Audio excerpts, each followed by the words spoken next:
you, grab you, click this, and click that. Alrighty, folks.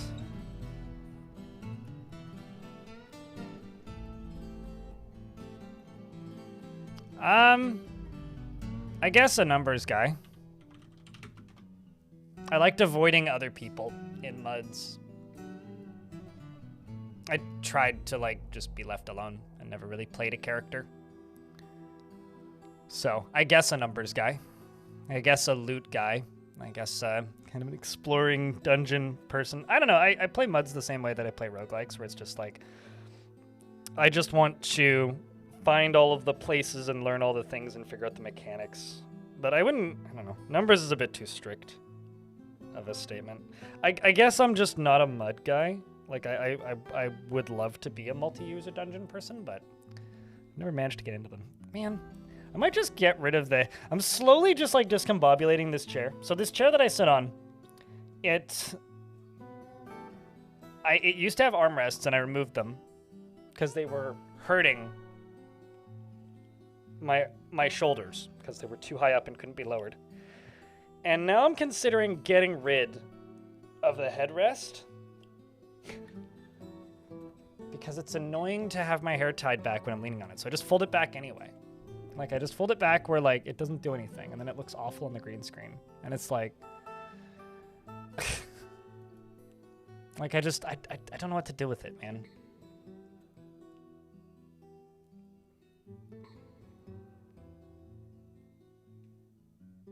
Like, yeah, I don't know. I don't know what to do with it. One step closer to stool. No, I still want, like, a backrest. I think I just need a new chair, and I don't want to spend the money on a nice chair, and I don't want to buy a chair unless it's, like, a home investment, you know what I mean? Like, unless I'm getting, like, one of those high-end office chairs, like, what am I even doing? So instead, I'm just slowly modifying this into my Franken seat of happiness, maybe. So I did update Legends last night, so you could go to legends.blindirl.net, which will obviously take you to the place where you can read the legends for the world and its history. So you could go invest in Secret Lab. That's not a high-end office chair, so no. No, I would not buy a Secret Lab chair if my life depended on. Steelcase, maybe. You know? Herman Miller, maybe. Secret Lab, fuck no. Fuck no. Absolutely not. Anyway. How come? They're just not good quality chairs. I already use a chair that's, like, higher end than the top of the line Secret Labs.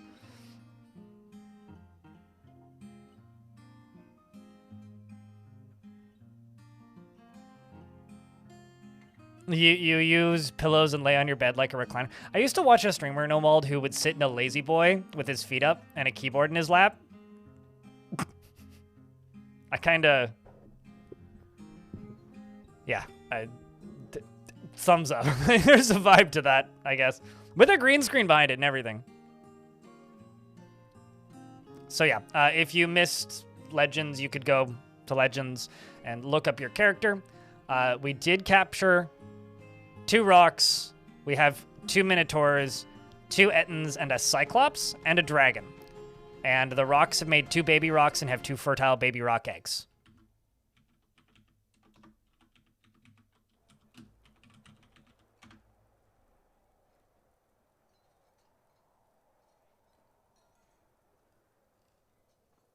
So today should be interesting. Underneath the living dwarves, of course, the redemption is open if you would like to redeem a dwarf. I'll Walk Lost, Raging Piglet, Elfie Bean, Yuristov, Freeways, Clad, and the Ween Bean, as well as Aiden Knott. And I don't think any named dwarves have died. Donut, and the Slug, and Rookie, and Smithy Fem, and who else do we have? Ledoran. Rookie killed a Forgotten Beast with a spear. Lanix, Abrax, Weed McYeet, Moreb, Attila, Lamox, And Gurfrey the Looping Builder, Dome,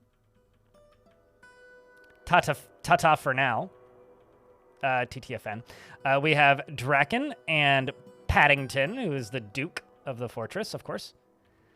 We have Double Dragon. We have Idle. We have Tall.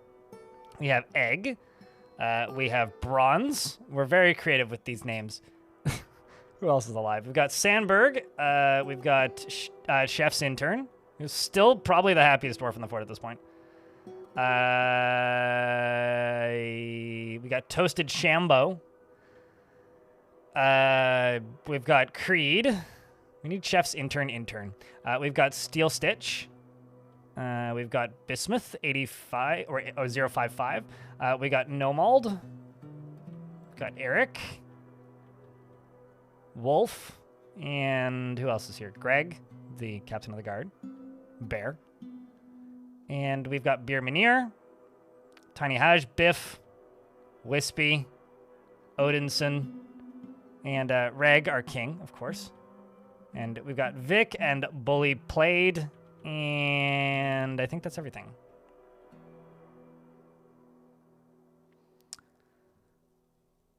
You want me to name a Millstone Herman? Or would you like me to name a Miller Herman?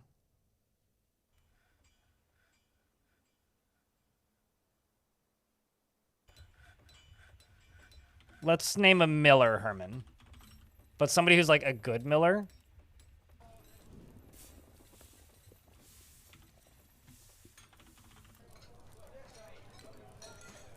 Like this accomplished Miller.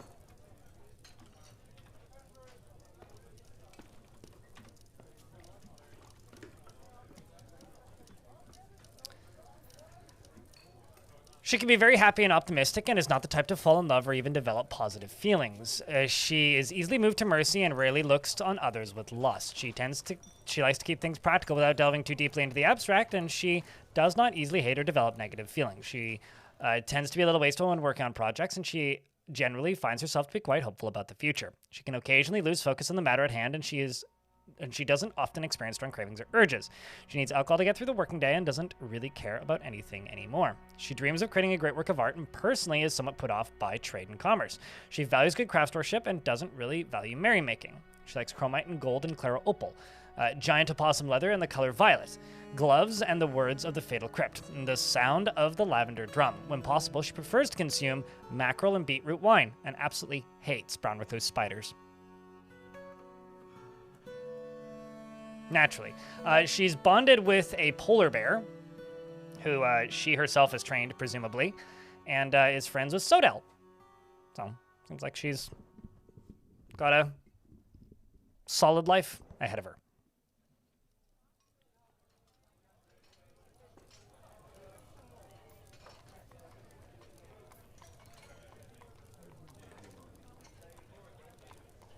It was great for it was awful for FPS games. Sitting in a lazy boy. So point of view in YouTube chat says that he sat in a lazy boy for years while streaming, and it was awful for FPS games. And I believe that. I could not imagine trying to play like Counter-Strike in a lazy boy. Could you imagine that? Let's just make steel bars for all those that we have. See what else we have that's interesting. We got tetrahedrite, tons of it. Bismuthite, tons of it.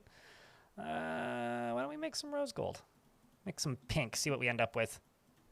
All right, so currently, we are the capital. We have satisfied the king's needs. I still have a bunch of unsatisfied bedroom dwarves, so we need kind of a few more bedrooms. We're also probably going to get more dwarves. And up in here, yeah, I've got Ming that I got to deal with. Up in here, we have a whole bunch more polar bear men that got caught in cages. I don't know what to do with them, chat. I don't know what to do with them. You would use a lazy boy for controller games? Yeah, I wouldn't do any. I wouldn't use a lazy boy for anything other than controller-based games. Maybe like racing games, you know, like an arcadey racing game, like a Need for Speed level of racing game. Let's make sure that that's the right one. There it is. Let's get rid of that ghost.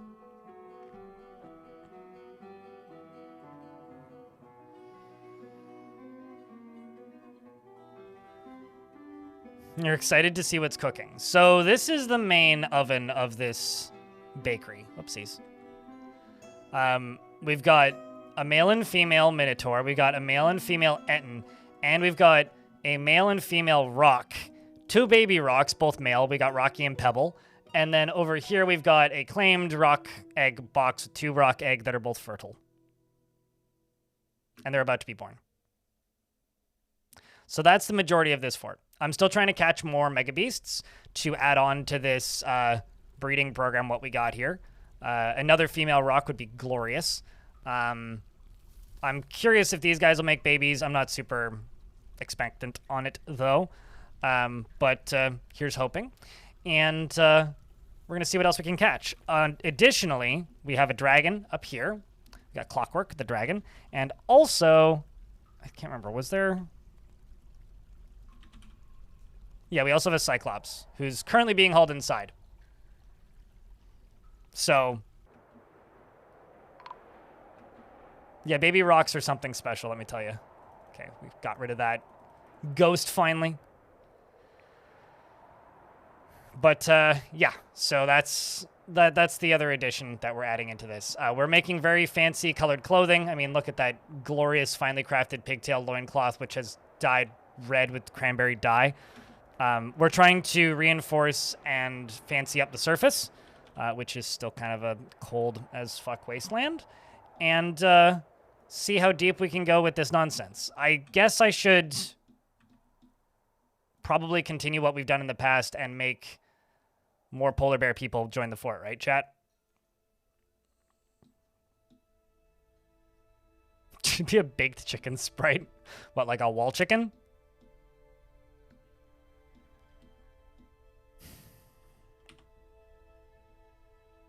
If more than 2 people in chat are like, hey, Blind, make those polar bear people join the fort, I'll do it. You love the circles? I'm really liking the look of this fort. It's a little bit inorganic on this layer, but I'll forgive it. And this layer is awesome. I love the way this layer looks. We need to dig out some more space, though, so I can make some more housing. Or maybe I could just cram some housing in places, because I do actually have some open areas that could be crunched down a little bit, maybe? Like something like... you know, like around here, maybe? Could do like something like that. You know, just like little houses here and there periodically.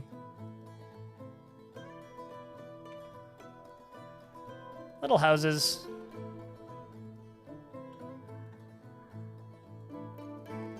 Let's go to a more siltstony area. Like maybe somewhere around down here. Could do some of this.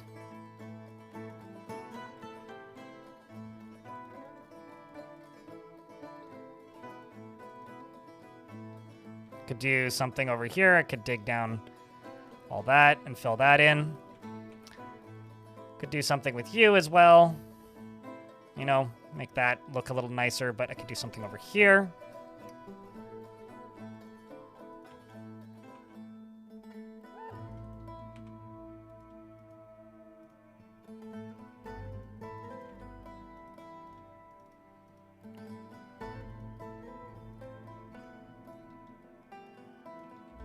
Something along the lines of that.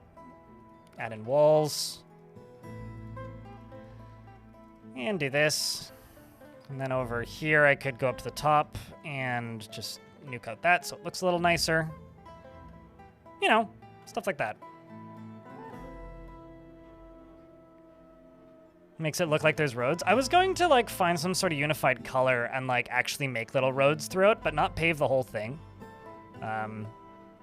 Is kind of the look that I like.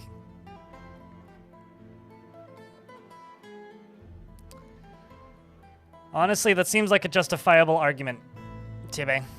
Seems like a justifiable argument. All right, so to those of you who ask me why I don't use DF Hack, well, here's DF Hack right here for you, so I'm using it right now. Oops. That's one.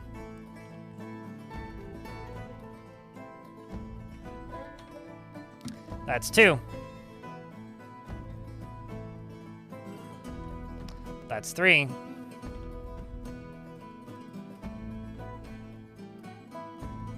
That... No.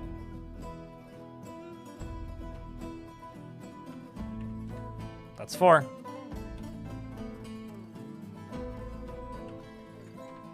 That's 5. That's 6. And that's 7 additional mouths to feed. Now I just need to get them moved. Should be pretty easy, I think.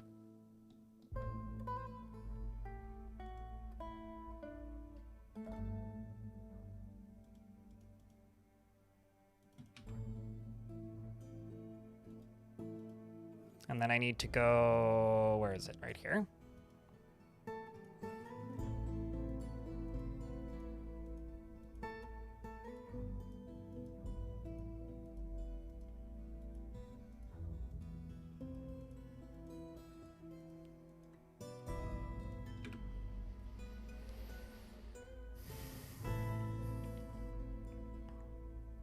Orange marmalade is what we need to bring him. I mean, we almost have enough for a full polar bear squad. And now we have proper breeding pairs. Look at this. So alongside of Pebble and Rocky, we now have Hatchling and Hatchling. And then we can go up to here.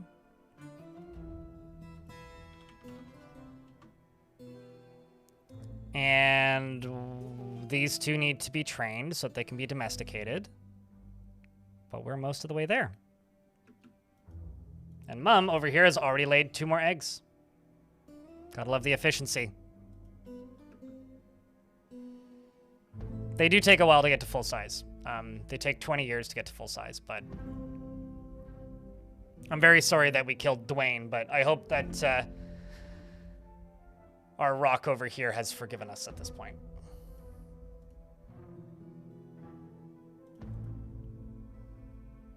Chat, can I get a round of beers for the baby rocks? Because they're being more efficient by the day. You'll love to see it. Up here we link, we link, we link, we link, we link, we link, we link. Then we pull.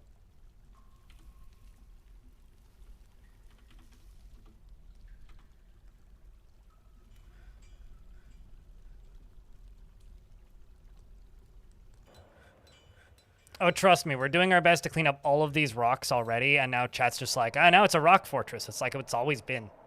Always has been. One of my favorite things about the photos of the moon is the astronaut pointing the gun at the astronaut meme, where it's just like, do we have to update this meme now? Always has been.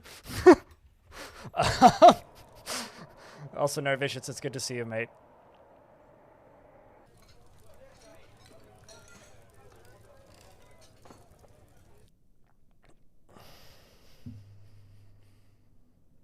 I think Diamond was actually the first person to post that one when I saw it, but... You've been watching a ton of Dwarf Fortress content later, the only smaller game you've played, the only similar game you've played is RimWorld. Is that game as overwhelming as it looks to learn? I've always said it's easier to learn than RimWorld in many ways. It's just less directed, so it doesn't point you in the direction of what you need to do, but the game itself isn't that difficult. If you can learn RimWorld, you can learn Dwarf Fort. Kind of no questions asked. Although, if you don't want to pay for it, you could just install Hewn, which is a free tile set for the free version, and there are prepackaged versions of it available. Although I don't actually know if Hewn's been updated to the current builds. Dwelling upon seeing a gremlin's dead body. Honestly, I would be too there, man.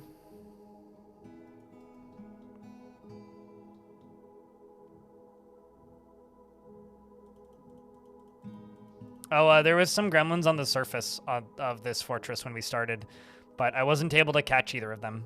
Not for lack of trying either. White dog, what up, dude? Yeah, I also saw one in the caverns, but it disappeared and never came back. So there's been a few dead gremlin bodies around this fort, which I agree is very sad. Big cry. This is one busy-ass tavern. We did expand the tavern yesterday, so the tavern now goes all the way over to here as well. And these are platinum thrones. So if you're ever wondering about, like, the extraordinary overwealth of this fortress, trust me, this is a very wealthy fortress.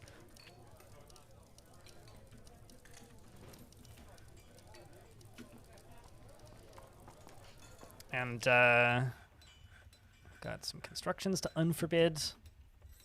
Keep at it. Gotta get doors installed for these new bedrooms. At least they look nice. Question is, can I remember where I put them all? Yeah, I think that was it. And then there was just that one up there. Oh. I'm out of doors. Was doors a thing that I automatically queued up? I actually can't remember. Guess not. Let's do rock doors of siltstone. Some ads are about to start, so I will pause the game when they start. But let's just go siltstone.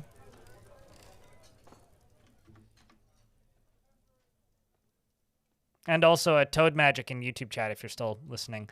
One thing I will recommend, just kind of wholeheartedly, is if you are playing Dwarf Fortress for the first time, 2 things. Ask people for help.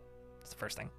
And the second thing is, if you have never played the game before and you've played RimWorld, like you say that you have, do remember that you're going to have to unlearn a couple things from RimWorld. You don't have direct control in Dwarf Fortress, and that is okay. It's supposed to be that way.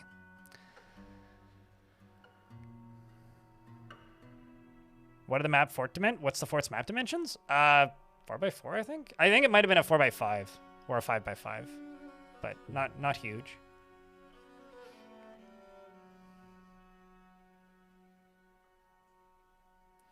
I had one of my dwarves sprint into the caverns and go ham on some gremlins and traumatize himself. Hard to feel bad for him, TB. It's just like, yeah, you did a dumb thing. Somebody I know, Stonecoat, owns a cat.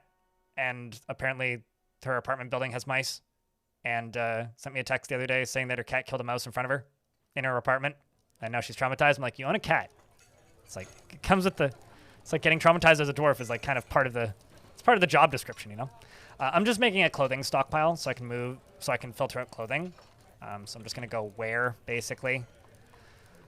I'm just going to say all dyed. It doesn't matter what color, doesn't matter what quality, doesn't matter what material. Well, actually, no, it does. No metal. Doesn't matter what material aside from that. We'll do gem, just in case, but just don't want any metal clothing. And then this is just going to be a take stockpile from here, and then you right here. I'm just going to go wear. I'm just going to remove all that. And then also bars. Whew. Holy mama.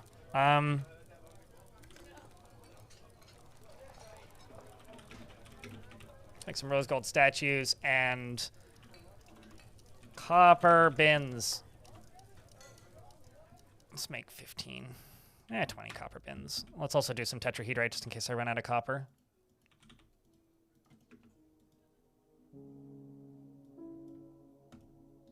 Then these will just power up and get to work pretty quickly. You're just siltstone, so let's do several more smelters. Nope, that's iron. Smelter. Siltstone. It's like some of these are workshop specific, but not all of them. So those will get built in a moment.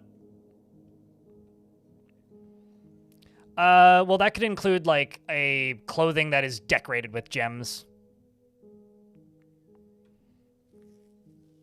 But the reason I didn't put metal in there is certain parts of armor is considered clothing, so like mail shirts and stuff. Was good? Not much. Go ahead, Xtub. How's about you? You know, it's there's some internal priority stuff. How do dwarves decide what they do if they have 10 tasks available? If there are 5 dwarves available and there's a cooking food task available, the dwarf that has the highest skill in cooking will claim that task if they don't have a higher priority task that they need to do instead. So like if that dwarf is thirsty, they won't claim the task because they need to drink. If that dwarf needs to sleep, they will sleep instead of claiming that task. If that dwarf is running away from a undead neck, they will do that instead of claiming that task. But generally, you don't need to worry about it unless you want to micromanage. And if you want to micromanage, I recommend assigning specific workers to specific workshops and then assigning tasks specific to that workshop instead of being specific about your like task assignments, because you'll have less cancellations and issues with that if you do it that way. Because then like if this workshop can only have, I don't know, Elfie Bean at it, then if I want Elfie Bean specifically to make something, I could assign it here. And if I don't go through this screen, then it won't go to every workshop. So like if I have a legendary weaponsmith and I only want that dwarf making weaponsmithing stuff, then I would assign that one weaponsmith to this one workshop and then only assign weapons through that workshop. I just find that way of doing it so much easier than like micromanaging specific tasks throughout everything. It's just way easier that way. Let's make rose gold bars. Let's make steel bars. Let's make lignite. Let's make lignite. I'm just trying to get caught up on a lot of these. And then let's make steel bars. Because I have a lot of the stuff to do this. Also, let's do tetrahedrite. And tetrahedrite.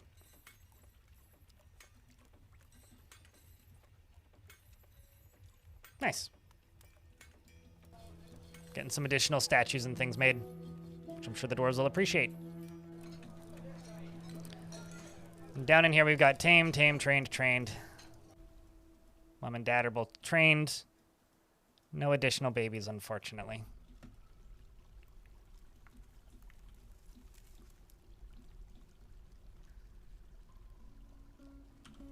Also, ask people for help is pretty good advice as far as getting into the game goes from YouTube chat. But the other thing that I'll say as far as getting into Dwarf Fortress goes is like, check the wiki first. If you can't figure out like how to do a thing, then ask for help or look up a YouTube video. But if you start off by just watching every YouTube video, then you'll end up asking me inevitably if the game is as hard to get into as it looks. I do think that's a very real, maybe not problem, but like reality of playing Dwarf Fortress, where like, and I realize that I'm benefited by this, right? And I'm liable in this as well, is people watch my videos and go, well, that looks like a lot, because there's a whole lot of things that you could watch videos on to learn. And I'm like, well, but you don't need to watch every video, right? You actually do not need to. Like, it's a bit of a, it's not necessary to watch every single possible video on Dwarf Fortress to play Dwarf Fortress competently by any stretch. Cajun Bard, thank you very much for keeping that subscription alive for nice. Round of beers, chat, please. Takes about 20 hours to figure out what half the buttons do. Yeah, but you don't need to know what half the buttons do. I don't know. I push back on that. I disagree. I think it took me about 20 hours to be able to keep a fortress alive consistently. And I think that area of learning Dwarf Fortress is part of the fun, if not a large portion of the fun. Like, I think that time is valuable. I don't think that Dwarf Fortress, like, there are certain games that, like, you're benefited by speedrunning the learning curve. Any competitive game is a pretty clear example of this, where, like, the faster you learn the game, the better off you are. I don't think that's the case for Dwarf Fortress. I think that Dwarf Fortress is a game where learning and discovering and fucking up is part of the process of getting, of playing Dwarf Fortress. Like, I think that some of my favorite time playing this game was pretty matter-of-factly while I was horrible at it. I really enjoyed learning, screwing up, and then getting better slowly. I liked that process. I thought that process was really fun. Yeah, absolutely. Like, you know, modern run-based games teach you that, like, you fail, you get little reward, and then you start over. Dwarf Fortress does the old school version of that, where you fail and hopefully you learn something and you don't fuck up again. No, I mean, I'm talking, like, I agree with you, Graknork, completely. I'm just simply talking to a thing that was asked in the YouTube chat of somebody who said that they've played RimWorld but never played Dwarf Fortress and was asking if it's as intimidating as it looks. That's all. So no, I agree with you, Graknork. I mean, anybody who's played this game for any extended period of time knows that, like, the meme of Dwarf Fortress being, like, unobtainiumly impossible to learn is, like, a repurposed fucking EVE Online joke from an XKCD comic. You know, shoutouts to XKCD, I guess.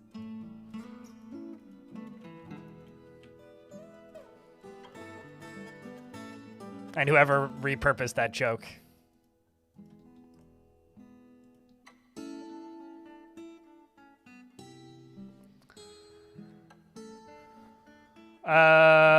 To play again for the first time? Are you asking me if I would do it, Smito? I wouldn't do it. But I wouldn't do it because this game is my job. So if I didn't play this game for a living, maybe. I think if I were to delete a game from my memory to be able to experience it again, it would be Portal 2. Or, like, some sort of single-player game with a twist. I feel like every time I play chess, I get worse, but maybe that's me learning how bad I am at chess. Maybe that's a form of improvement in and of itself. I never played Outer Wilds, but sure, a game like that, yeah.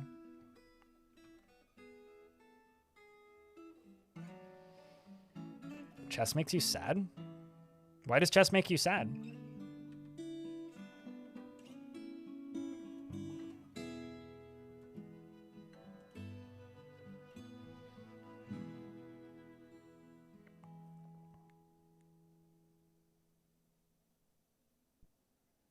How do you deal with overworking dwarves? I don't overwork them. I feel that assigning dwarves to a specific workshop often makes them super unhappy over time, so don't overwork them when they're assigned to a specific workshop. Like, be somewhat mindful about how many tasks you're giving each dwarf. I just don't overwork them, is the secret. Like, you know, if you have a master weaponsmith, right, and you need, like, a new round of weapons for a squad, I'm going to throw out a made-up number here. Whenever you make a new squad, so maybe every year or so, you need to add a new set of weapons to make a new squad. So add a new set of weapons when you need to make a new squad, and don't just have them working around the clock 24/7 forever. Like, it's pretty easy to not overwork dwarves, just don't overwork them. I think that's, like, something a lot of people need to learn, though. Is that, like, they don't realize that they're, like, completely obliterating all of their dwarves' ability to function because, like, they're just working them to the bone forever like a goddamn slave driver. It's like, well, you know, if you treat them like little artificial people, the learning curve of the game's a lot less daunting in some ways because they act as you would expect instead of, like, video game characters. If you spend your entire existence torturing your entire population, you're going to end up with a pretty fucked up, useless population.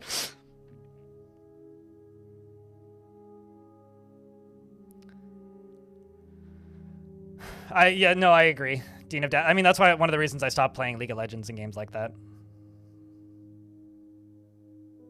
Also that, like, Boglius Prime says, this is the only game where failing turns into hilarious stories. I think there's other games like that. There's certainly other games like that. I think that maybe in the, like, the multiplayer game sense, I think that extraction shooters pull off some pretty good failure stories. I heard a story relatively recently about somebody who was playing Marathon, and in Marathon, you can play as a rook, sort of like ratting in Tarkov, where you can go into the map later than everybody else, but you have, like, preset gear, and you're not as powerful. But everybody else is, like, ideally hammered down a little bit, so you could pick some people off. And that game has prox chat, so, like, somebody popped in and was like, hey, I'm just trying to get to a certain area to go do a thing. And they were like, okay, and so they let him by. And then he found a bunch of other rooks independently, and because they all spawn as singles, like, they wouldn't have known each other already, found each other. That guy told the other crew that he found that there was 3 people behind him, and they turned around and, like, gang grouped them and wrecked them.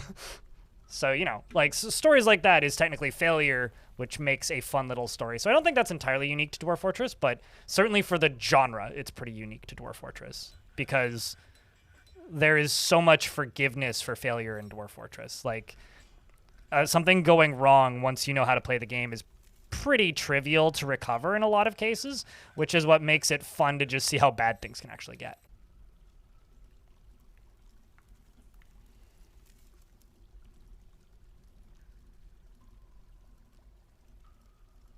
And my god, I'm curious to see what the wizards do to Dwarf Fort.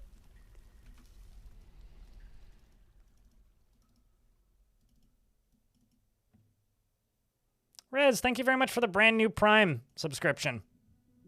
Chat, can I get a round of beers for Rez? Please and thank you.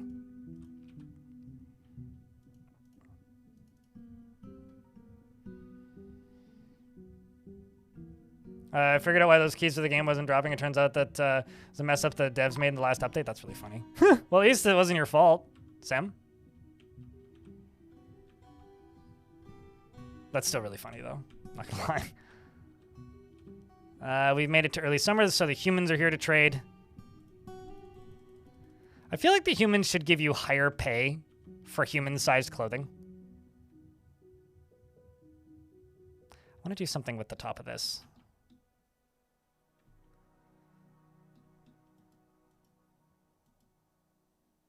Like,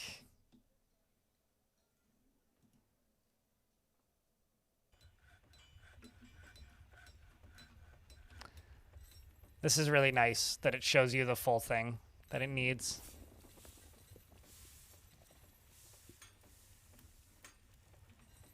Let's make a kiln.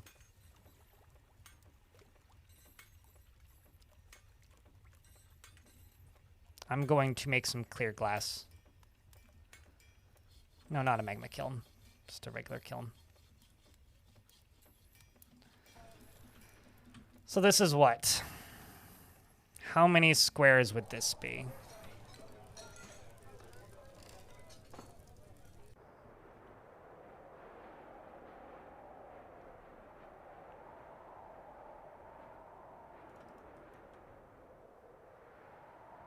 You've been a long time NetHack player. You ascended 15 times. Damn, that's 15 more times than I did. And I tried DF back in the day and beat RimWorld once, but it's been like 8 years, so I started DF again. You kind of didn't want to know, kind of for the ASCII aesthetic. The graphics are good now. So I have a question. Are you looking to play the game in ASCII? Because, like, this is the ASCII game, right? If you want to play the game in ASCII, I wonder if anybody's actually made a mod like Hewn or something where you can have the graphical user interface, but the ASCII tiles. Because, like, I like the way the ASCII looks. I think it's great. The problem is like the way the modern user interface works in ASCII is kind of tedious. I'm not gonna lie. If you want something that looks a little bit more old school, the default thing that people have been recommending, this is also available on the Bay 12 forums and for free because it's just a mod, but the thing that people have been recommending is Hewn, which I have installed, but I obviously don't have running right now, which looks like this. If you want something that looks old school, looks more Caves of Cud-like, if you will. How'd you do that? If you have the paid version, you literally just hit escape, hit settings, and then yes, no, yes, no, yes, no, yes, no, yes, no, yes, no, yes, no, yes, no, yes, no. Very easy. So you could use that to learn the ASCII tiles if you want to, you know, swap back and forth periodically. But yeah, it's pretty simple. I used to have a hotkey that would do that. So I clip of a particular streamer playing Arc Raiders as a medic, and he climbed up a building and to res a downed player, and then went to rappel back down with the guy and who didn't have a rope, and the other guy needed picked up because he was out of meds. Is that big fail story? Oh, that's funny. That's funny.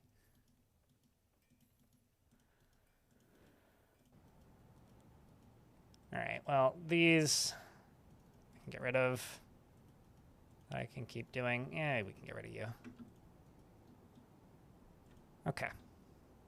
Mayor's been reelected. I will say this is kind of pretty deep into the weeds fortress. So if things seem like overwhelming, I wouldn't take it too literally, because this is a bit further into the game than I think many players will get. What are we doing? Oh, it's gathering plants season. Yeah, I should leave that running. All right, let's go down to wherever I put my trading depot. There it is.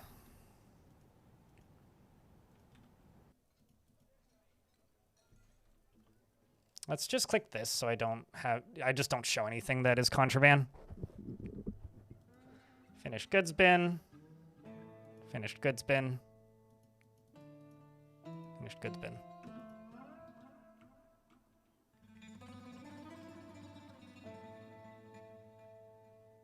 It's so hard to comprehend. That's one of those things where I think watching it makes it look worse than it is. Because, like, literally to build a 2-floor above ground structure, which, by the way, you shouldn't do that in your first floor. Build underground. But 2-floor above ground structure. Drag a wall. Go up 1 level. Click. Select the material that you want. Obviously, you need enough blocks for it. So, but you don't need to do all this at once. I'm just going to use siltstone. Then go down a level. And then be like, okay, well, let's just make this ground level floor out of...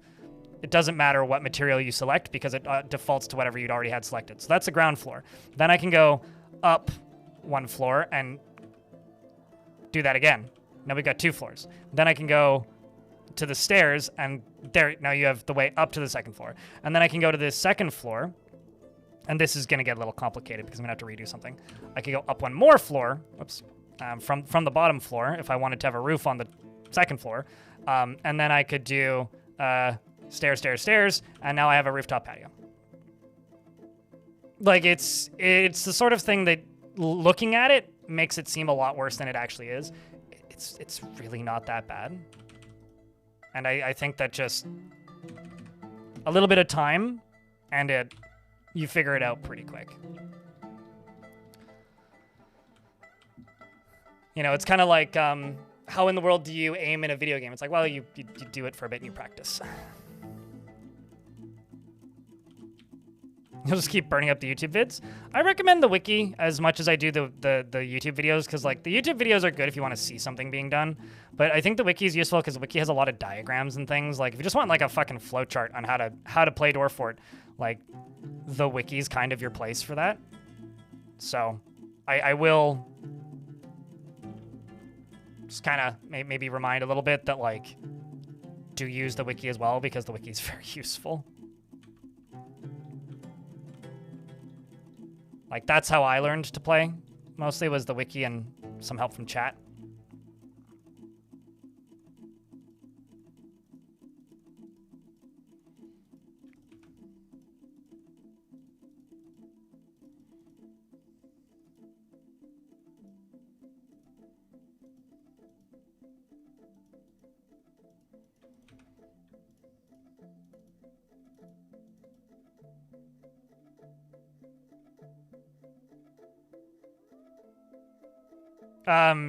Let me tell you this. Do yourself a ginormous favor. Never ask an AI model how to, like, play this game. You want to know why?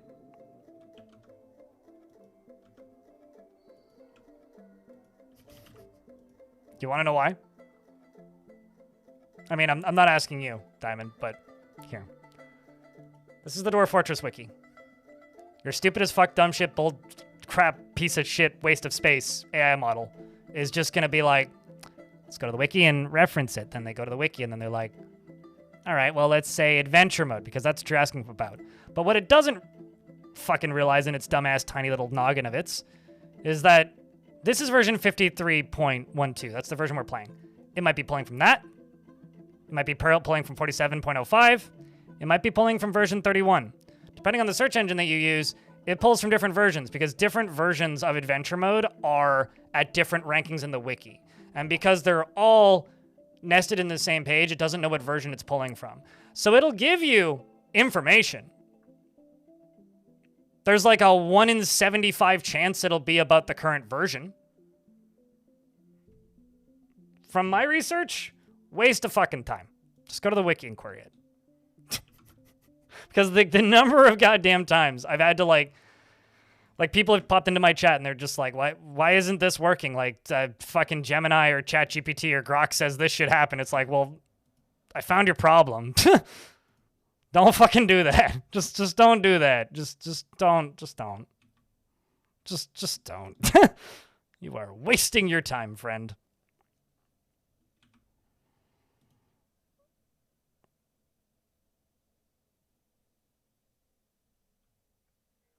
And piles of compute.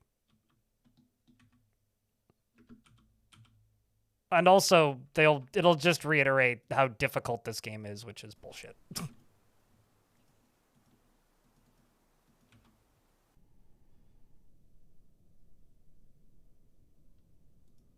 I will also just note that I am extremely anti-LLM tech. I think that stuff is just a fucking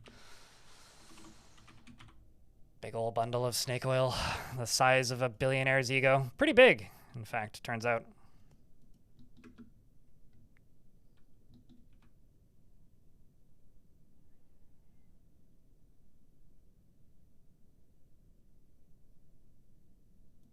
I mean, that depends on what model you're using as far as the gaslighting goes, but yeah, that's correct to a point as well.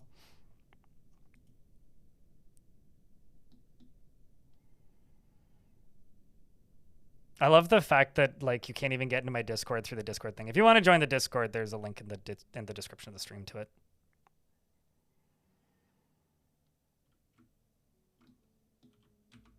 I do kind of wish there was an advanced stairs building option where it would just let me build only an up or only a down. It would save a little bit of headache, but yeah, it's changed pretty dramatically over the years. Especially because like a lot of the how stairs work videos or not videos, but like if you ask a nonsense generator like how to build stairs in Dwarf Fortress, it's probably just pulling, especially if it's any of the Google-based ones, it's probably just pulling the data from DOS Tactics how to stairs video on YouTube, which is out of date. So, I mean, it's an entertaining video and you put a lot of effort into it. It's a good video, but like...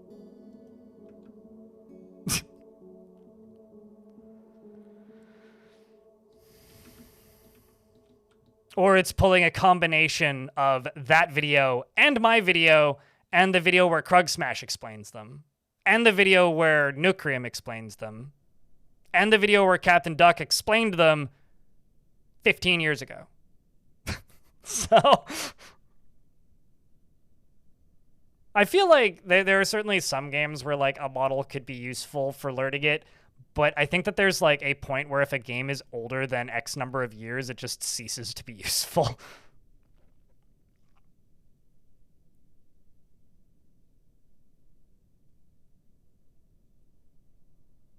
What you planting, Tartine? Okay, so up here, I will need an additional, let's just say 32 blocks. It's probably a little less than that, but we'll just make 32.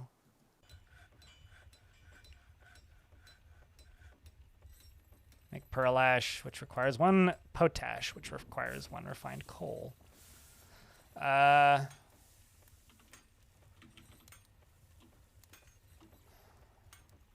So I do have a problem. How many logs do I have?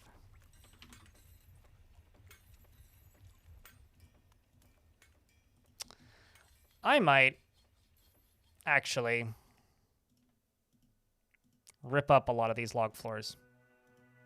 I've got a whole bunch of log floors, and I think that it would be beneficial for me to not have these as floors anymore, and instead replace them with stone floors so that I can use those instead of chopping down more and getting attacked by the elves, because I don't really want to deal with that.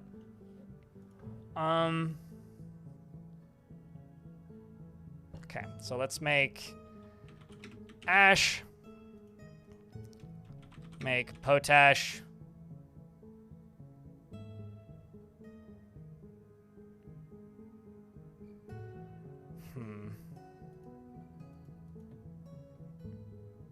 And then make pearl ash. So I'm actually going to say 64.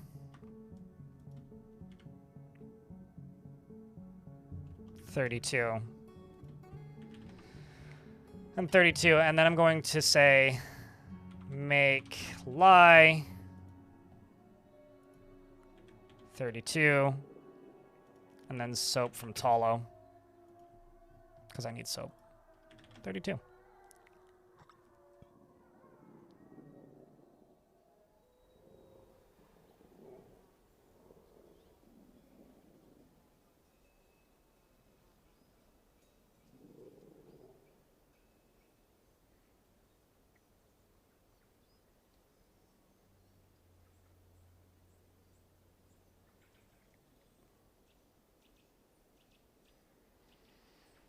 Not to be, like, rude, Rez, but, like, isn't the entire purpose of learning a video game and not automating the video game to be played for you by something that has unfair knowledge of the video game? Just, like, on a fundamental level. Like, to me, like, that kind of completely negates the purpose of learning to play with a toy. You're training an automated system it's like going to chess.com and asking your agentic AI to beat the chess game. Like, what the fuck's the point of that? Woo been busy can catch a stream for a bit.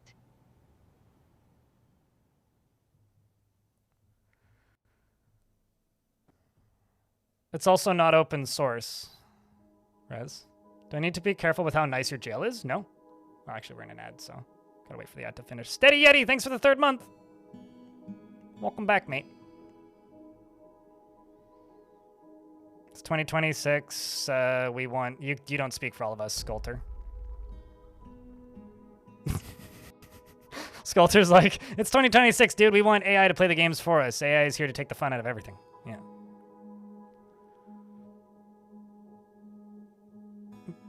Why, you know, back in my day, we just used Cheat Engine, and it used a lot less compute, Rez. It's still Cheat Engine. Steady Eddie, check. Can I get a round of beers for Steady Eddie, please and thank you?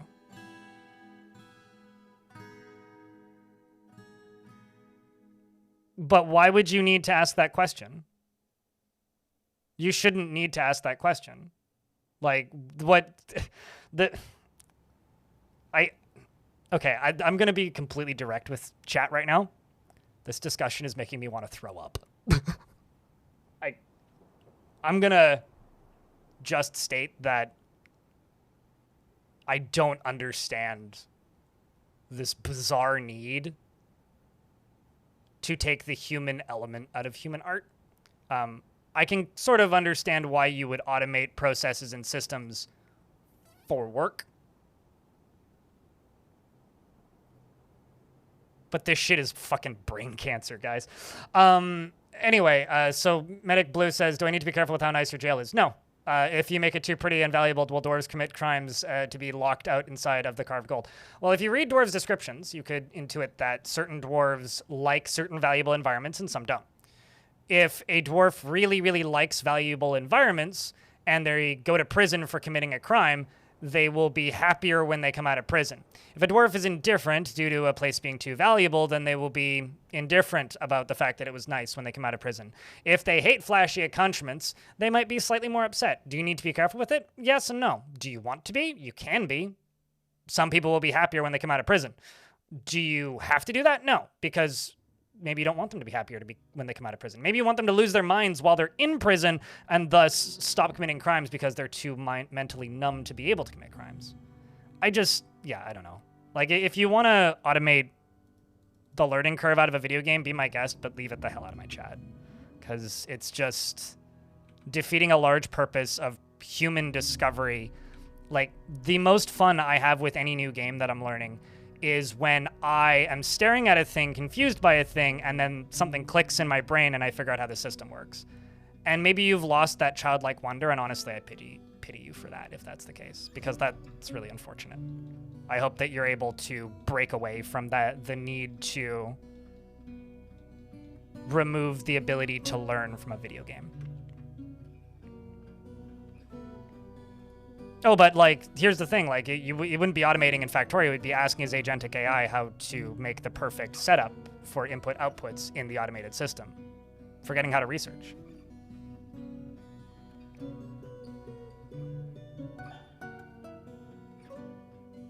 You're automating the exploration and the discovery, which is like 30% of the game out of it.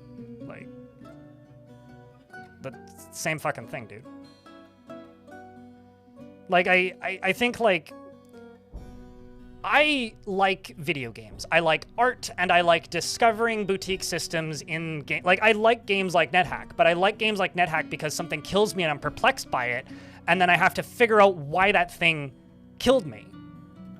It's like when I was obsessed with ADOM and I couldn't figure out why I died in my longest ever run, and it was because I stood on a sacrifice, like, altar where you could get one shot by a random priest. I didn't know that they could be invisible.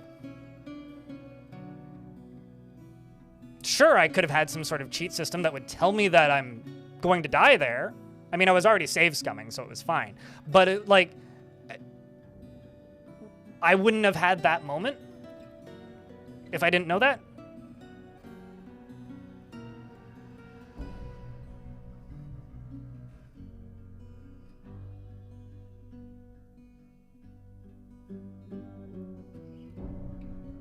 So, like, I don't know. If you want to play the game that way, that's cool. Just leave it out of my chat, really.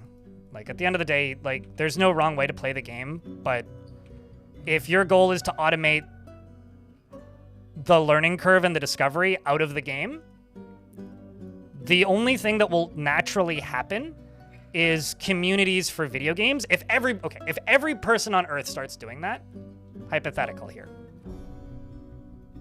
the long-term ramification of that is that you won't have wikis because nobody will think to make one, to archive it, to edit it, to work on it, to help other people learn the game. That's number one. The second thing that will happen is you won't have video game communities because there will be no reason for people like me to teach people how to play the video game, to create hubs and locations for members of that community to congregate. You have no reason for that. I understand why automating vulnerabilities for, like, tech is important and useful. You need automated tests. For the same reason you need automated QA systems for video games. Like, that's fine. Go ahead.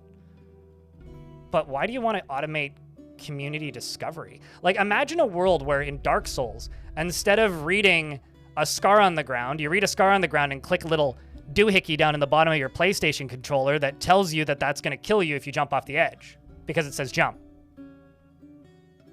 Like, isn't that the point of, ain't that the point of the fucking video game? Like, like, the reason Dwarf Fortress is as, like, interesting as it is to a lot of people is because of stuff like Boat Murdered.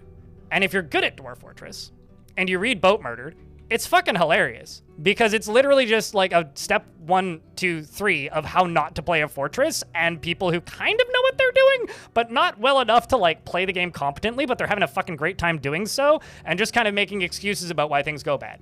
And it's hilarious in a modern sense because you look back on it and you go, oh, these guys had no idea what they were doing. But it's a great story. You know, like, to me, this is the... Like, there are people who get annoyed at yellow paint in video games. I kind of like yellow paint at video games because I don't see very well. That's beside the point. There's people who get annoyed at yellow paint in video games. That could never be me. Because, like, I need it as, like, an accessibility thing. But aren't you, like, self-inflicting the boldest yellow paint on Earth so thick that you can't even see your monitor anymore if you're doing that?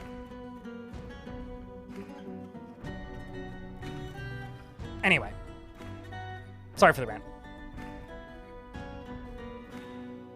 Croc has no jurisdiction here, Medicine Blue.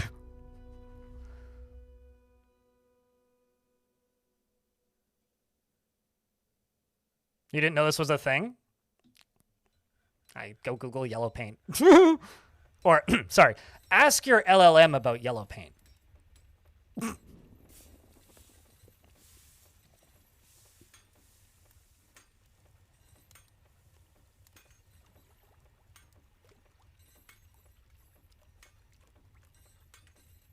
It has no in-universe reason for being there. I like yellow paint because it's actually a really good example of yellow paint in a video game is probably Mirror's Edge, except that was red paint, right? It was bright fucking red door. Oh, that's where I go. In a very white world. Very white world, extremely glowy red door. Gotta go to the red door. But, you know, it's kind of maybe an extreme example, but. Imagine referring to Grok as they. Grok would, like, not stand for that. Singular. They. Anyway, I haven't been on Twitter in, like, fucking... Actually, that's not totally true. I logged into Twitter because I received an email saying that something sent me a thing on Twitter, and I was like, what? Did they really? So I logged into Twitter and then immediately logged out again. So I logged into Twitter for the first time in, like, 3 years. 2023 was the last time I posted. I said goodbye, Twitter. So, you know. What gender is Grok? Fuck if I know. Robot, most likely. Or thieving scoundrel. Maybe.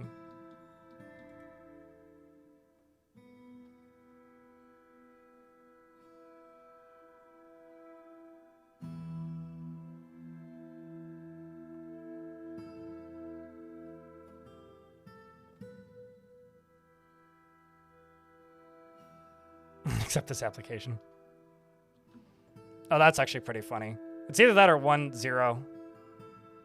Medic.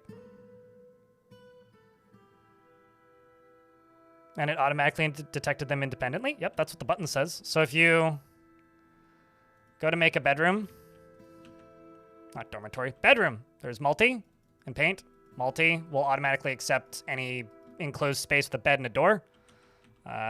Paint will just let you manually one by one draw them.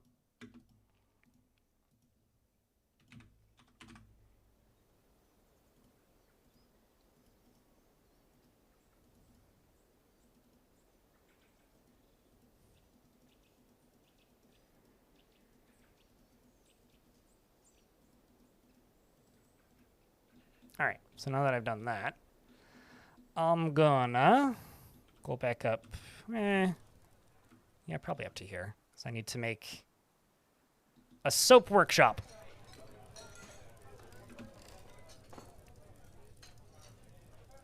As opposed to the soap opera shop, which just never ends and has meandering plot lines that don't matter.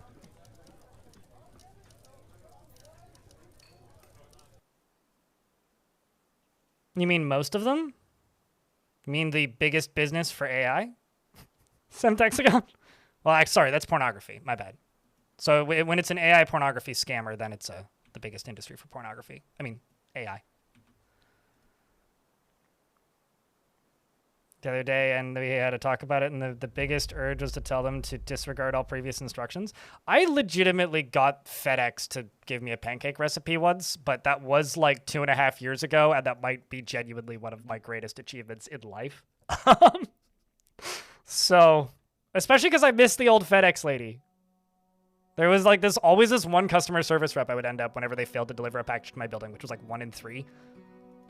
The building I used to live in, not where I live now.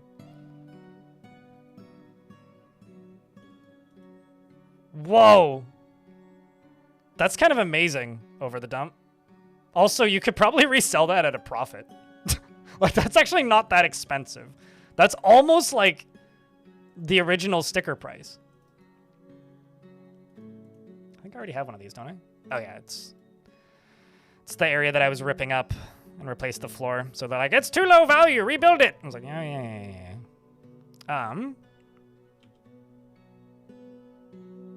Soap maker's shop right there.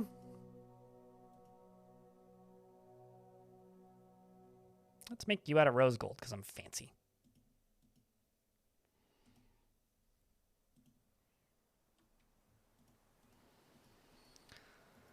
So up here, I'm just going to say lie.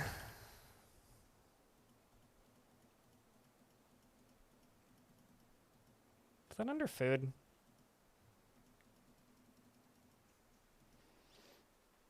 Lye and tallow.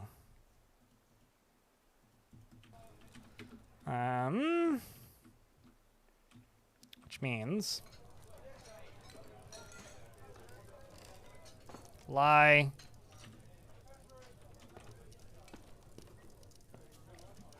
tallow, and you are making ash. I need a ashery.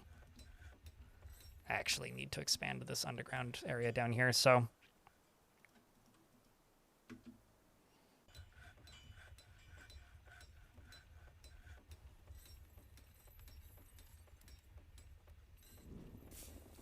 people are making enough purpose-built models for stuff like that that it's actually very hard to do that now.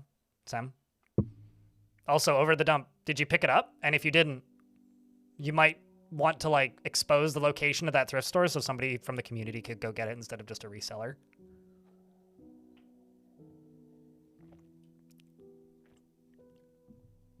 Like, if somebody's actually interested in buying it. Because I know that there are some people that really want it, that missed it, that would like it. At a, like, that's basically, like, the store, like, the original sticker price, so. You'll snag it tomorrow? Yeah, you should do that. Like, I mean, I would pick that up regardless of the cost. Although I'm almost just more curious about, like, who... Is that a gift? Like, did somebody think they wanted a record collection and then decided they didn't? Like, I don't know.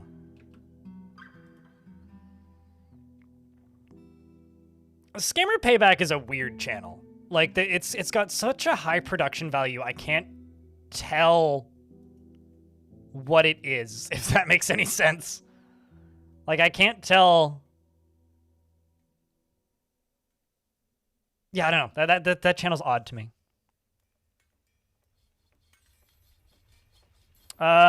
So before Steam released, workshops had collision in certain areas of the workshops. They haven't had that since the Steam release.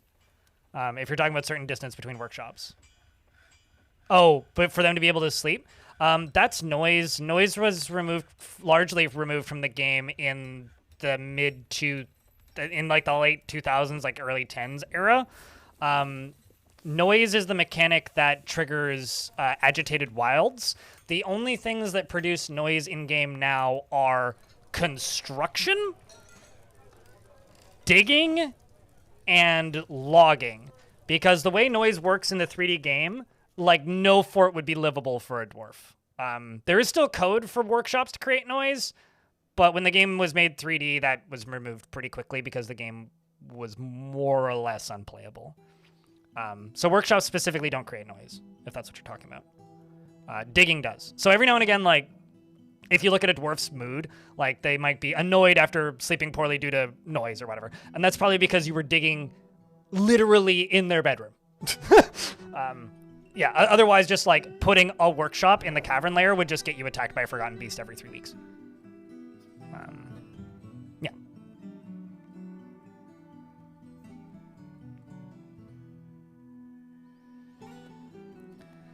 Convince the AI you lived on the moon and needed solar panels? Did they send you solar panels? I mean, I think the best example of this is that person who got a free flight due to, like, pleading with, like, a customer service model. Where's that? I'm looking for... Okay, so let's just build a little glass industry right here. I'm going to move it from down here. So let's go furnaces and just go glass furnace. Let's make those... I'm going to make them out of rose gold. I realize that's very bougie, but... Let's do that. And then I need asheries. Ashery. I'll make you out of sylvite. I'm just going to wait for that last block to get placed, unless it's forbidden. No, it's not. Of course, then I already deselected it. Ashery. I don't have an empty barrel. Never mind.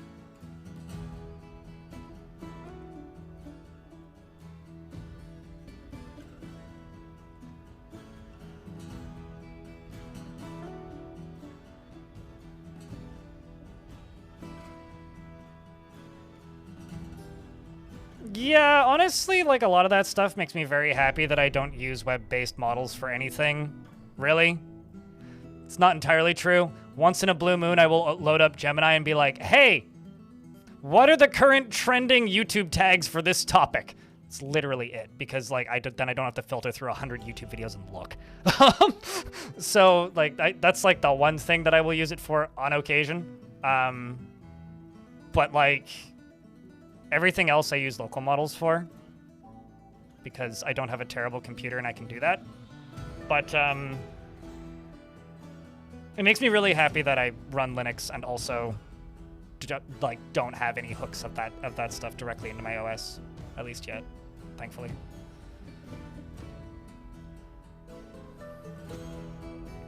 No, absolutely. Like I read about that stuff.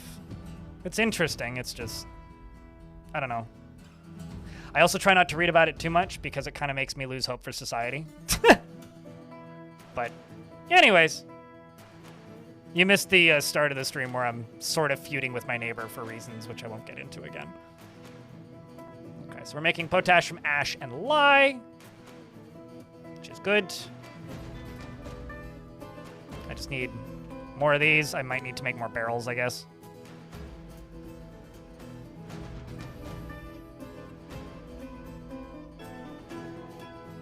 Ashery is one of those few workshops in this game that I always lose track of.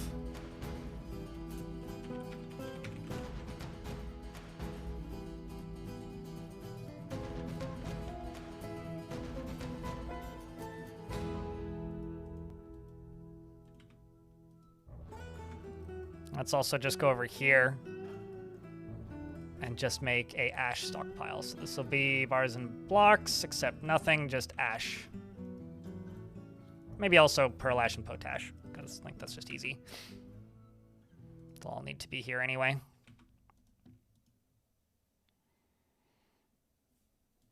Furnaces, wood furnace.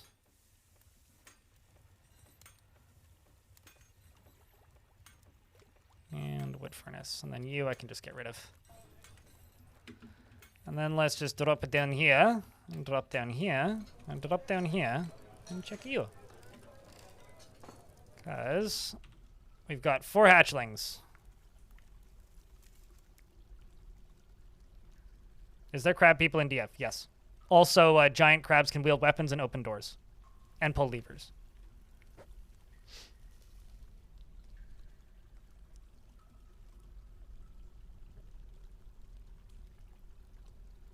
I had a fort a while ago called Water Lungs.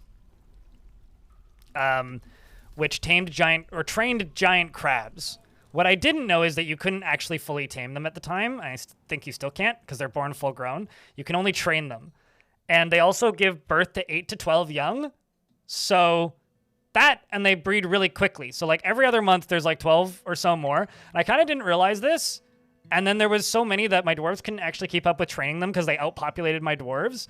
And then I tried to butcher them. Also, that map was a resurrecting biome where anything that I resurrected on that map, or anything that died on that map, was resurrected almost immediately. So when you would butcher a crab, you would get a crab zombie chitin, you would get a crab zombie claw, crab zombie craw, plus all of their legs as individual zombies almost immediately.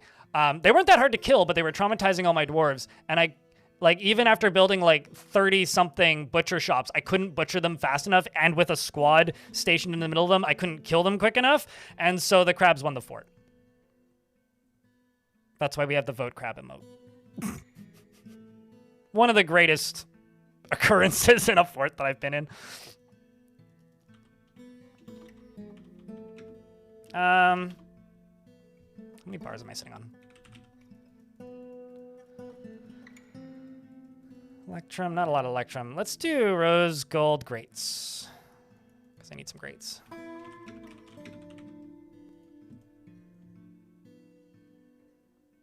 And did I tell Tarn or Putnam about that? Oh no, absolutely, absolutely. They are well aware of that fort.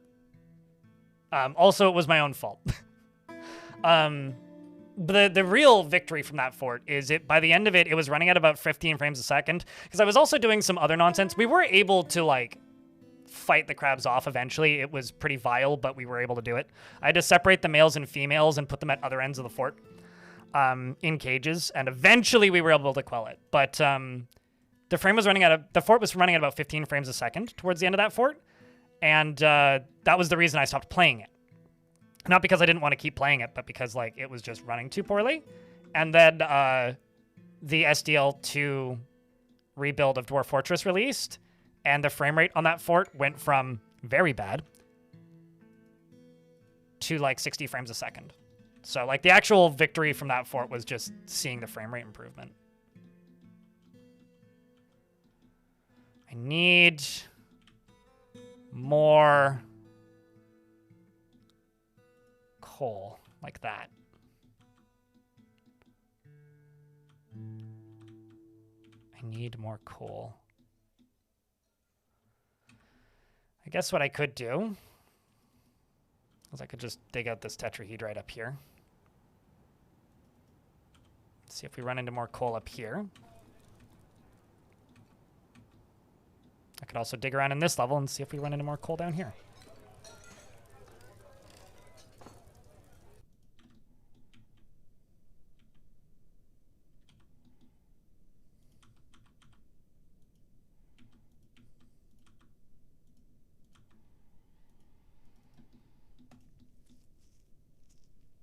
We never left, medic.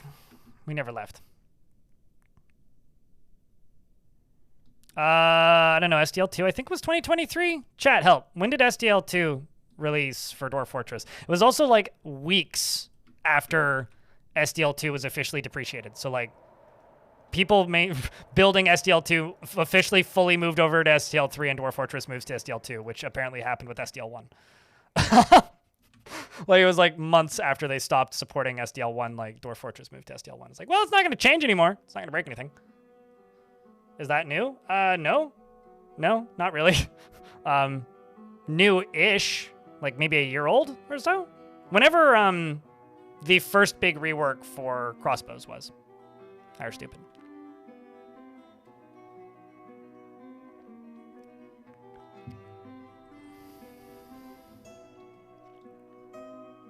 Actually, to those of you who've been subscribed to the channel on Twitch for a while, open up the emote slot and post an emote you've never used or seen before. I want to say it was about April last year, actually, because that was when Adventure Mode was released, so it would be around that point.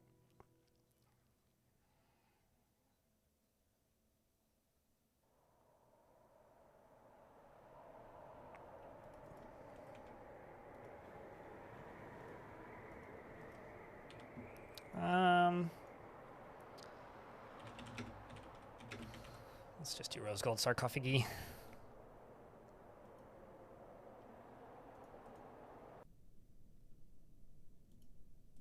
King can have a rose gold sarcophagus as well.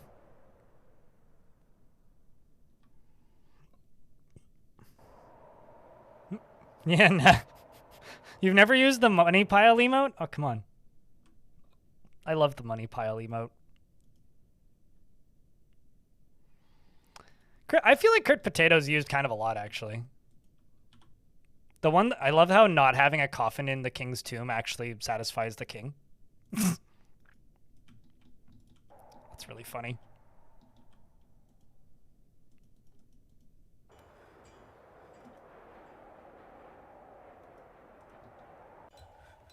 And then right here, let's just make a stockpile for metal bars. So I can have a better idea of what in the hell we have.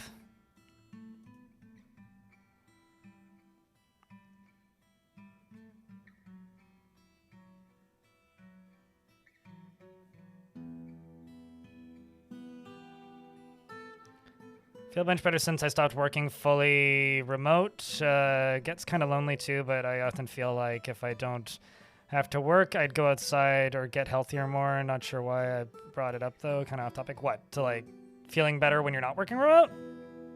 As somebody who's been working fully isolated, fully remotely, by himself, full time since 2018, being around people, even if you're forced to be around people you don't like, is healthier in some cases.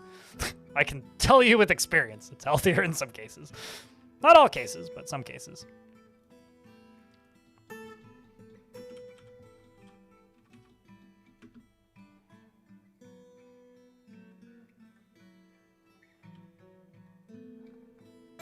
Is that a DF hack thing? No. Click on the barrel button. You can set how many barrels you need. If you adjust the settings of the stockpile, you need to reset how many barrels you need.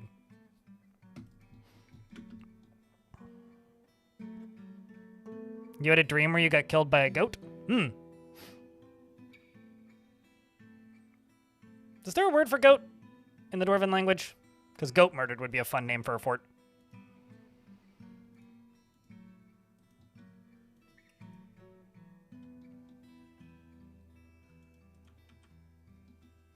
Then up here.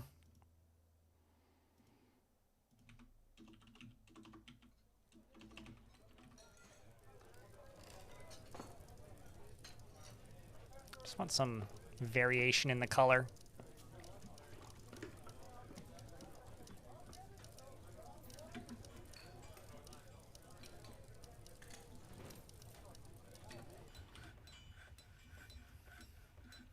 Oh shit. Found some more lignite.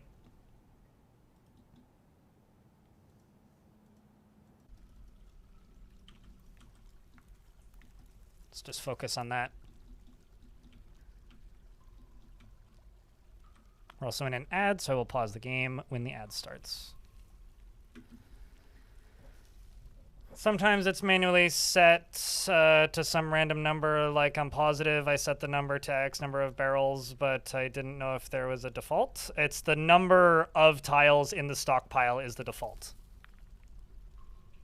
So if there's 31 spaces in the stockpile, when you change the settings, it'll set it to 31. If there's 62, it'll set it to 62. If there's 3, it'll set it to 3.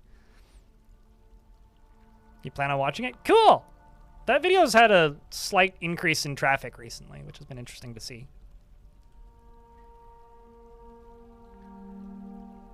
So it's not really a random number, it's the number of items in the stockpile. Dwarf Fortress is extremely, like, specific and logical in that way, where once you kind of figure out it's... Like, there's been several times, more so the more I play this game, obviously, but, like, there's been plenty of points where someone will mention something that they think is odd about the game, and I'll be like, well, this game works this way with other things, so wouldn't it work that way with this thing? And then it does. It's like cracking the fucking Da Vinci Code sometimes. Makes you feel like a genius.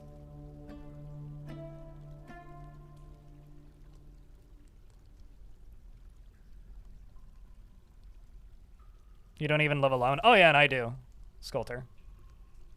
It's just like, you know, there's this funny thing, Sculptor, where like I talk about how bad isolation got for me during the pandemic, and then people who are like, you know, living with a partner and like, or living with family at the time, were just like, oh yeah, no, I can relate to how bad that was during the pandemic. It's like, sorry, not to be rude to you, but you have no fucking idea. So you were living with 4 roommates. You're like, yeah, people can be annoying, but...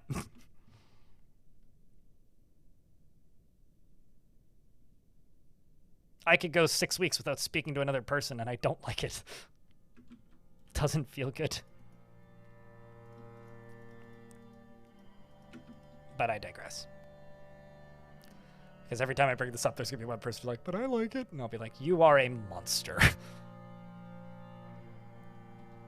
All right, well, at least I can keep mining through all of that lignite, which is coal.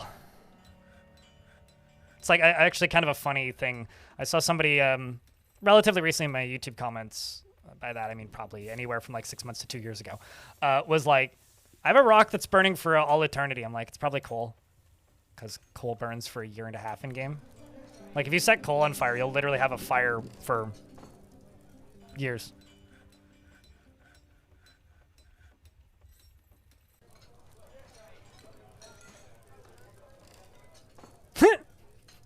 So Extra the Llama in YouTube chat asks, how did you cure yourself from the cult of the symmetric bug? You find it wonderful the way that you build the way I build my forts. I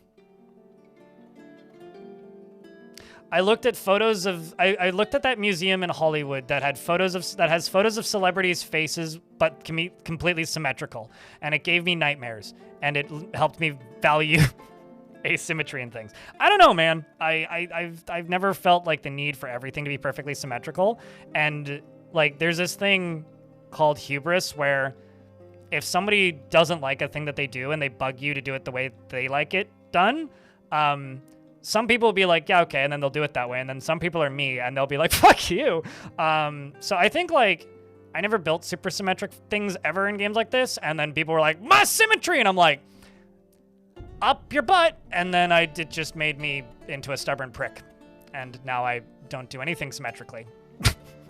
Instead of like sometimes doing something symmetrically, I basically never make things symmetrical. So the internet cured me.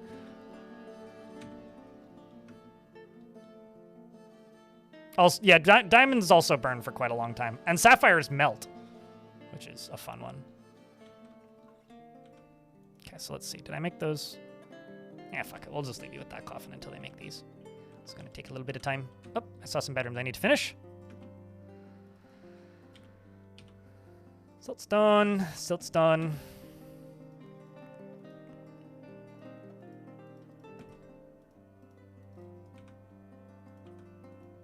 There's some dwarves in prison because I'm failing automations and automated orders, and that's fine. Just need that last one. Now, color coordination, that bugs me.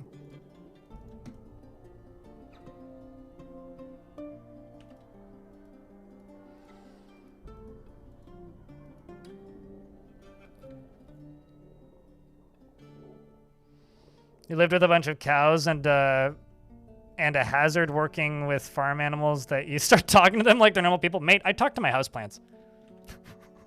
So I don't know what's worse, but sure.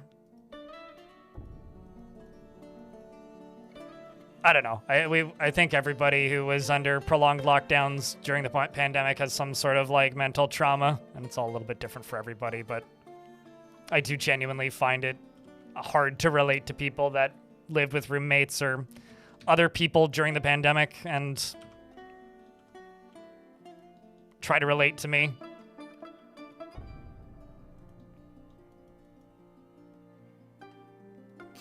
That's all.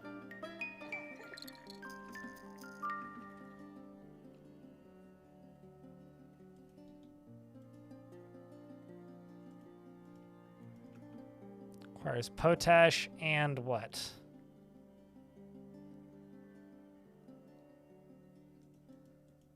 Oh, I see what's happening.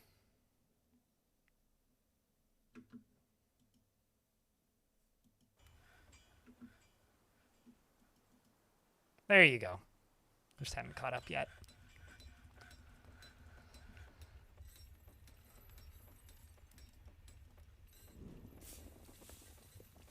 Pearl ash, and then you. I need to butcher some things. Creatures.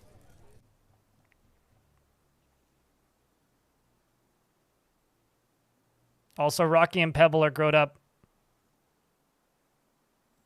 And I've got 2 more rock hatchlings.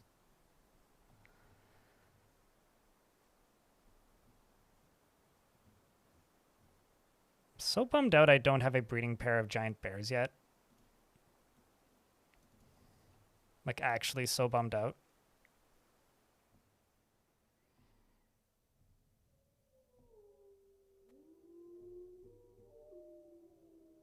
To the point where I might just butcher them.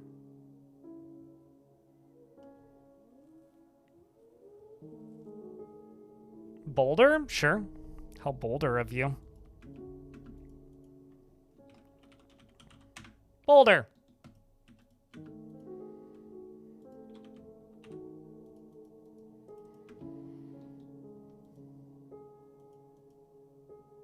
Box is unclaimed. Oh no, we've got an unfertile rock egg. That's unfortunate. What do I do with the extra rocks? Well, right now I'm waiting for them to grow up. I mean, presumably I'll start butchering them once I have a consistent crew of breeding rocks. Because, like, Pebble and Rocky are full size now, but they're still going to take 20 years to get full grown. But soon we'll be able to, you know... Isn't that just breakfast? Well, I don't want to allow them to cook it, because then they'll cook fertile eggs as well. Unless I fucked something up. I feel like they used to be able to specify between fertile and unfertile eggs, but... Chat, it's party time. I require party. Please assume the party position in the chat.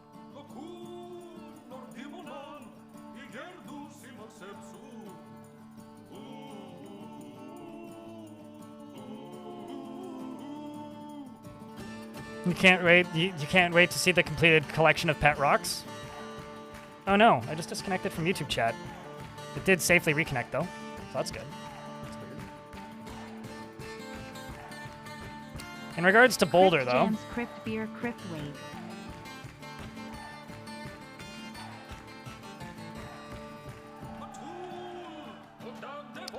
Boulder.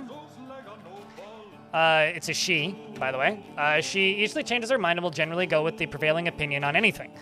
She is a strong need to pay back any favor done for her, and she is very quick to anger. She strongly prefers discussions and ideas of abstract concepts over handling specific practical issues. She does not often feel lustful, and she occasionally can lose focus on the matter at hand. She has a noticeable lack of perseverance, and she tends to be a little wasteful in work on projects, and sometimes can act with little determination and confidence, and generally acts impartially and is rarely moved to mercy, and often feels envious of others. She thinks that she's fairly important in the grand scheme of things and is getting used to tragedy. Another Etten!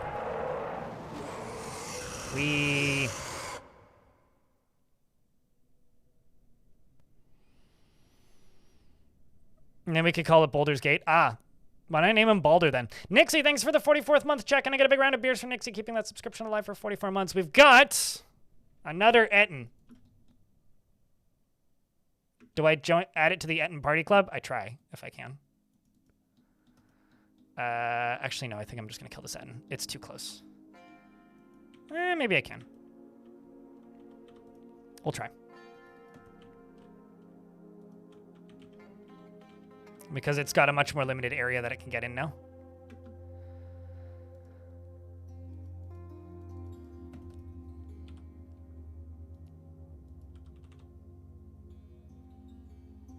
I don't know which one it is. There it is. Do you have anything in your inventory? Nope. The Euphoric Nagok. Well, sir. See if we can get you in. I'm at none of it. Semtex gun. Got him. That was easy.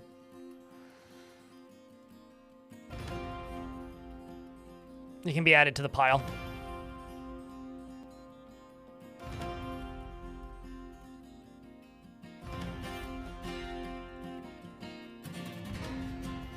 I'm also going to go... Where is it? It's down here, isn't it? Yeah, there it is. I'm gonna go lock this door. Just gonna let them lay some eggs and make some babies. Ideally some baby geese. So that I can just, like, you know, acquire some additional... This poor duck. So I can acquire some additional geese. I need a drake. I need a male duck for that poor duck that keeps claiming all of the locations for eggs.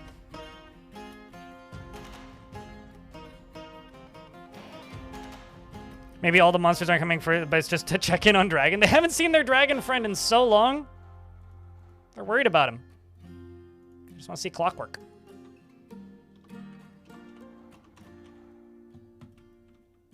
I mean, I don't know. I'd buy it. I believe it. So now I just need to collect 32 sand, I think.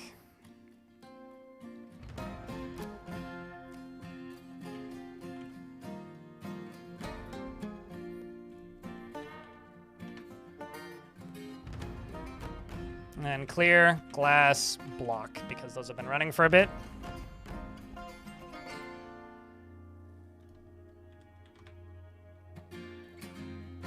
Off they go.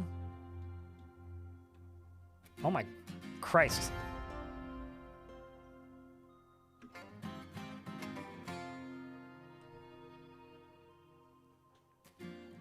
What? Now, I always feel that I need to specifically do this whenever that happens.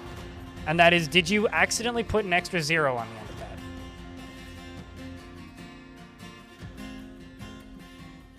that? Okay. Thank you? Holy shit. So I did have somebody once through PayPal who said they meant to only tip $10 instead of $100, so I refunded it, and then they tipped $10.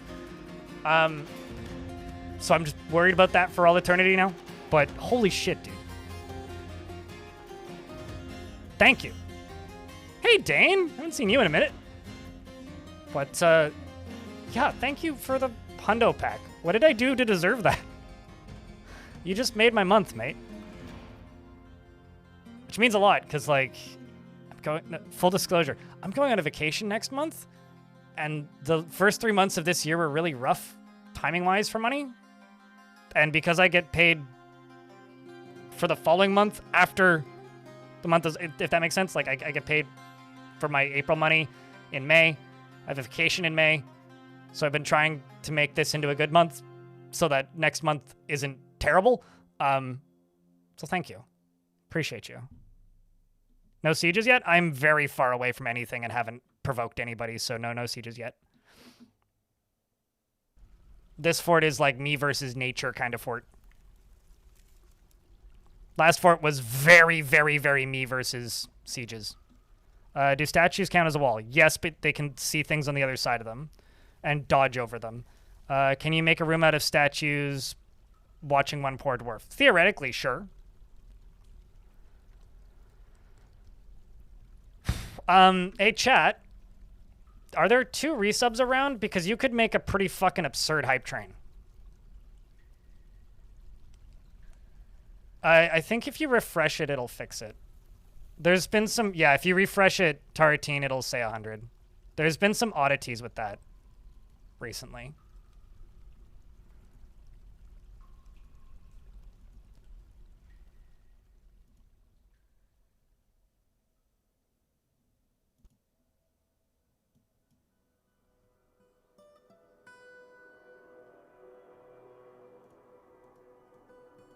Hold on, I'm just doing something. Oh.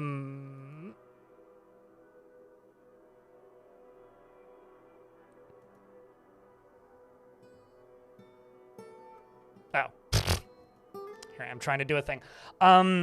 Okay, hold up. Sam, thank you very much for the 5-pack. Darius, thank you for the 5-pack. And 94 Tails, thanks for the subscription. Xylox, thanks for the 5-pack. And that is a level 12 hype train? Which, that's all I have to say is I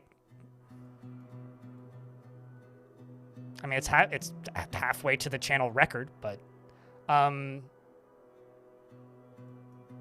Daru, thank you very much for the 5-pack. Exterminator, thanks for the Prime. Xylox, thanks for the 5-pack. I don't know what to say. You know, it was a joke about breaking the streamer yesterday because I got really confused with the mechanic. Now I'm actually broken. Now I'm actually broken.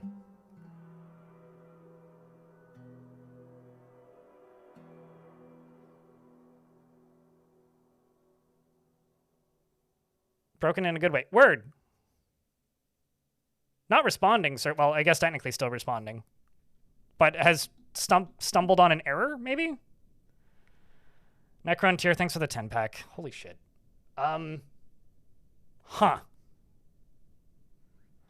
I'm gonna... Taratine, you get a statue. Because, that is ridiculous.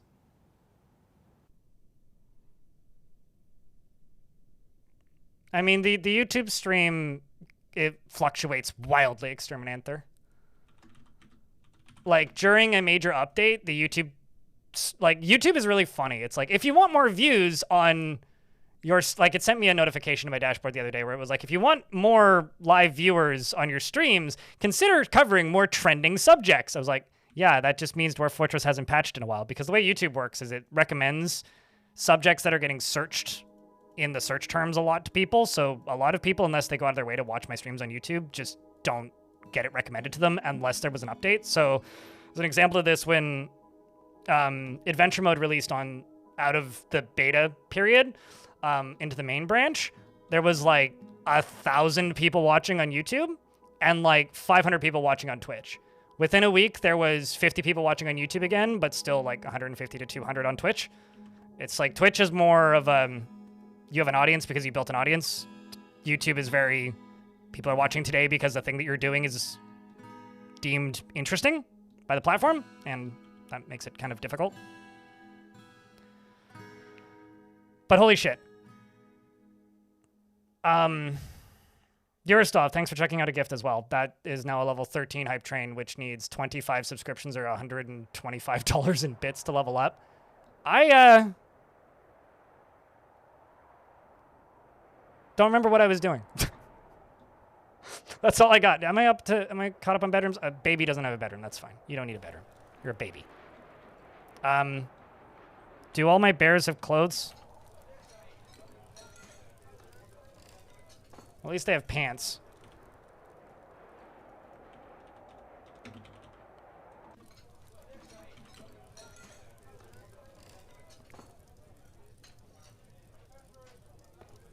Let's just make bear size dresses. I'll make 10 of them. And we'll do I do those already? Very large sock shoes.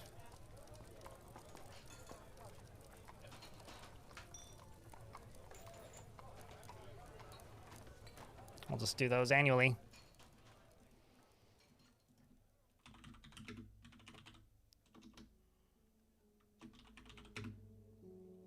Cloth trousers. 10. We'll just do those annually. And I need to make them the right size.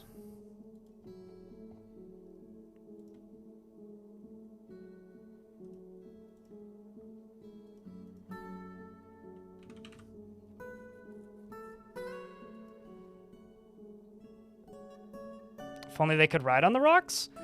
I mean, you can in adventure mode, Johnny Quest. Like, there's really no reason for that in Fortress mode. I mean, you can do that in adventure mode, and technically they do that when you're attacking things that are off screen. But all you'd really be doing is replacing the dwarf pathing AI with the rock pathing AI, and the rock pathing AI is a lot more expensive. So I don't actually, like, that's one of the things where I kind of go, huh? With the audience of Dwarf Fortress, I don't understand the obsession with everything having to ride things. It's like, I read that as, oh wow, everything's going to be significantly less reliable, if that worked that way. But people just see cool mount, I guess. I don't know. The easiest sieges to break are the ones with a lot of mounts, because the mounts get spooked, they run away, and then the siege is over. Like, literally, they are the easiest sieges to break. But thank you very much for the ridiculous hype train chat. I am at a loss for words. So, like I said, 25 subscriptions are $12.50 in bits to level it up again, but holy shit, you've done more than enough.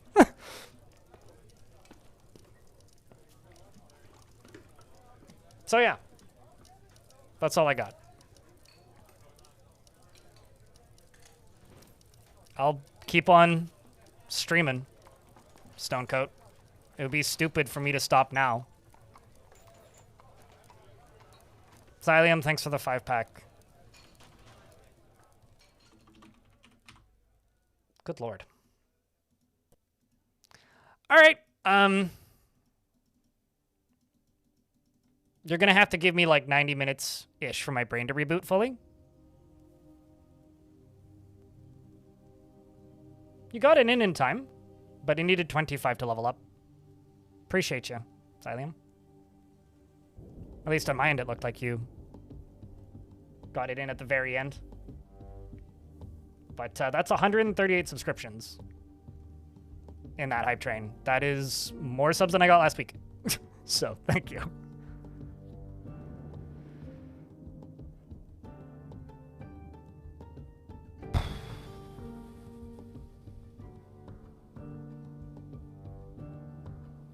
And Skeletalor is going to bed.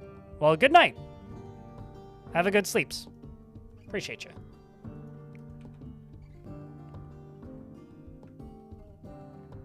For the people when you get them in the fortress, characters make clothing in the size of them. So if dwarves are making clothing in a clother shop, they will make them dwarf-size clothing unless told otherwise to make other size of clothing. If they are bears, they will make bear-size clothing unless told otherwise to make other size clothing. Dwarf-size clothing automatically fits dwarf-size clothing automatically fits dwarves, goblins, and elves.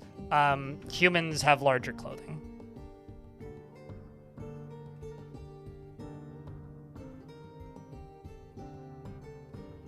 It is, but it isn't at the same time, 94 Tails. Like,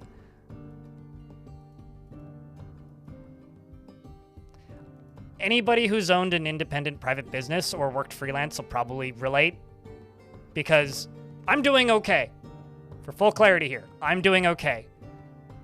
But when there's economic turmoil that changes the consistency of how you get paid, that is stressful. So I wouldn't necessarily say that it's hard for me to make a living doing this, but it can be stressful sometimes if unknown things happen. So thank you, though. Seriously.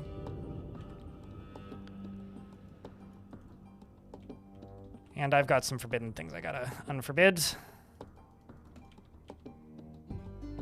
It's never too late to say thanks, Al Dente. Always love to see a cat emote. Shoutouts to Cat on Mars. So I've now got a Cyclops and an extra Etten.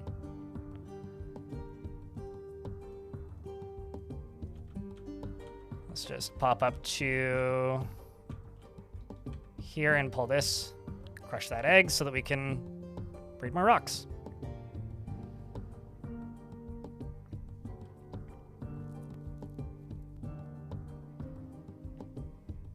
Well, I don't know. Like I said earlier, it's going to take me like 20 minutes for my brain to reboot itself, so apologies if it takes a little bit.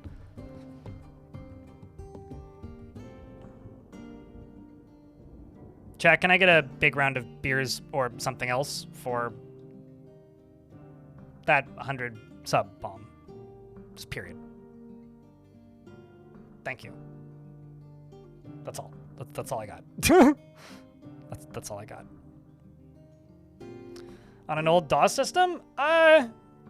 Maybe my brain is just deterministic, so I need to go through every single thing. I can't go through multiple thoughts simultaneously, so I'm still stuck on the holy shit. I don't have multi-threading in my brain noodle. I really like the way this is looking. I think that looks really nice. And we are now making clear glass blocks using that pearl ash, and of course the ash and the charcoal and the coke.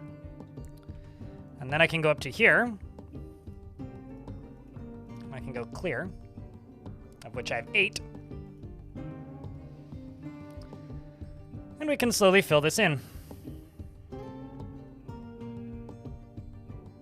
Appreciate the beers in the YouTube chat as well.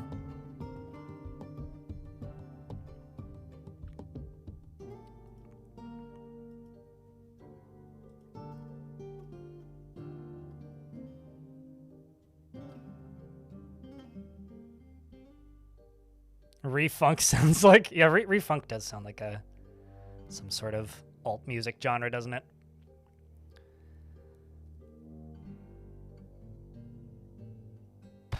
Okay, you over here can be a siltstone.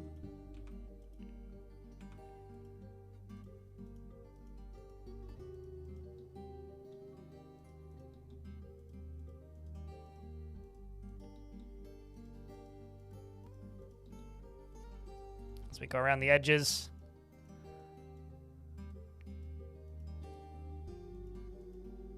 This is the paranoid dwarf bedroom who's blocking the doorway with all their furniture.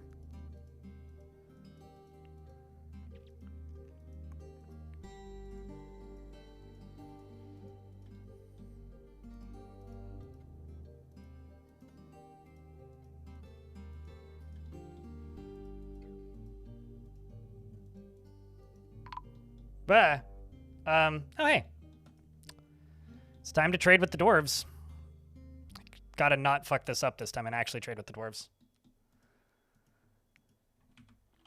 I may or may not have super duper forgotten to trade with the dwarves last time, so, you know. All right, rather not the dwarves, the humans last time. It's okay, though. I got piles of clothing that I can sell.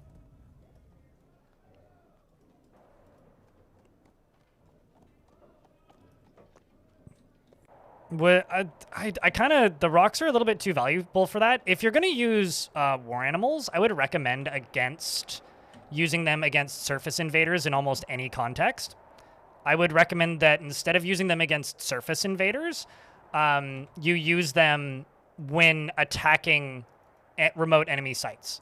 So if you fight on the surface, you're more likely to just lose your rocks than anything. Lose your marbles, if you will. If you attack them when you're invading an enemy location, they will be much stronger. So I would use them for off-site attacks. Like assign them as war animals to your squads. Which is probably what I'll do if I start invading enemies. I haven't fully decided yet. But I'm in an ad break, so we'll wait until the ads are done.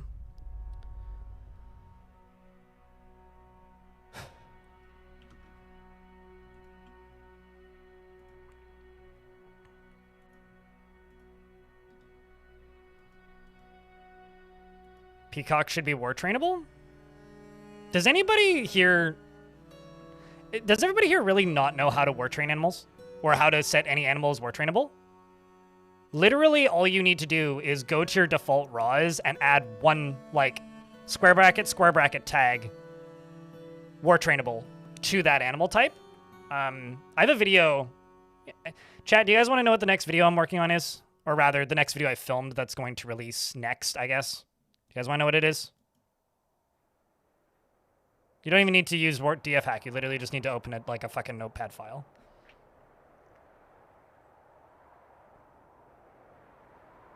The next video that I'm working on, like, is a follow-up to Mermaids. And the follow-up to Mermaids, like, mermaid farming was a failed thing, largely, in the Dwarf Fortress community. But one of the people from that thread went on to successfully farm sea serpents at a large scale. And at the end of that video, I'm adding in a little tutorial on how to just, simply put, you can't farm sea serpents right now because if they're trained, they require a nest box to multiply because they lay eggs. But at the end of that video, I explain how you can modify them so they don't need to lay eggs in your game's files, and so that you could go do it if you wanted.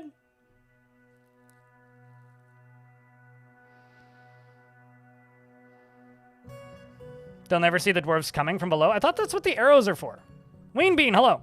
So maybe that'll be useful for people. Because, like, here, let me just show you something. If you go to your install of Dwarf Fortress,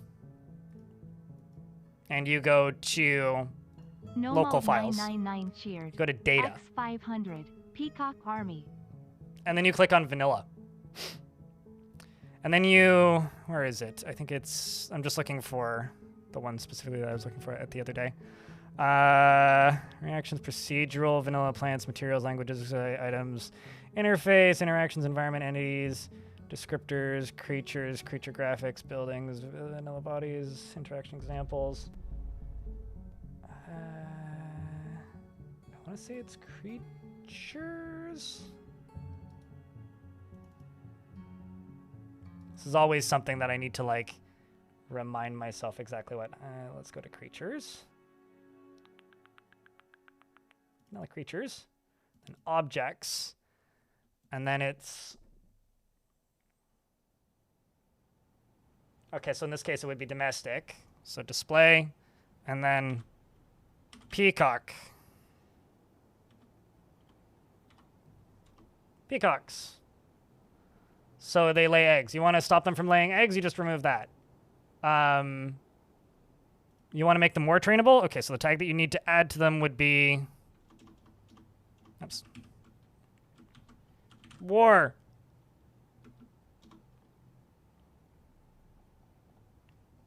here.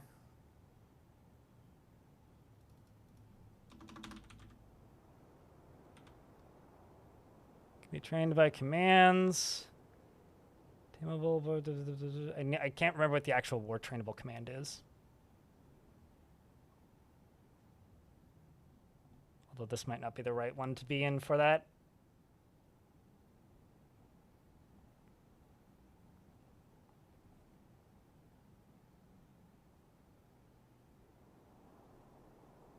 No, these aren't. This isn't the source code, but I understand the memes, no mold. Anyway, you literally just need to add war trainable, which I guess I need to open up a different folder for that to find that specific one. If I go to creature standard display,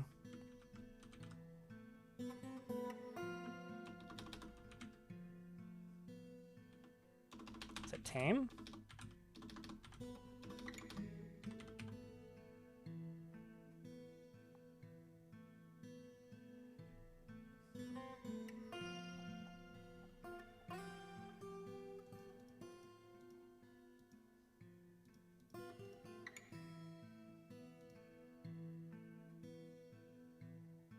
Oh, that's interesting.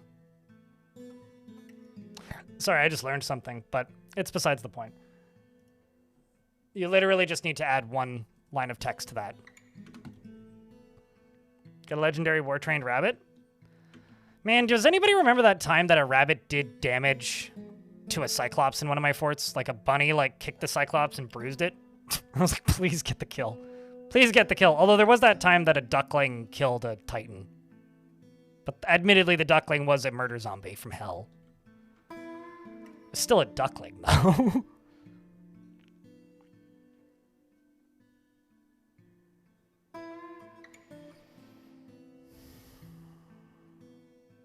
But yeah, anyway, literally that's all you need to edit. Those raws have gotten a lot more complicated in the last few years, though. But that just means there's more you can do with them.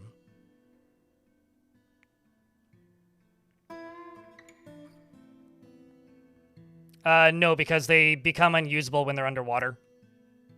Because surface creatures can't interact with something that's underwater. Same for underground creatures. So, no. Frog for hire.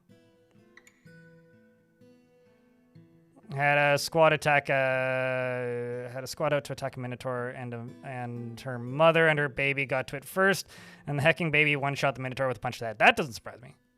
I saw a baby punch a smoke demon and kill it. Granted, it was a ball of smoke that did nothing but being a ball of smoke. What did you claim? Metalsmith's Forge. Ooh. So you are a blacksmith. What bars did you grab? Silver. Ooh. Some sort of silver artifact.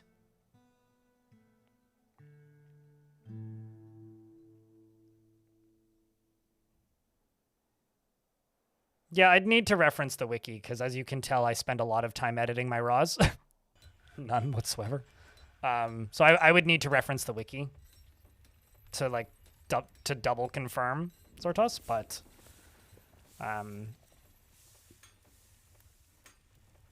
that is where you'd need to go. I don't know what that is, God of XP.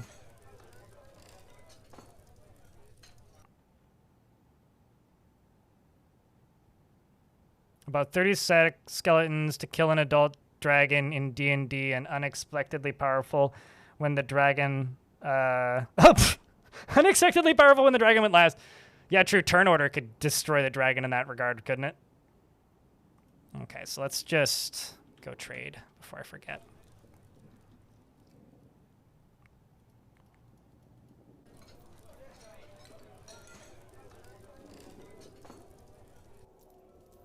I might actually request pets, which is something I almost never do. I'm just gonna buy all those cages, and I'll just butcher everything that I don't need. I'm just gonna buy all the barrels because I'm lazy. Gonna buy the buckets. Although, is there anything in here I really don't need or want? Like poison, cave spider venom, bee venom, don't need. Llama's milk, okay, we'll keep that. Cow's milk, we'll keep that. Donkey's milk, we'll keep that. Dwarven rum, yep. Horse milk, keep. What else do we have? Sheep's milk, keep. Pig's milk, bee venom, go away. Sweet. Then let's go down. Maybe not that far down. Let's go to...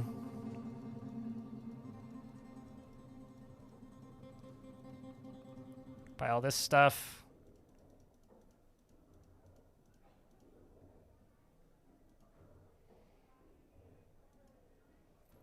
Maybe I won't sell that one, because they're not all that valuable. That one, on the other hand. That one, on the other hand. That one as well.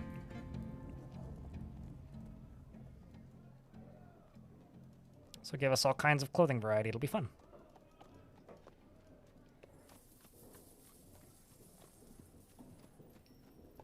Let's buy the bolts. Man, can't actually afford the bolts. Bolts are too expensive. It's kind of wild how valuable bolts are. Buy the meat. Buy that. Don't buy that. Don't buy that. I'll buy those. Don't buy that. Don't buy that. Sure, we'll actually buy those. Buy the cheese, which may or may not be able to afford. And trade. Hey, there we go. Sweet. Now I'm gonna go down here. And go down here. And then go... well, actually, I didn't need to go down, but let's just see what we have in cages. So... is there anything in here that I could use as a breeding pair? We got a drake. Excellent. Horse. Sheep. Rooster will keep. Gander will keep. Peahen will keep. Billy goat will butcher, butcher, butcher. Keep, butcher, keep. Butcher. Butcher, keep. Well, butcher.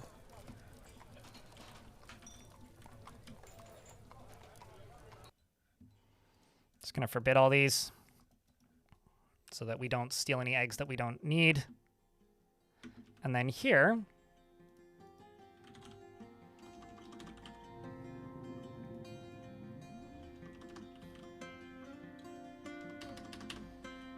let's see what else we have that can go into here. You,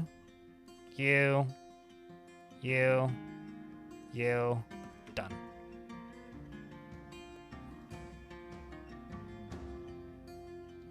Isn't that just a query? I mean, guess it depends, doesn't it? These are my baby rocks, though. Check them out. Aren't they adorables? Look at them. Look at them all. If I go here and I type in rock, that's what we got. I only actually have 2 females, though. Which is kind of unfortunate.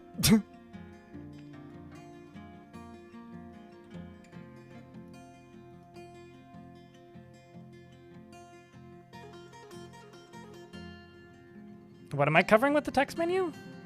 I'm confused.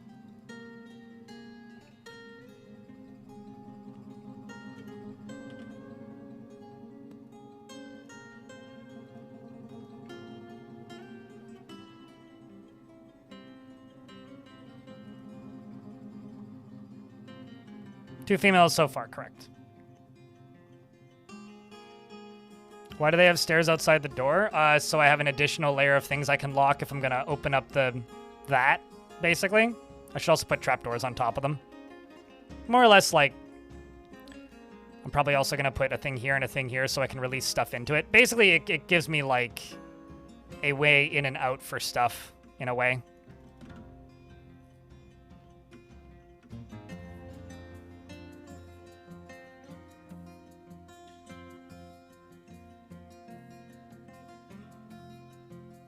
You saw them in text, but the babies were obscured. Oh!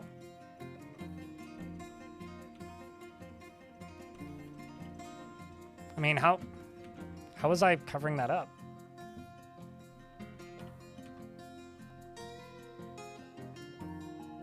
I guess I don't know how I'm covering that up.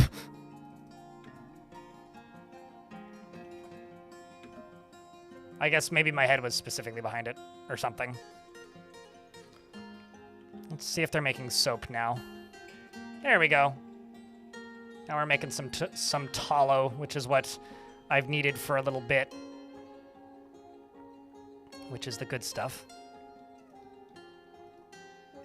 We're also processing pigtails, making piles of lavish meals.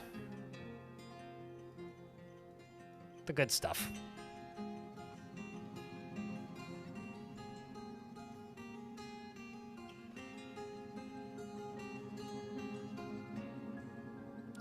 You are not anymore, but you were. It was the search text box before the wide menu that obscured them. Okay. Please let me know when I'm blocking stuff, because I have recently moved my camera, I guess. But anyway, those can go in the hospital. My pathetically tiny little baby hospital up here.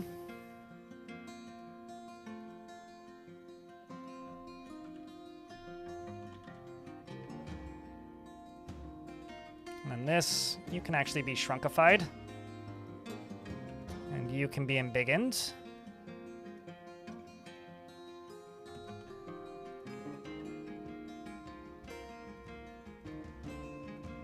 Can place some additional traction benches into here.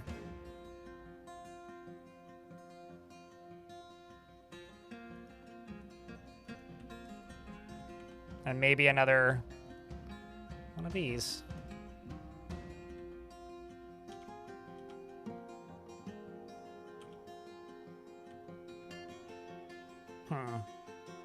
Trying to think about where I could put a well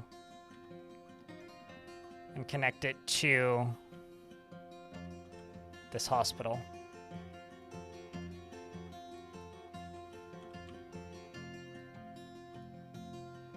If I do that, and I do that,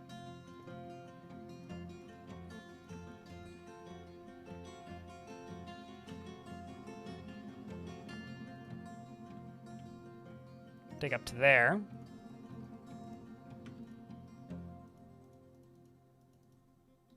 Let's see where that ends up.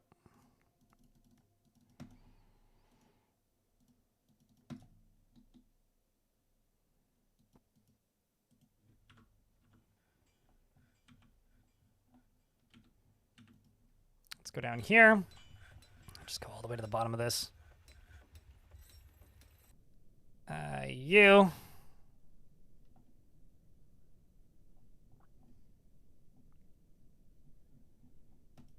And done. That can probably just get moved upstairs.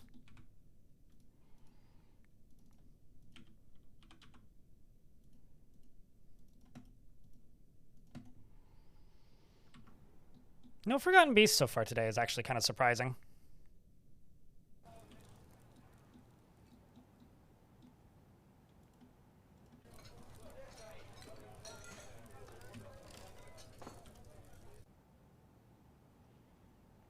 So either they will hit Aquifer, or they'll dig over top of Aquifer. They dug over top of it. This is now Aquifer.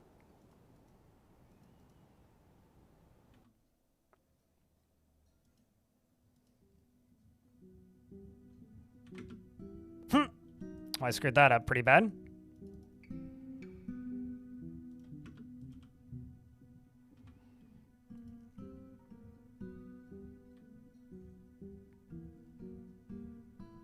Thank you very much for your kindness today, Tartine. Appreciate you, man. Jack, can I get another big round of beers for Tartine? And also, hold on a second. Let me just do something real quick.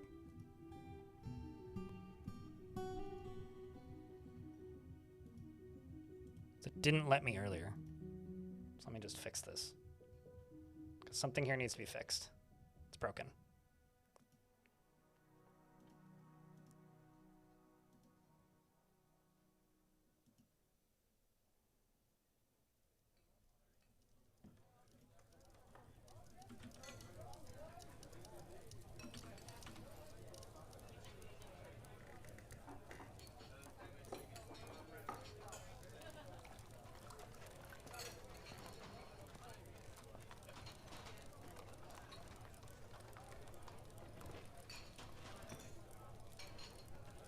Done. I fixed it. All right, you can go to bed now. Thanks for hanging out, mate.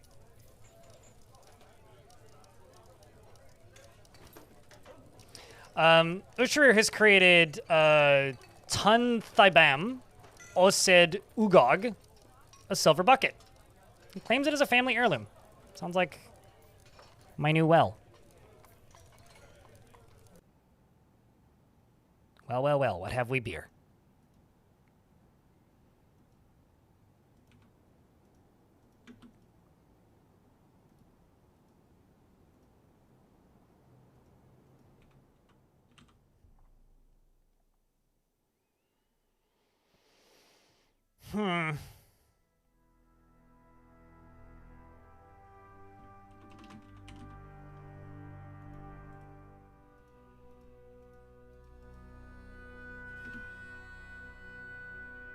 A bucket. There won't be no holes in those buckets, dear Liza.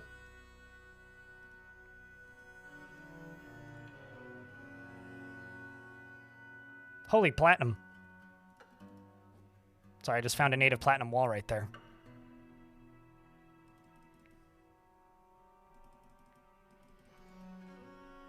Lady Dwarf green tea? Can do. Just let me get this bucket placed. Do you have any preference of gerb?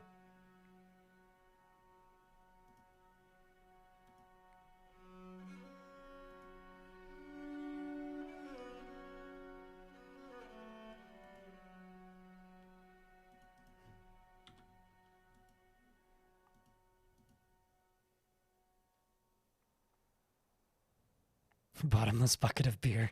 It's an artifact, all right. Like, we got some pretty happy metalsmiths. We've got a very happy militia cook. We got some blacksmiths. Got some stonecrafters. I don't know if I have any animal trainers, we'll see. I do, in fact, have an animal trader. Something like this. She's not bonded with any of the animals. But she is quite happy. Yeah, you'll never get it out, right? God of XP?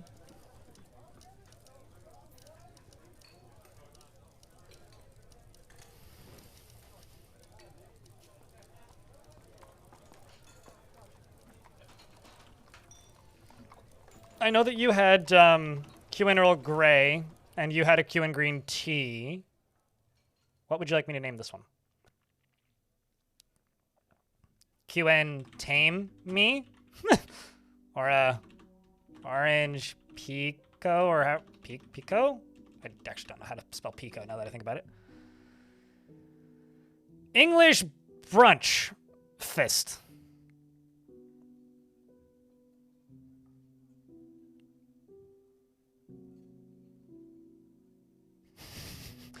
I mean, something that I think is kind of funny is there is no right answer to this, Sweensbean.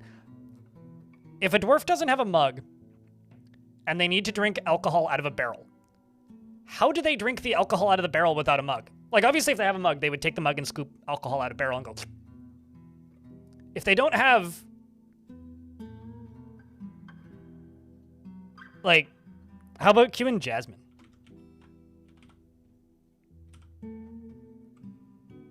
If we're just gonna stick with the tea bit, like, either they pick up the barrel and they go glug, or they just, like, bob for apples, or, like, they grab a straw. Like, I don't know. There is no right answer, but I do love it. With great difficulty, yeah. Mm-hmm. Very little food safety. Upend the whole thing. Yeah, honestly, I think picking up the whole barrel and just chugging is probably the right call. You know what would be a really fun mechanic? If dwarves were more likely to brawl if they were drinking without using a goblet, cup, or mug, and if they used more alcohol if they were... Because, like, they would just drink more, right? Like, more likely to die of alcohol poisoning, more likely of brawling under the influence, more likely of getting too drunk. That'd be cool. Sounds delicious, God of XP. They lay down under a spigot and bartender know when to stop you, exactly. Okay, so QN Jasmine. Flaring girders, if you want to look yourself up. She is completely oblivious to the concept of neatness and will just leave her things strewn out without a care. That's me during the work days. Yeah, I've got like 2 sets of clothes just like on the floor at the foot of my bed. The second I hit my weekend, though, it gets cleaned up. She lacks confidence in her abilities and is quite comfortable with others that have a different appearance or culture. She enjoys the company of others and has a calm demeanor. She isn't given to flights of fancy, and she is quick to form negative views about things. She often acts with compassion, and she is very humble, and she tends to avoid any physical confrontations. She works to square this natural tendency with her respect of martial prowess, and generally acts with an arrow focus on the current activity. She chews her lips when she's nervous, and she needs alcohol to get through the working day. She dreams of raising a family and personally finds sacrifice to be of the highest ideals, and believes it is important to conceal emotions and refrain from complaining. And she sees introspection as important. She likes bituminous coal, lay pewter, clear diamond, giant giraffe leather, horsehoof, cotton fabric, and the color charcoal, crowns, ballistic parts, and foxmen for their cunning. That's what we call it now. And the words of the fatal crypt and the sound of the savior of kindness when possible prefers to consume giant crab, pomegranate wine, and absolutely hates purring maggots. And her hair is clean shaven, and she has a clear voice, and her nose is quite long. And you are friends with 2 very suspect zombies. At least they're just poets. And you have a huge group of friends in the fort. Holy shit. You are truly a social butterfly. Welcome to the fort. Charcoal is a color, yeah. I mean, charcoal is like off gray, like speckly gray.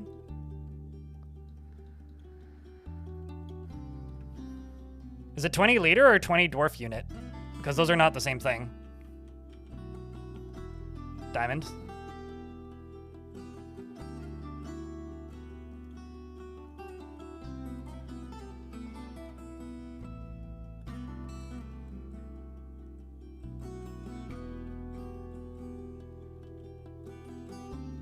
All right, well, where was I? I was working on something. I'm sure it was very important, but... Right, I was doing this. Still, like, catching up the old head noodle after the brain deconfuddling event of whatever the day is today. April 26th.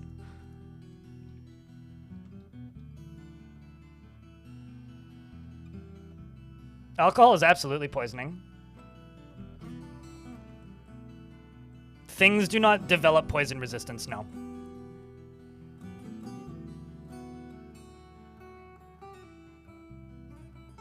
To me, dwarven food is like flavorless bricks that are virtually inedible to anything but dwarves. You know, in Lord of the Rings, how they eat the elven food that's just like, it fills you up infinitely. Like, it makes you feel sated no matter how little of it you consume, and it's like, kind of tasty. I feel like Dwarf Fortress food is not the inverse of that, but it's like that except minus the part where it's tasty and like pleasant to eat. It's just like, if you read the descriptions of any dwarven meals, they're all just like, okay, what is this? This is a sheep meat roast. It's a stack of sheep meat roast. Ingredients are minced horse tripe, minced prepared horse spleen, exceptionally minced sailfin molly, and exceptionally minced sheep meat. To me, that's just like a meatball of black meat. Like, everything's just blitzed. Probably inside of, like, one of the organs. Like, very well done. You know, it's like when somebody orders a well-done steak and then their steak is so well done that it's, like, almost inedible, is kind of how I read that. Obviously, that's just how I interpret it, but, like, that is how I read that. I'm out of siltstone, I think.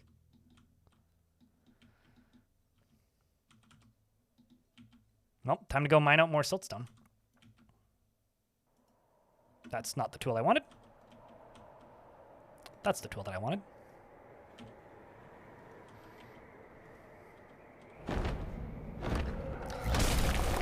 Another Etten, this one's named Murding, has come. It is a humanoid monster with 2 heads. Where this one? Again, it brought nothing. No! I'm going to lock the dwarves into the fort. This one has how many kills? None! Oh, wow. It's also 400-something years old. Run away, Dwarfy and the squad. Please don't. No, no, no, no, no, no, no, no, no, no. I don't need you to kill poor Etten. Here. Uh-oh. Oh, no, you are super dead. It's gonna get, unless it gets to the, okay, phew, I made it to the cage. I was like, this is gonna get killed by some random guard from the traders as they're leaving, but it survived, thankfully. So now we have another Etten to add to the club. The collection. The bin. The box. Welcome back, Slug.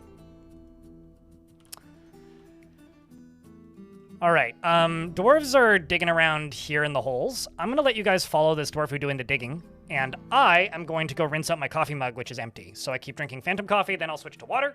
I will be back momentarily while the ads run. I should be back before they're done. Thanks a lot for the support today, chat. You're very kind. BRB.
Cheese for everyone!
Also swapped out the water in my water bottle.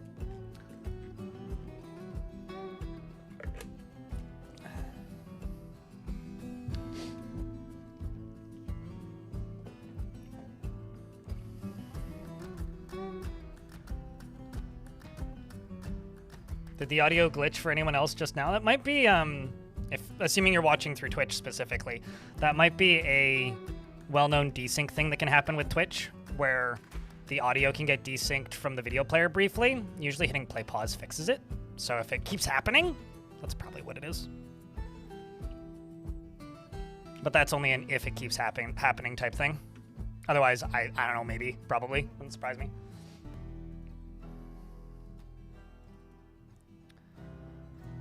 All right, so all that's getting filled up. These are still getting filled up. This down here. Let's get those other platinum bars done.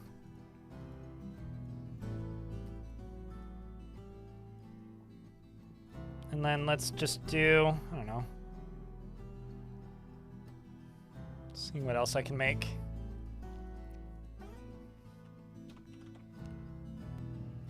Let's just do 30 pig iron and get some steel going after that. I'm just going to do it at that one shop specifically, though. I don't want everybody doing it simultaneously.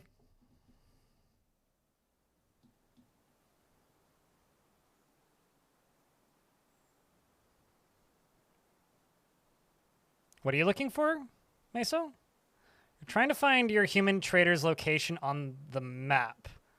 Oh, you on the world map?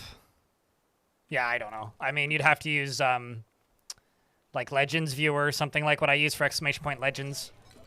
Which, as a reminder, if you want to read the legends for this world in real time, well, as of the last stream, you can type in exclamation point Legends in the Twitch chat or go to legends.blindirl.net for my self-hosted Legends Viewer instance. Be nice to it because it's hosted in my closet. But that'll allow you to look at things like maps for this world and look into the creatures that I've caught so far and read about wars and other factions and previous fortresses and other things.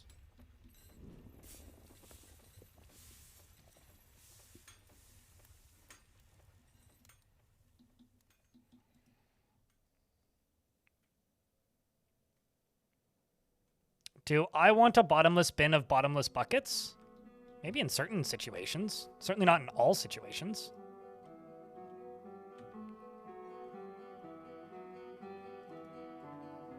Okay, so something I'm going to do.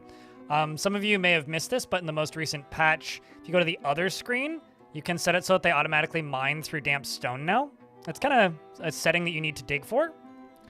And because this is an aquifer, and we all know it's an aquifer, I can just do this.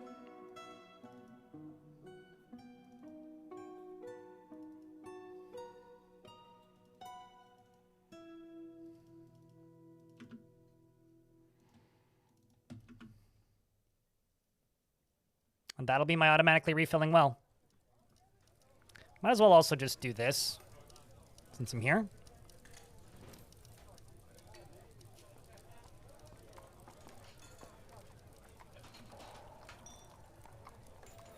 And then just go along the edge and fill it in with shale.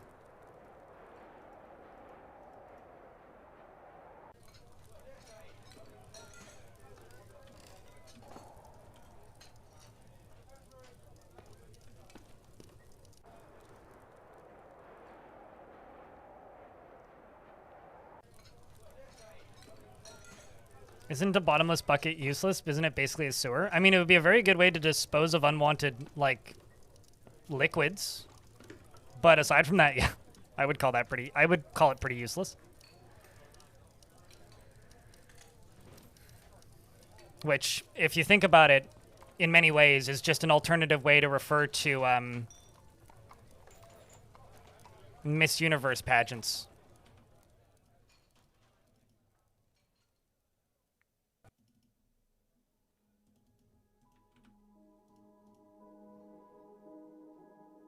It really changes the meaning of there's a hole in the bucket, dear Liza, because it becomes there's a black hole in the bucket, dear Liza. Although I wouldn't have minded a bottomless Lego bin. Like, if we're talking about in real life, I would have liked a bottomless Lego bin when I was little. That would have been cool. Although I would have had to build several platforms so that they wouldn't fall for all infinity and eternity, and instead, like, at some point, like, make it possible for me to get my Lego back out. But I'm sure there could have been some practical use cases there for a kid.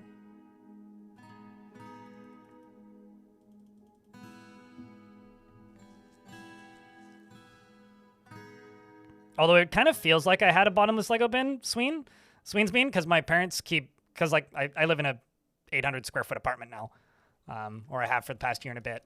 And every time my parents come over and visit, they bring something that I used to keep here and used to live here with. And so my parents are slowly threatening to, like, give me all of my old Lego collection back.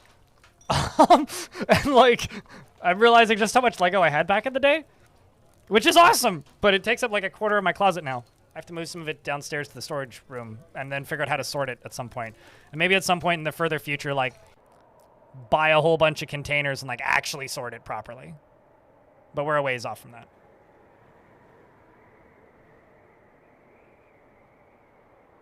I'm very confused by who you're adding. What's your housing design? Do you optimize for space or aesthetics? I was going to say you copy-pasted something, that's for sure. You optimize for space or aesthetics. I've recently started playing this game again, and I've started... I don't optimize for anything, except for maybe aesthetics, sort of like as you suggest. What's paramount to me is I like looking at my forts, and I think half of what drives me to want to keep playing a fort is enjoying looking at it. So for me, it's all about aesthetics, really. I used to joke that, like, you know, endgame in an MMO is like fashion, name of MMO, so like fashion Warcraft, or like fashion frame in the case of like Warframe. For Dwarf Fortress, it's like fashion fort, except it's like less of a fashion thing and more of like an architectural design thing. Sort of like Minecraft, you know, like when you get really good at Minecraft, like playing the game itself becomes pretty trivial at a point, even if you're modding it. And so like the challenge is, how can I play this like efficiently while also just making shit look as cool as possible? My advice generally is to not try to make forts look the way I do. Just try to make them look a way that you like looking at and are also like functional. Not everything I build is functional. Like there's times where I will build things that like are way bigger than they need to be, or are way more varied than they need to be, purely due to the fact that I think they look pretty. Can Sheep, thanks for the 5 months with Prime. Appreciate you. And sorry, I try to, like, read the, like, you know, the YouTube chat as well, but I get behind on it sometimes. But yeah, I think that the most important thing is that you like looking at the thing that you're making, and also realize that if you're looking at something else that somebody else made and you think to yourself that it looks better than anything that you could build, just remember that you are your own worst critic, and you are the one that is most likely to see errors in your own work. So if you are playing a game that requires aesthetics or things that are subjective visually, it's much easier to look at something that somebody else built and go and feel that your own work is inferior than it is to look at what's cool and unique about your own work. I think that a lot of people look at my forts and they go, oh my God, like I wish I could build forts like that. But you need to remember that I've got ridiculous number. I've streamed easily 12,000 hours of this game. So that's just the time I've spent streaming. I've spent way too much time of my life playing this game. So try not to compare anything that you're building to what I'm building. And then also realize that half the time I stop playing fortresses because I think they're ugly. And think that my forts could look better a lot of the time. Or like, I'll look at a screenshot on Reddit and be like, oh my God, that's way cooler and more meticulous and specific and particular than I could ever build. But then people talk to me about how amazing my forts look all the time. So I think like when it comes to aesthetics are subjective, and you should just aim to build things that you like to look at because you're the one who has to play it. And then outside of that, as far as things being optimal goes, you just need dwarves to have easy access to a socializing area, relatively easy access to a temple, relatively easy access to food, and everything else is kind of gravy. Except for the biscuits. Those just need gravy.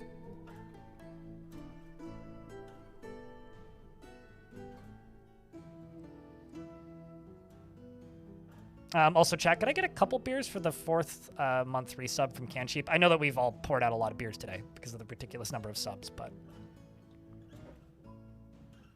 in YouTube chat, I'm new to Dwarf Fortress and know nothing useful, but is there a multiplayer mod for DF at all? There have been various over the years, but generally what happens when people play multiplayer mods for Dwarf Fortress is they realize why those mods never get supported for very long. The game really sucks in a multiplayer format. The best way to play Dwarf Fortress in a multiplayer format is to sit in a... Like, if you play games with a lot of friends and want to play Dwarf Fortress with friends, is to sit in a Discord call or a video call and screen share with friends and talk your way through it. You could export your legends and send those to your friends, and they could look at Legends Viewer and then occasionally trade the save file back and forth, is generally the best way to play Dwarf Fortress in a multiplayer setting, because the game itself is just so fundamentally not designed for that. Dwarf Fortress also came from an era where Like, it doesn't have, it's not running in like an off-the-shelf engine, right? It's running on its own code base. And because of that, one of the problems with that is you don't have easy ways to just kind of plug and play things like multiplayer in. So it would require a absolutely fundamental rewrite of a large portion of the game's code to be able to support any kind of multiplayer, which the developers are not interested in doing. Most of the player base doesn't really want, and would largely be a massive waste of time. So, no.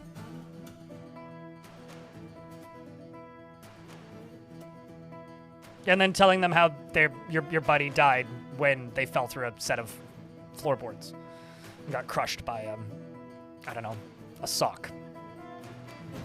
Based on what Greg and then said. The one that I messed with ages ago, Greg and then some, basically hosted this was back when you could terminal host Dwarf Fortress. Basically hosted an instance of Dwarf Fortress remotely in a terminal and then let multiple people interact with it through a web browser simultaneously. Damn, I've been around here a while. Nah. Good to see ya, and hopefully the fort is doing good. Crypt Wambler, Crypt Rock, Today's been Crypt wild. Bolt, Crypt Cross. Lanix, today's been wild. Thanks for the 37th month. You were too kind. Seriously. Thank you.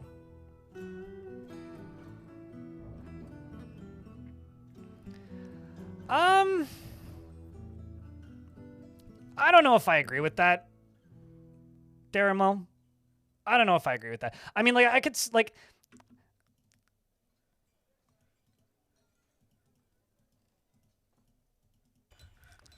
If...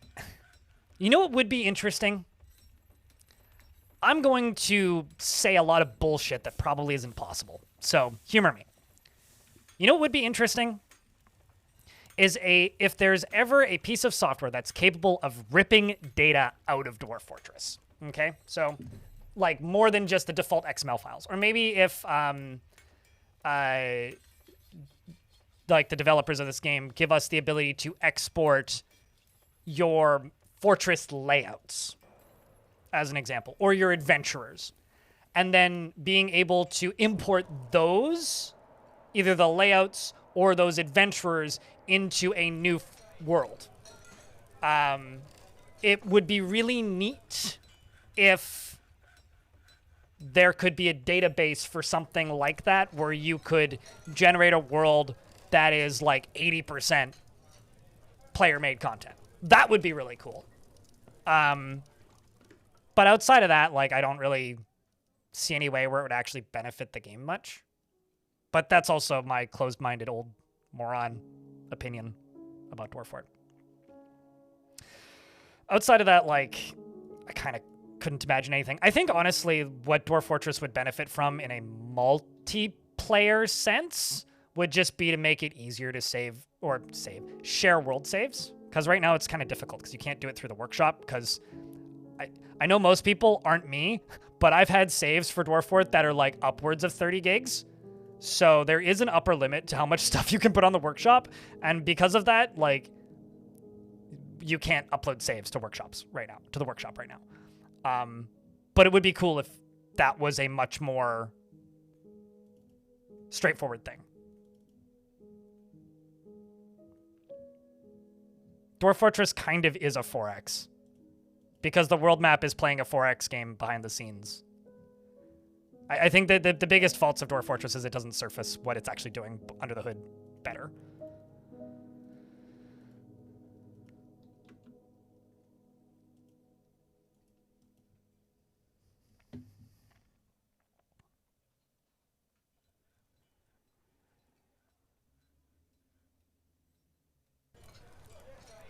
Where it would show organizations and plots, Dreadnought? A while? It was either the first version 47 or the last version of 44. I'm actually working on a video on this, Dreadnought, in YouTube chat. They asked, when did the Justice tab get the updates to show organizations and plots? It was either 2019 or 2021. It was one of the two. But I haven't gotten that far into that video yet.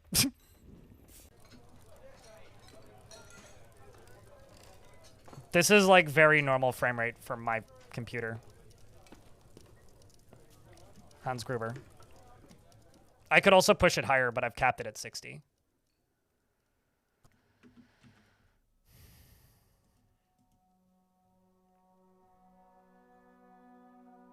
Stoneworkers Guild has been established.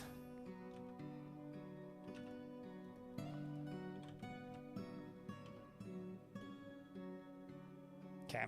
All my baby rocks are tame. And we've got another fertile rock egg being rocked.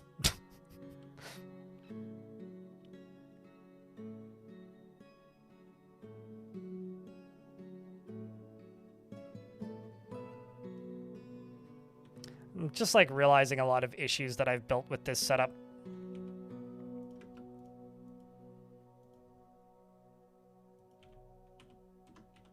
Let's fix them.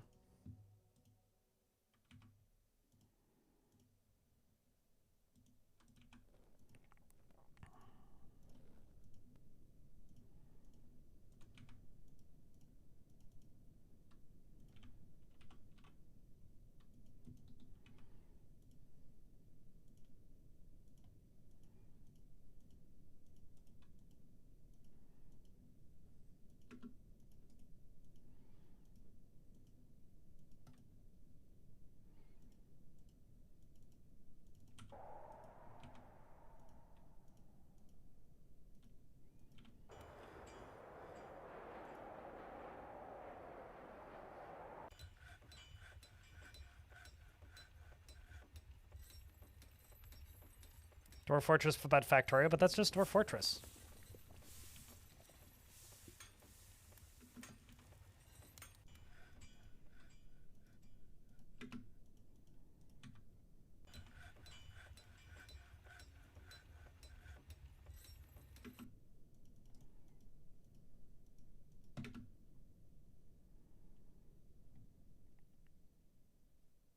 I'm all right. Salt and vinegar.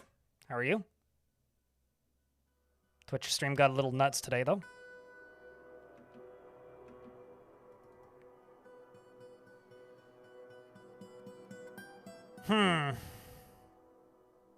Stoneworkers Guild time. I thought I already had one of those. I guess not.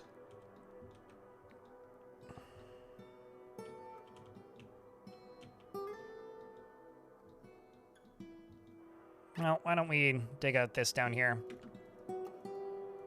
Place a Stoneworkers Guild over here.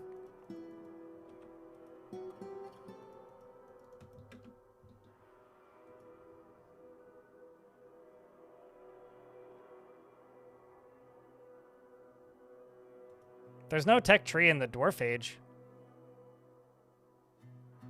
You need your steam engines and factories? I mean, there's several steam-related mods.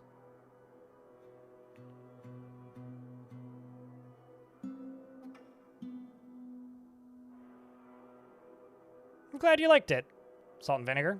I've got a follow-up for it in the works.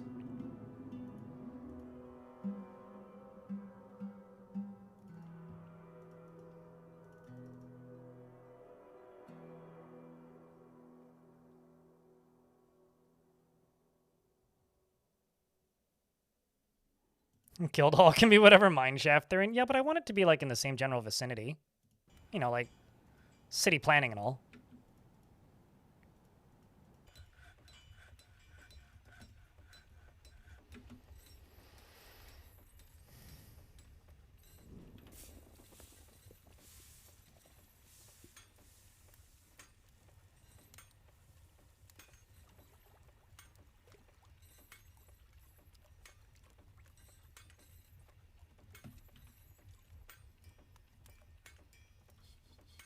What else do I have? I've got a whole bunch of rock salt. Everybody talks about the rock salt, but no one talks about the roll salt.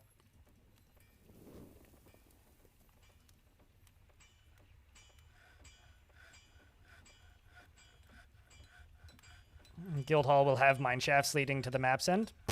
Sure. Why is there a saw blade trap in that room? Because that dwarf made a saw blade trap and claimed it as a family heirloom, so I put it in their bedroom. I mean, it's Lycott.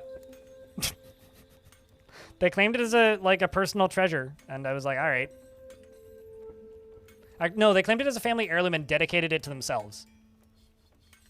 That's what it was. So I put it in their bedroom. I figured it was, like, the logical thing to do, frankly.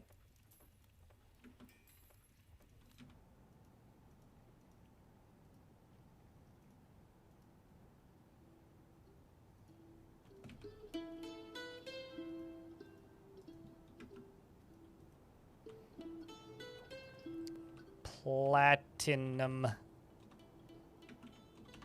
statue. Something beardy and happy. Can be telling. Telling me more. Are you a weaver? Or are you an armorer? Or are you a metalsmith, do you think? Tell him.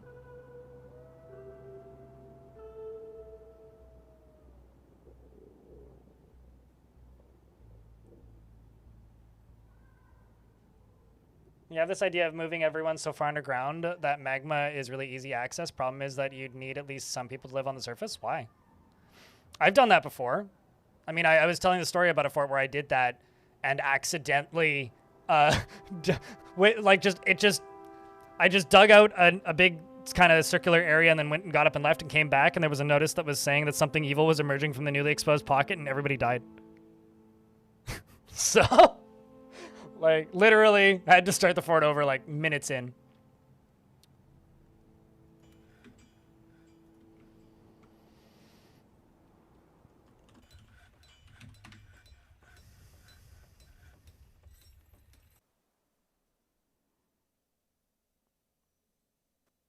But, I don't know. I wouldn't say that there's actually anything wrong with, like, being permanently underground. Just, like, make sure that all fights you have are underground so that the enemy can't, like, have the advantage due to you being cave adapted. First off, you have a pet goose. He is deliberately cruel to those unfortunate to be subject to his writing and sadism. And he dislikes abstract discussions and would much rather focus on practical examples. He can be very happy and optimistic and feels best when everyone gets along without any strife or contention. He is somewhat comfortable around others that are different from himself. He tends to be a bit stubborn in changing his mind about things. He tends to be a little tight with resources when working on projects. He is very humble, and he tends to share his own experience and thoughts with others. He isn't particularly curious about the world and has a noticeable lack of perseverance. He tends to have a little interest in joking around, and he can handle stress. He has a greedy streak, and he interrupts others during conversations when he's angry. And he needs alcohol to get through the working day, and dreams of creating a great work of art, and this dream was realized. He personally finds the whole notion that one would persevere through adversity completely abhorrent. Values a harmonious existence and respects power, and does not particularly value the truth. He likes alunite and bronze and resin opal and giant Rios macaw leather, as well as nautilus shell, the color leaf green, leather armor, guinea fowls for their social nature, and the words of the fatal crypt and the sound of the glimmer of serenity, and when possible prefers to consume thrips, rambutan wine, and absolutely hates mosquitoes. And like I said, has a pet goose.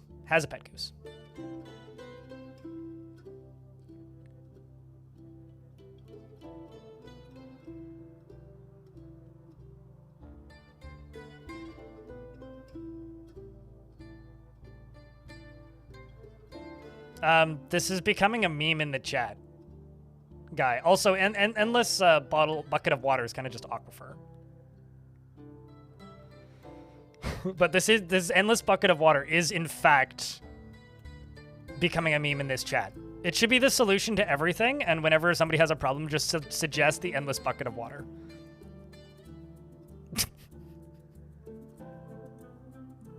Reborn Blue Haze and their 3-year-old daughter wishes to say hello, and held down H for a while and then held down the letter I for a while. I apologize if I've cursed in your 3-year-old daughter's presence. And Jack, can you please say hello to Reborn Blue Haze's 3-year-old daughter? Both chats. That was in the YouTube chat, but Also, as far as the 100,000 subscriber milestone goes, Salt and Vinegar in YouTube chat, based on the speed it's going right now and the rate of growth I have right now, if I'm lucky, I might hit it by November. Otherwise, it'll be like February next year. It depends on if it slows down. If it slows down more than it did in February this year, it'll be February next year. If it stays around where it is right now, then if I'm lucky, maybe November. Which would be cool. I really want the YouTube plaque so I can take a photo of it and impress nobody really and feel good about myself for 90 minutes. I need the dopamine, okay?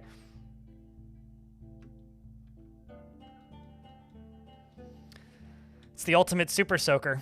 God of XP. Nixama, hello. It's good to see you. And Devil Dawn saying hello. Darut saying hello. Appreciate you guys. All right. I need to... Hold on. What was that elf's job?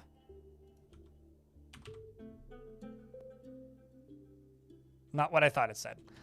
I've caught a bunch of reindeer. Well, it's kind of cool, actually. Let's train them. And eat them. That's just actually a giant zombie sponge. God of XP. Although, if you've ever seen a ball of fire, Forgotten Beast, or Titan underwater, they do kind of just evaporate the entirety of the space around them. Also, somebody mentioned something when I was reading the mermaid thread, in that thread that I want somebody to try, but I'm too lazy, which is setting a piece of coal on fire or a diamond on fire and dropping it into a lake to drain the lake. If that makes any sense. I want to know if that works.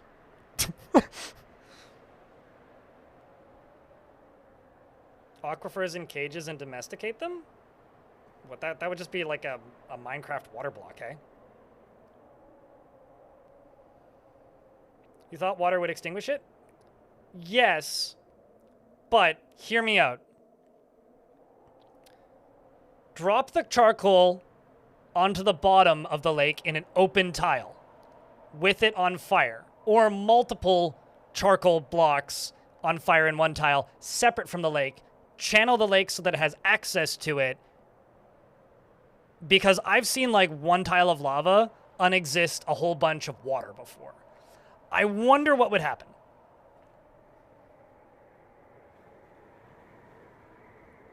Like, I wonder how many boulders of charcoal you would need, because it's probably not that many.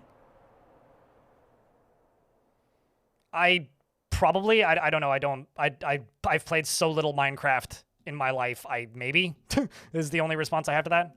Maybe.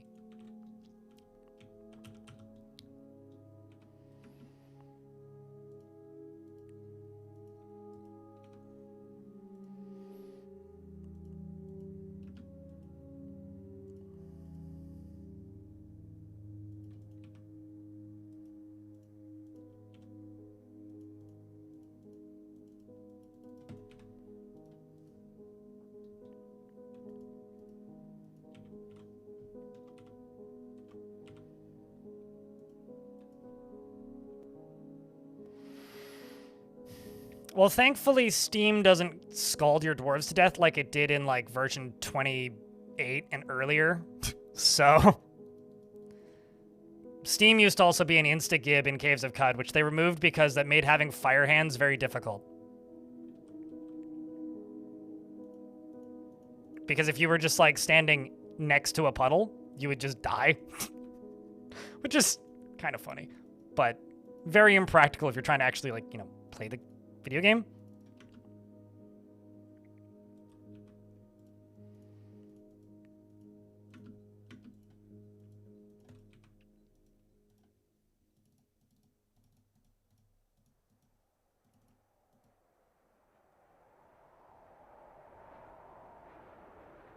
Sure, it's still pretty rough, but it's not like an insta-death.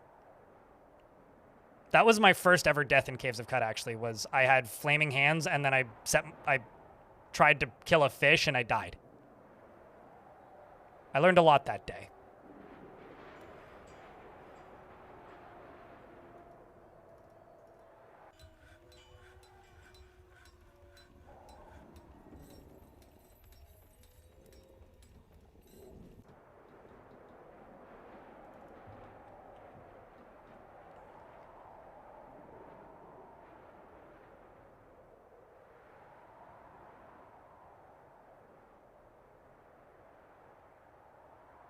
Oh, most likely. I'm sure it was an even tie, but like I don't really want to have a negative kill death ratio in Caves of Cud. Or any death ratio in Cud unless I have like, you know, what precognition or whatever active when it goes off. Oh, that was floors, not walls. Let's fix that. And go back to floors. This is going to be my addition to the hospital.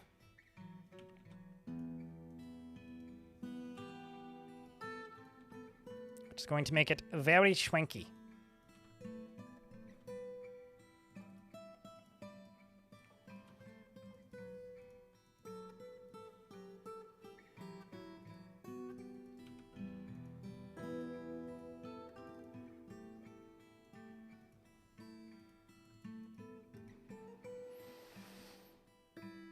And I'm missing one tile floor.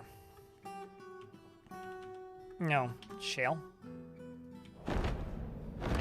Whoa.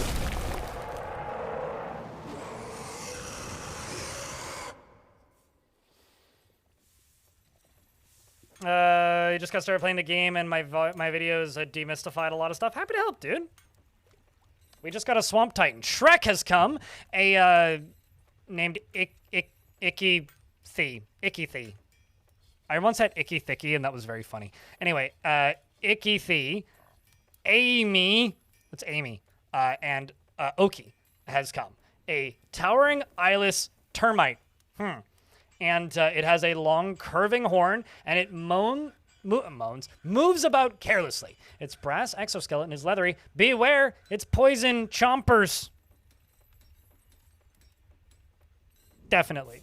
You know, one of these days, a dragon will show up, God of XP, or like a beast that shoots fire, and I'll have to like agree with you. So it's showing up here. This is my Marksdwarf squad. Are you? No, okay. I need another crossbow. Steel crossbow. Let's just make two. I also just need to make more weapons in general. Okay, so you're going to go up here, because this is my Marksdwarf squad. And then everybody else is going to go down here. And let's go find this beast. Actually, let's just go over here and turn on this. And now let's go find this beast.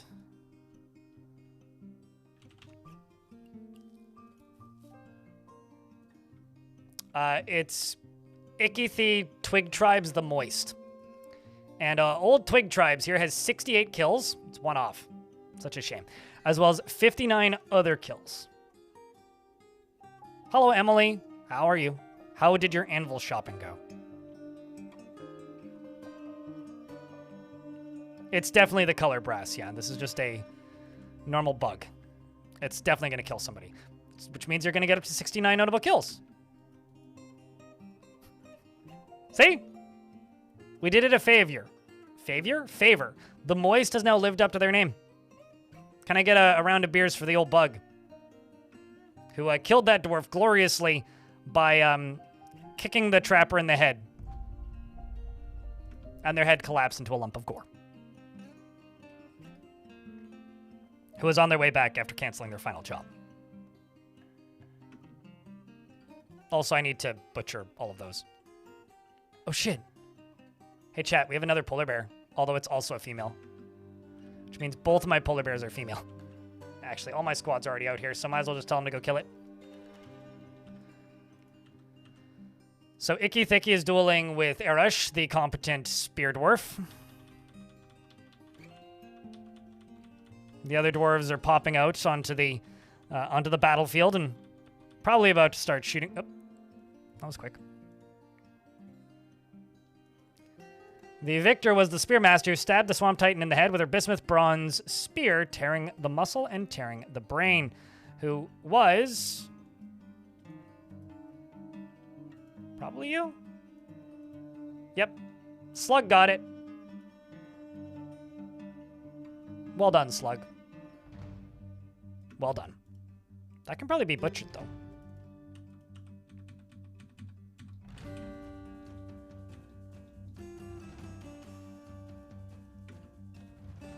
Big sad. I should really place another one of these down here. So I want to make some Forgotten Beast soap.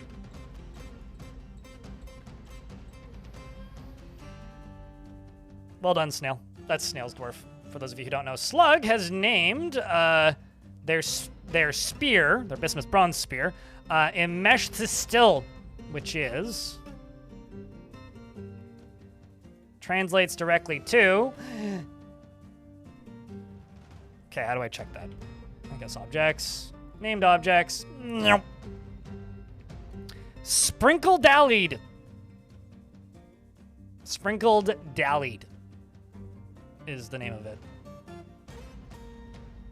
That's pretty cool.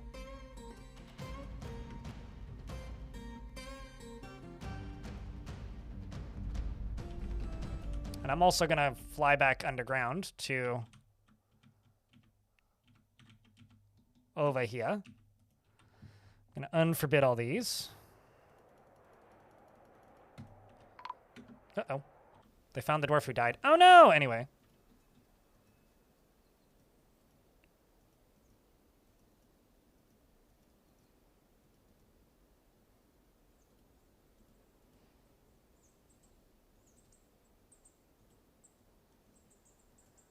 And then this can be a guild hall. Stoneworkers Guild.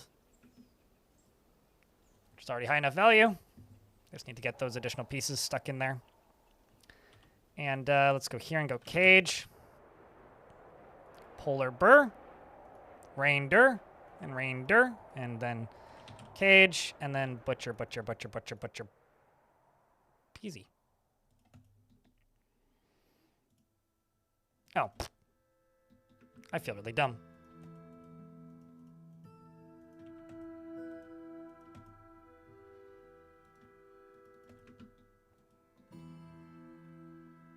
Looks like they're able to butcher it.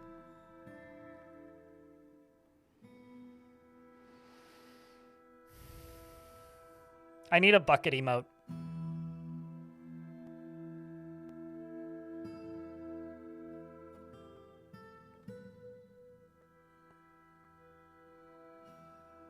Tar Ichor? Yeah, it kind of is, isn't it? Or Titan Ichor. So now the question is, how much meat's it gonna have?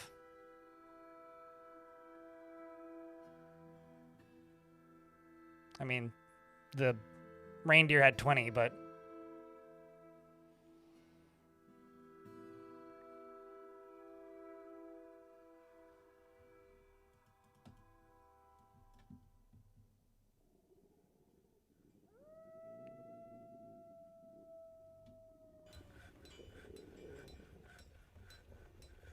$253 meat. Yeah, like 200 something. Good stuff.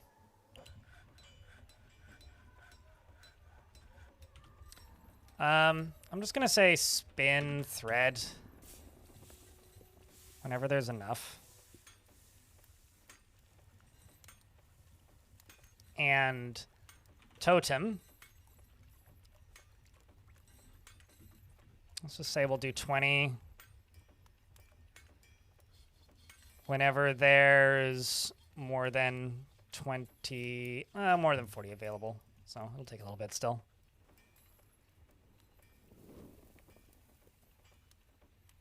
God, endless spool of thread would be so nice if you were terrible at sewing. Sort of this conversation just with the endless spool of thread statement just kind of is reminding me of like the actual scale of the undersea cables. I don't know why that's what it's making me think of, but...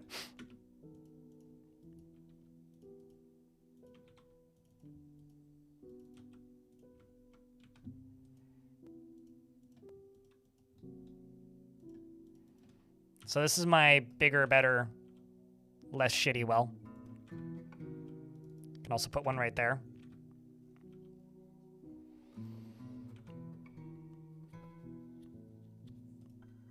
And then this right here is going to be a water source.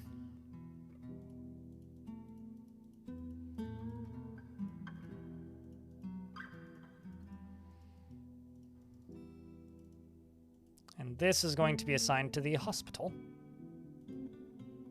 No, not that hospital. I fucked up. The old hospital. The other hospital. So this is now part of the hospital.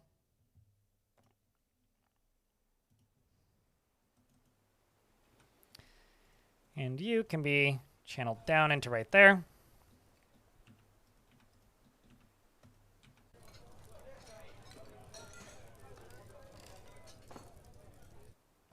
And I need to put that trapper somewhere.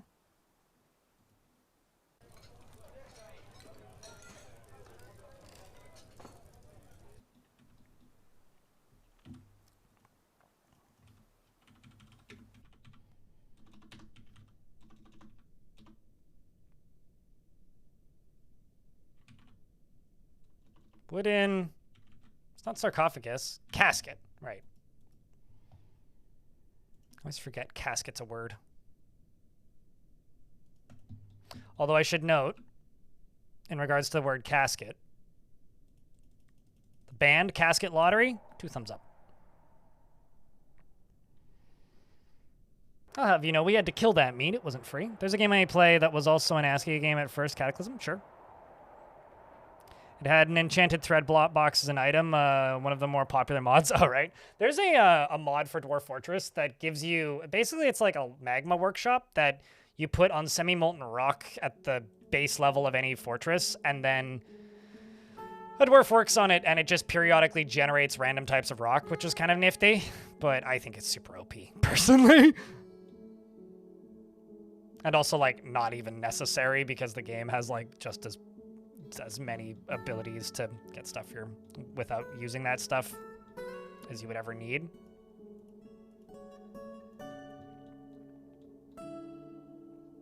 All right, so right about... I wonder if I can put skulls in a bin.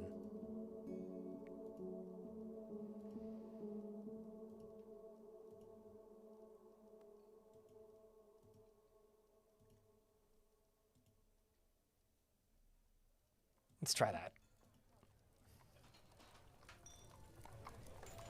I don't actually know if I can put bins in skulls in bins, but we'll find out.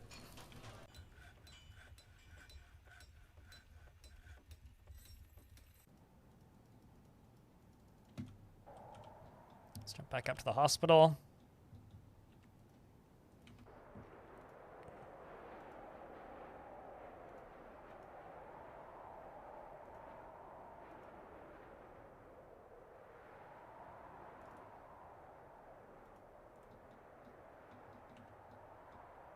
And then I will plop an additional hospital space down into here.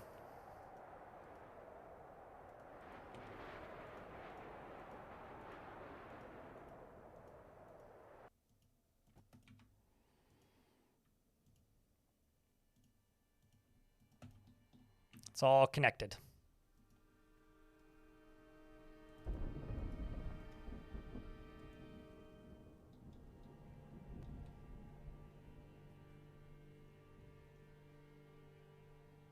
Offer them 100,000 skulls from the infinite bin of skulls as a gift. Why not totems made of skulls? Because those have more value and are very easy to make.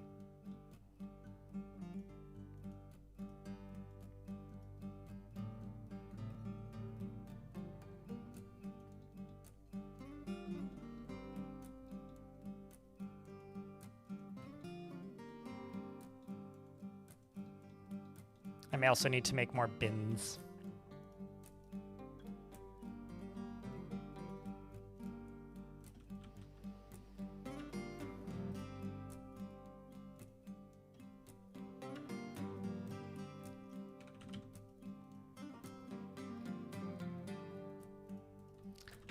Let's check my middle squads. What do they need?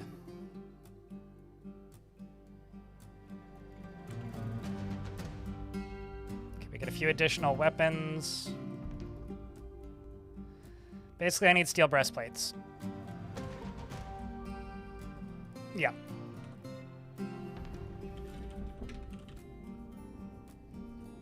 Let's do 15 of those. And steel greaves. 15 of those. And let's do steel high boots. Just 10 of them.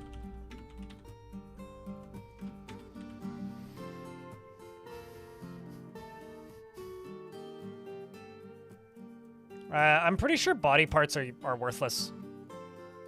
Guy. Run minecarts into walls to create blood mist to improve my still living dwarf's mood. The story of Blood Creek. I mean, you can do that with water, but you can't. So, asterisk. You can't make blood mist, but blood can evaporate and create blood vapor. So, I don't know how that factors into your discussion here, but if it does, maybe that'd do it.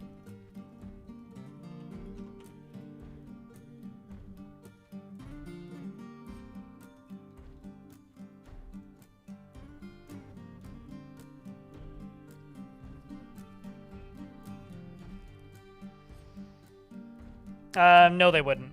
Because that would be kind of like if you took beer in real life and shook it so it all turned to foam and foamed over the top, and then you have very little beer left when it's done drying. Like, you're basically taking their food supply and evaporating it. I mean, would it fit the aesthetic of a vampire fort? Certainly, but there's no real benefit to the vampires in that sense, I guess. Let's also just go labor, refuse, and check something. Workers save skulls. So that should eventually get filled up, but we'll see. Unless I screwed something up here.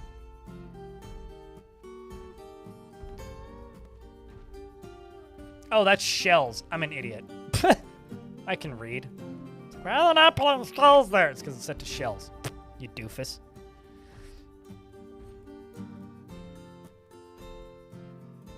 True, yeah. You have a bug where eggs seem to shrink and become infertile when you reload the save, and it has caused issues for both rocks and dragons in your game. Have you noticed the same thing? No? Not at all. No, I have not. Things have only been either unfertile or fertile, and if they're fertile, they are born into a hatchling. If they're not fertile, they're not. I have not noticed anything becoming unfertile when I reload the game. Not that that's a huge issue, because they would just lay another one anyway.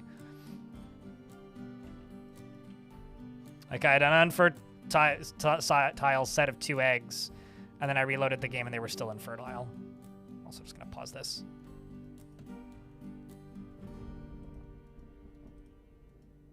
Although actually I should just go collect those duck eggs, because speaking of infertile eggs, those are infertile eggs.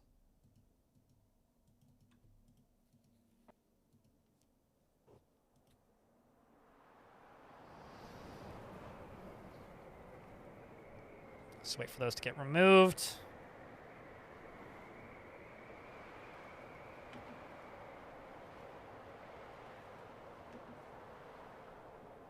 Look at all those goose eggs. Excellent. Mini goose egg omelets. Okay, so now that I've done that, I'm just going to forbid this. So that they can lay all the eggs they want. Did the drakes never make it into here? Yeah, they did. Maybe my drake is gay. It's just sentences that you have to say while playing Dwarf Fortress.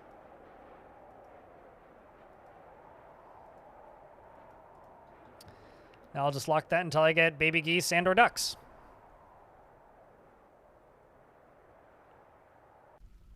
My chicken is free now? No, it's not.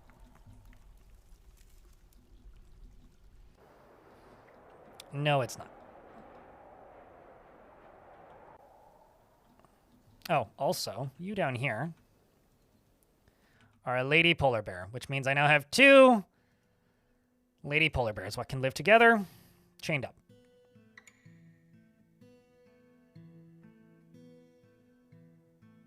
I mean, are you looking at the screen, Creed?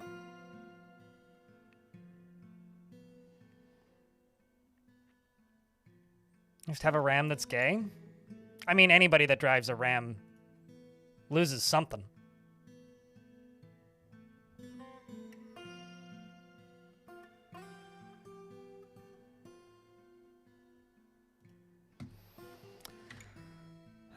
What do you want?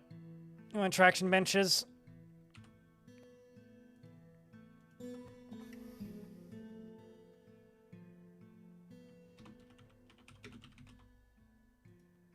Let's make 10 of those so we can make traction benches. What else do I need? Short swords, anvils.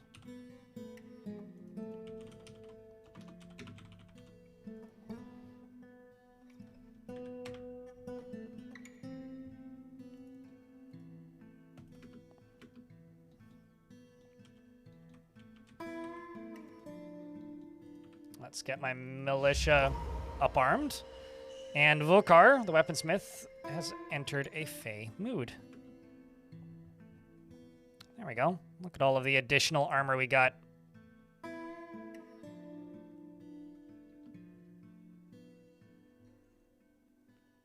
Once all these are green,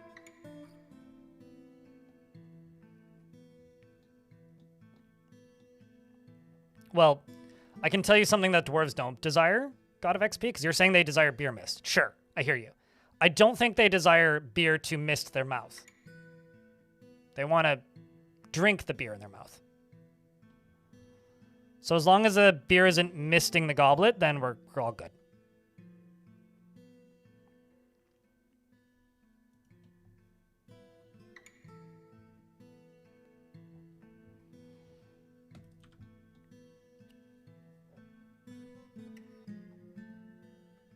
Make target creature drunk? Isn't that kind of just nausea or vomiting? Which is already in the game in the powers options? Like, all of these strongest zombies I've ever had in Dwarf Fortress simply have the ability to make their enemies dizzy. Copper, Christopher, let's give me a copper item regardless. What do you need? Rough, shining bars of metal. Gems, you got that. Cut gems, you got that. Gems, you got that. What's next? Cut gems, all right.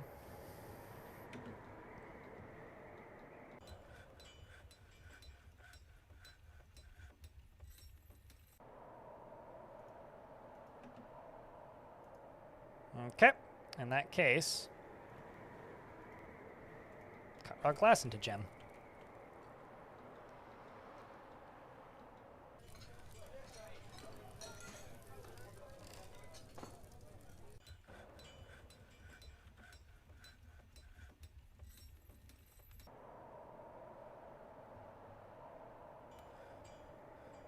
Okay, we need more breastplates.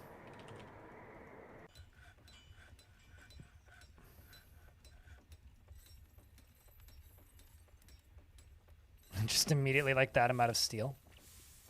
Pig iron. Steel.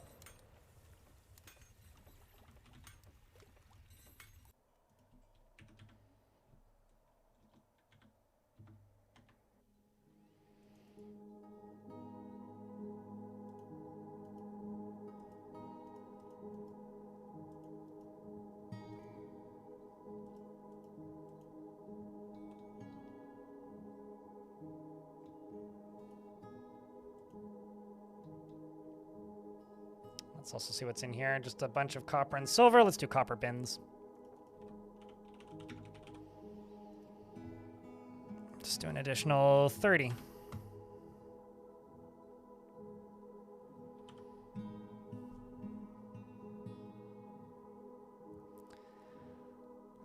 If healing drink becomes a thing, healing mist room, healing drink is a thing. You can't mist other liquids, so it would require a liquids rewrite. But it would be neat if you could, like, contaminate a well with healing drink liquid to heal them. I kind of tried to do that, sort of, but I can't figure out a consistent way to do that.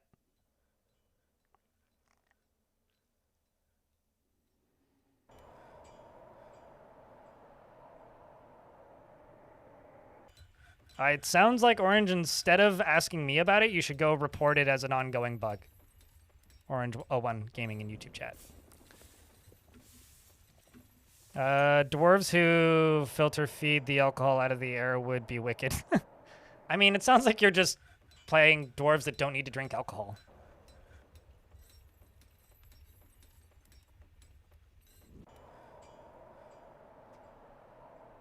Which is actually just kind of a boring way to play the game in my experience. Rough gems, cut gems, rough gems, cut gems, then what's next? More cut gems. Okay. Need to find some gems I can cut.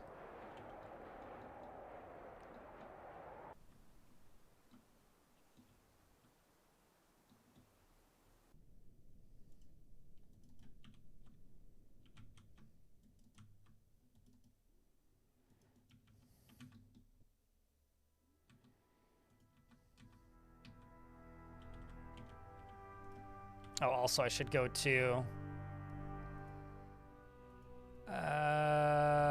labor, standing orders, other, and turn that off.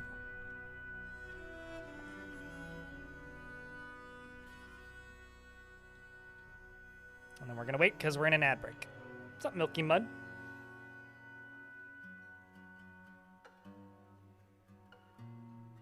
A lava mist? Or it's like just the room that has the minecart cannon in it, where a dwarf was standing a minute ago. Wait.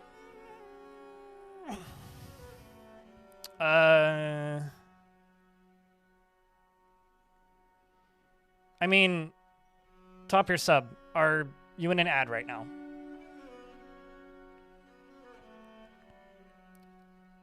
I have no idea. I'm not an archaeologist.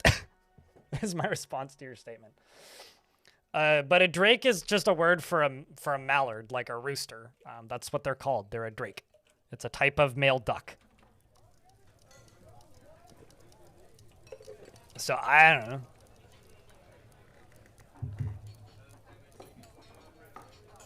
I have a big problem with Skyrim, which there are no dragons in Skyrim, and what they call dragons are not dragons. They're actually misidentified wyverns, and it's bothered me since Skyrim was new.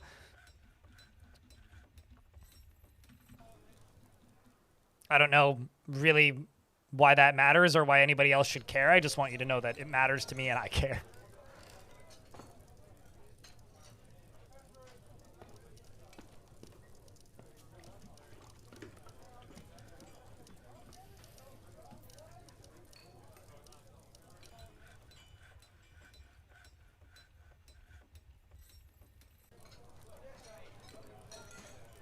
You're playing Open Morrowind right now? No, you're not. You're typing in my chat, silly. But that's cool. How is it these days? In regards to Morrowind?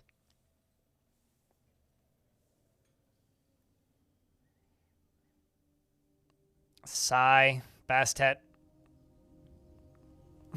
Sigh. No, it's not. Completely different species. That's like saying that a bat is a type of rat. Don't be silly. Yes, they're both rodents.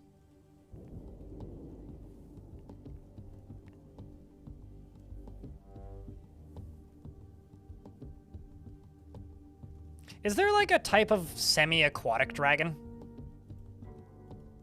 Or like a specific word for that? Because I would go with... if there was like a feathered semi-aquatic dragon, I would go with that for a duck. I'll say this, more than anything. Ducks certainly think they're dragons. Like, everybody goes on in chat about how geese are mean. I've never really had a problem with a goose, like, fighting with me or trying to hurt me. Ducks, on the other hand, I've been bit by a duck. And it hurt. Dragon turtles? That's just a snapping turtle. We all know this. So, I would like to note, I don't think you can put skulls into a bin. So I guess I'll just quantum stockpile them then.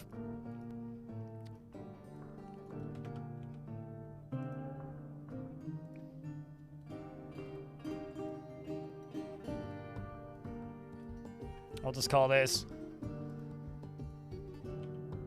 Do I do this stupid, obscure Winnie the Pooh reference? No. Skull! Skulls. There's a Winnie the Pooh movie from, I don't even know what year, where whatever, like, the kid's name disappears and they don't know where he is and they're all freaking out, and then they find out that he went to SCHOOL, and because none of them went to SCHOOL, they think it means skull. It's like, oh no, he went to skull! We'll never get him back!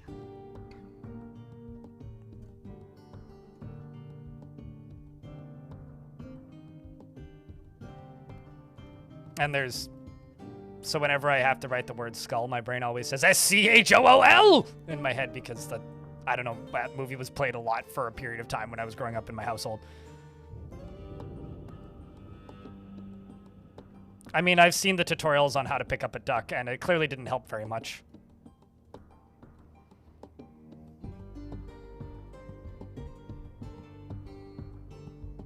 Bro! We did it! We brought us back into the Age of Myth from the Age of Legends. We were in the Age of Legends, and now we have returned once more to the Age of Myth because we have brought back enough of them. You feel like you're overusing them? The only time that you're overusing them is if you look at your jobs and you have a trillion hauling jobs and none of your dwarves have any free time. I don't use them in every fort. I don't use them often. Usually, this fort I'm using them more than I normally do, I think. It depends on what I'm doing. If I'm gonna use them for anything, I usually use them for filtering different types of stone and maybe wood, and that's about it. Those are the ones I use consistently. But yeah, we're back into the Age of Myth now. So what happened? What was born?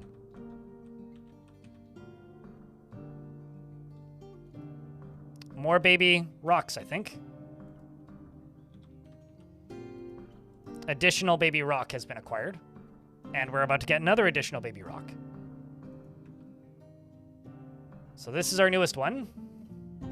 And it's another he. We've got too many boy rocks, not enough girl rocks.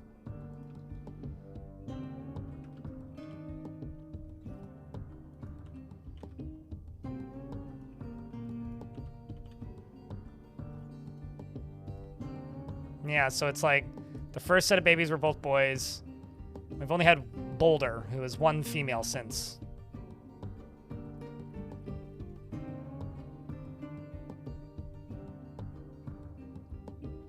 Flood dragons? I'm gonna call them flagons. Age of Mythology 2. They didn't make a sequel to Age of Mythology, did they? But yeah, it was because of the baby rocks we made. Ain't that cool? I think so. I'm basically here to help because I'm a noob. That's not uncommon, don't worry. You're one of many. You watched that with your daughter a few months ago, still good? Good to hear, Reborn Blue Haze. What's the difference between the Age of Legends and the Age of Myth? The Age of Legends means that the mythical creatures are becoming legends, meaning majority of the mythical creatures in the world are no longer living. So mythical creatures are, creatures that keep the world in the Age of Myth are mega beasts, forgotten beasts, titans, etc. So if you kill too many titans, mega beasts, and forgotten beasts, then you move into the Age of Legends instead of the Age of Myth.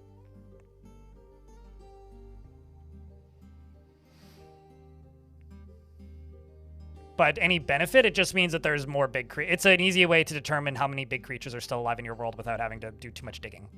Unless you don't know what they mean.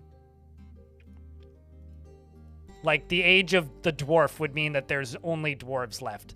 The Age of Death means that the vast majority of living entities are dead. The Age of Silence means every living entity is dead. There's a bunch that are super rare and hard to get. Yeah, sure, but that's a remake. That's more of a remake, the retold thing, not a sequel. Weaponsmith has created a copper crossbow. That's actually pretty cool, and claims it as a family heirloom. That actually I am going to equip on one of my Crispus squids.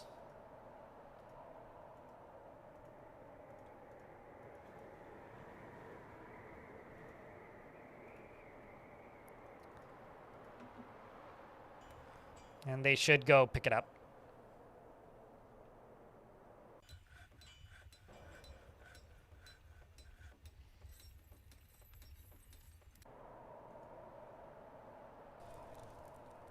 And there you go, you've got it. This is a copper crossbow. All craftsmanship is of the highest quality. It is encircled with bands of oval rock salt cabochons and cushion cut white chalistones. This object is adorned with hanging rings of lavender, jade, and menaces with spikes of copper and Christophraise on the and rock salt and llama wool. On the item is an image of a decahedron in Christophraise. Coolio.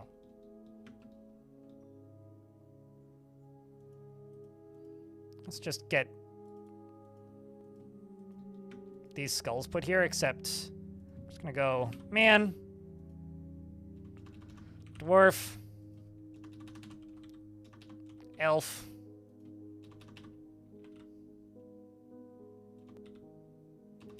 and goblin. So it doesn't, like, traumatize anybody.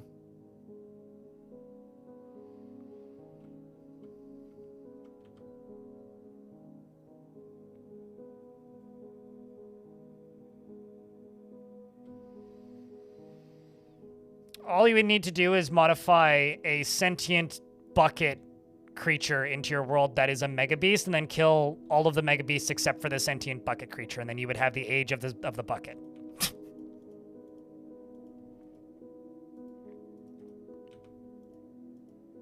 I've had several, like, Age of the Bronze Colossus or Age of the Dragon. A lot of those, like, Age of Name of Titan ages are much easier to acquire and get if you play exclusively in very small maps. I kinda want to send this squad out to go collect stuff, but what am I doing for leather? 112. Let's do backpacks.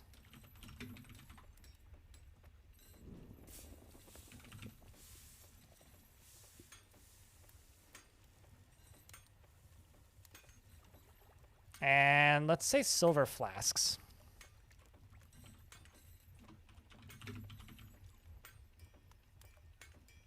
Three silver flasks. Today I learned they make more than one from silver flasks. I never knew that. I knew that with goblets and other things, but so then I would need to just make 20. But that's more than enough. And 50.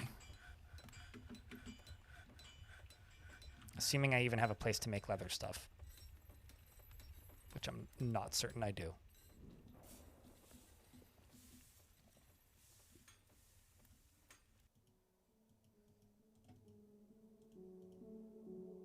Let's get rid of you. Get rid of you. I need to move you.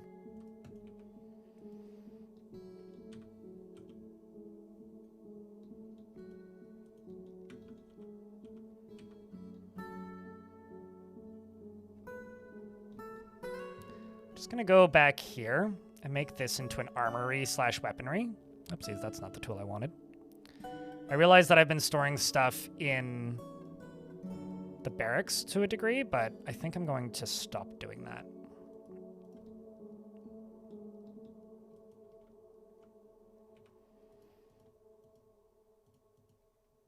That, or I will move this area to just be that.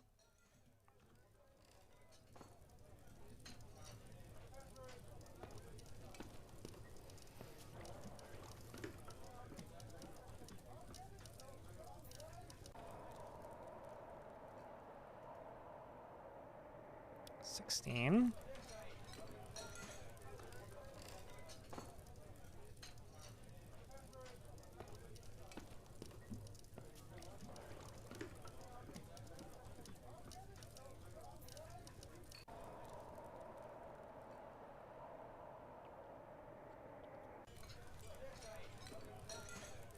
You're going to have to be doing an intelligent necromancer run? Or a very precise adventure mode run. I don't think that zombified counts. Also, hey, Clino. It's good to see you, man. Or just, like, edit your game's raws so that you only get one type of creature, and then just generate a world for a very short period of time so that it doesn't die. It's probably the actual, like, way to do it, but...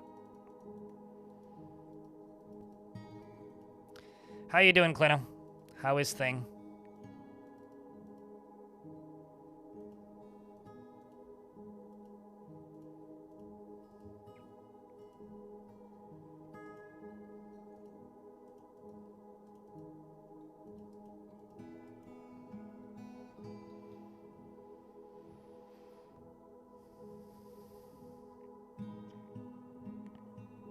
Yeah, but if you're trying to get a specific one, that could still be very slow. I think is the assumed issue here.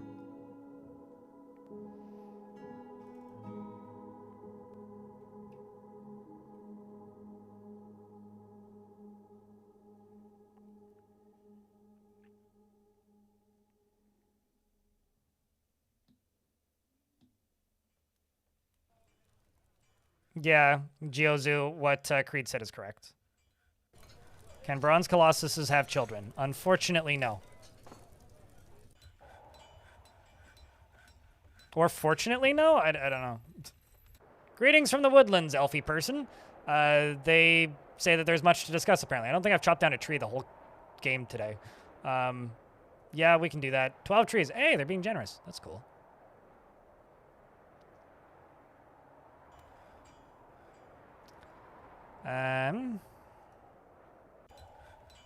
Which means I assume it's time to trade with the elves pretty soon.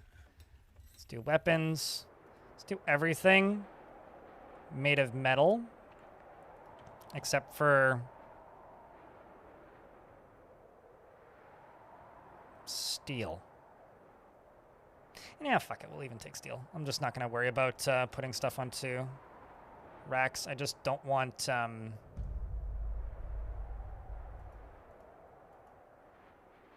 just don't want wood more than anything. Or unusable weapons.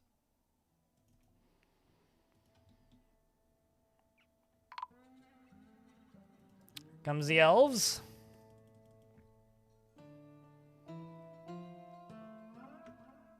You can do that. Albino Bigfoot. If you found a dragon and then somehow get melted, you have the option to worship it as a god. Well, if there's a religion that worships it as a god, you can assign your adventurer to worship whatever god that is available to that faction. So I guess that you wouldn't be able to create that, but if the prerequisite existed for that, you could do that.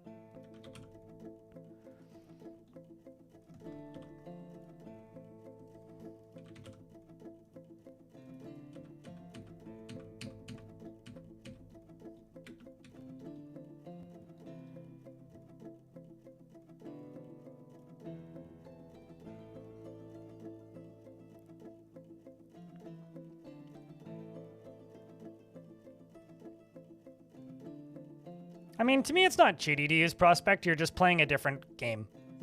Like, to me, if you're using commands like Prospect, you're just playing the Dwarf Fortress like a, you know, sandbox game. Like, to me, that's just like sandbox mode, more or less.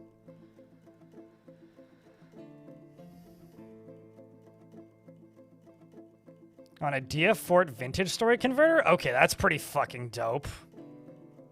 Clino? That's pretty fucking dope. That suddenly, like, actually has me pretty excited about the fact that I own Vintage Story. I would like to know when that is done. Clino. That I would like to know when it's done.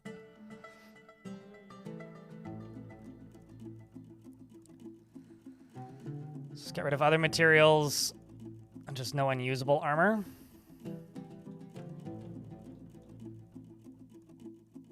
You'd buy Vintage Story just for that? Yeah, right.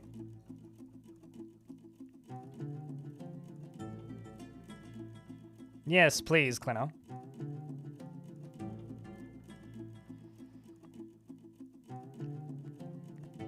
I have no idea, Alex, because knives and daggers aren't really a dwarf weapon. Dwarves don't make knives or daggers as weapons. That's like a human thing. So I have no idea what the science on them is of how effective they are as a weapon in Dwarf Fort. You'd have to ask somebody who's more proficient in human technology instead of dwarven tech.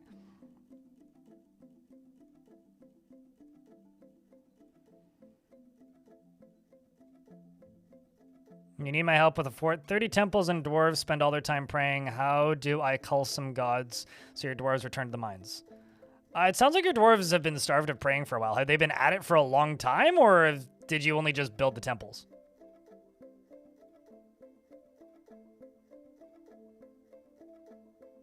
I mean, this is like this is my duke's office, and this is my king's office. Last crew.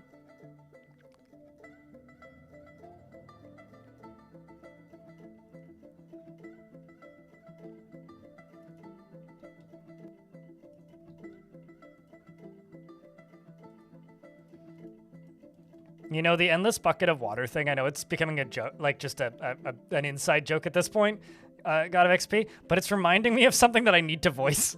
It's reminding me of a magic show that I saw years ago at the local fair, and the magician, or trickster, or, I don't know, performer, I guess, if you want to call him that, was dressed as a cowboy because it was at, like, the local fair, right? So, you know, they had, like, a little mini Calgary Stampede and shit. But he had an infinitely refilling water collector thingy, like a spit can that infinitely refilled with water. And he had a reoccurring bit where he would just constantly like pour water into his cup and drink it. And it went on for a very long time. It's a pretty neat little trick, actually. He would go on about how spit cans are gross and how you, like, it's not very sanitary to have them in public places. And then he'd be like, but if you leave them outside whenever there's rainwater, and then he'd fill his cup up with it. And he did it like 40, 50 times. And it just throughout the, like, the performance thingy. And I remember being completely enamored by that. And so you're just reminding me of that now. This might be a good place for a militia barracks.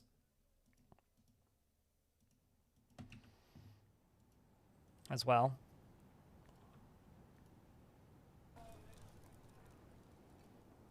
Why don't we put the bears in there for training?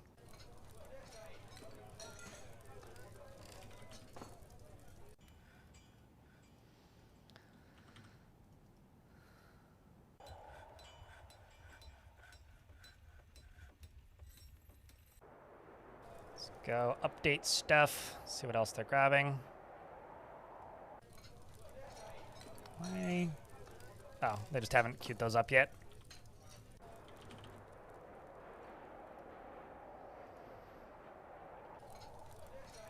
So many bears people? Yeah, I've been using DF hack to force them to join the game, so I'm kind of cheating, but let's just bring cloth.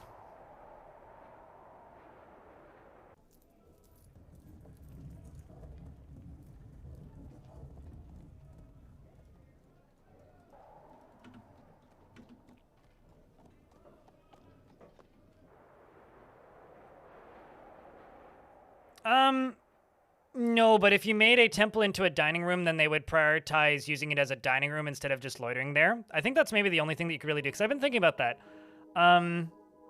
They are supposed to, like, finish praying and then go back to doing other things. You could just take, like, the psycho option, which is just delete all your temples.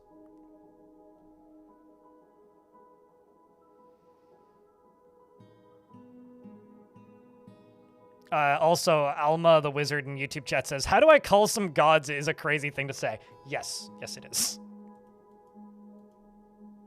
But, you know, we've all been there, right? Do they actually have things that I want to trade for? Giant cougar in my wet dreams. I mean, what? Cockatiel, bush tit, giant dingo. Oh, come on. Gosh.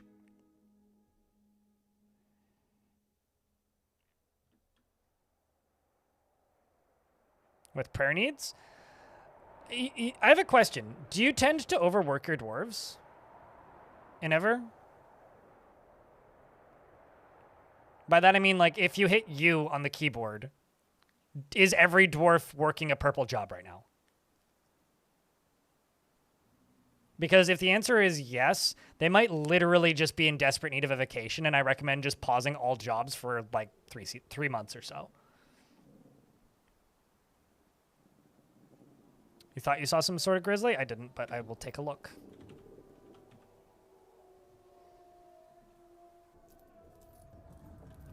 Let's see, giant cougar, crow, llama, giant grizzly. I don't think they're actually breeding pair still. I will buy it though. Also buy the giant dingo, the llama, the one-humped camel, the giant cougar. And that's everything.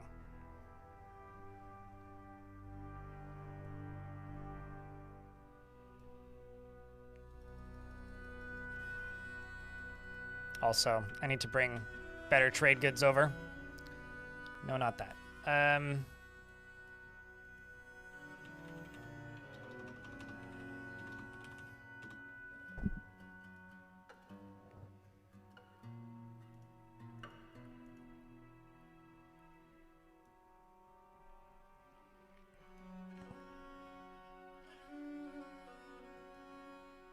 Yeah, we'll just bring one of these over.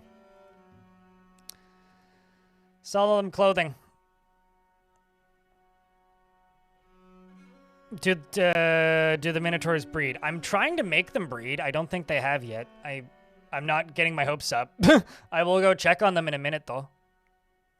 We've got baby rocks so far, though, which is the least fun thing to say because giant birds.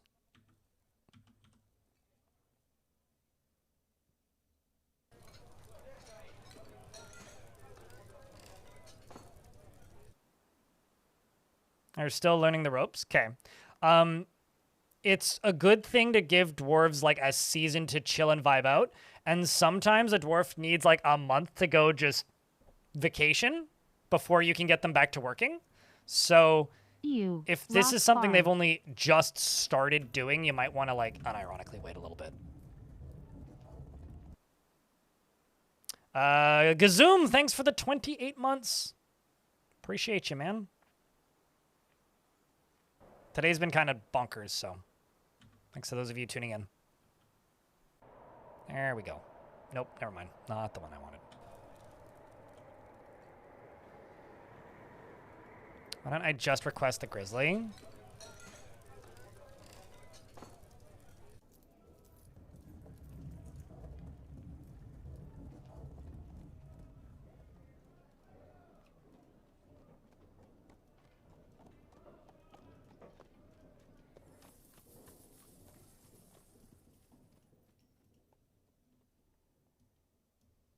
Because I can sell them pigtail thread. It's just the yarn that I can't sell them.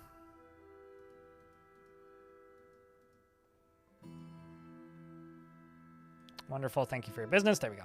Just in case they leave before the other thing shows up.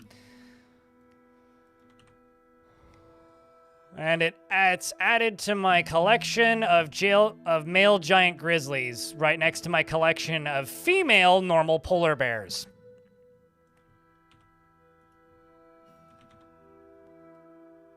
Grumble.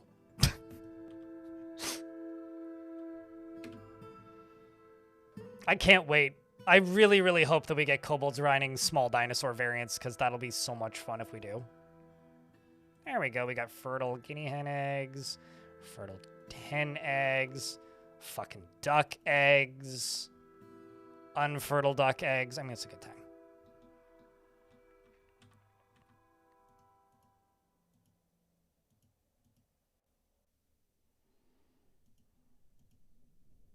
Another fertile rock egg. Excellent. So, no, they have not made babies yet. I'm starting to get less and less hopeful the further we go. But I do have another Cyclops to add to the, like, orgy pit, so why don't we?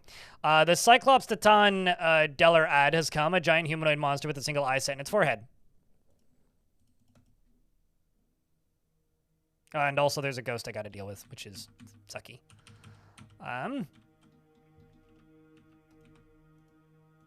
Which I may or may not have the ability to deal with right now.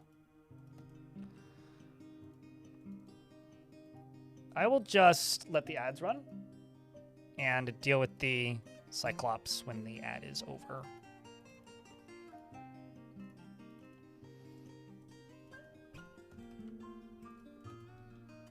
This one has a kid, apparently.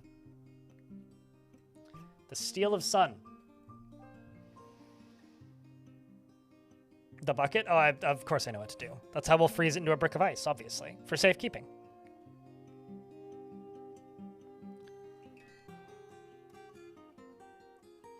Feel about the caged polar bears? Mixed. I don't know. How do you feel about doing experiments on chimpanzees?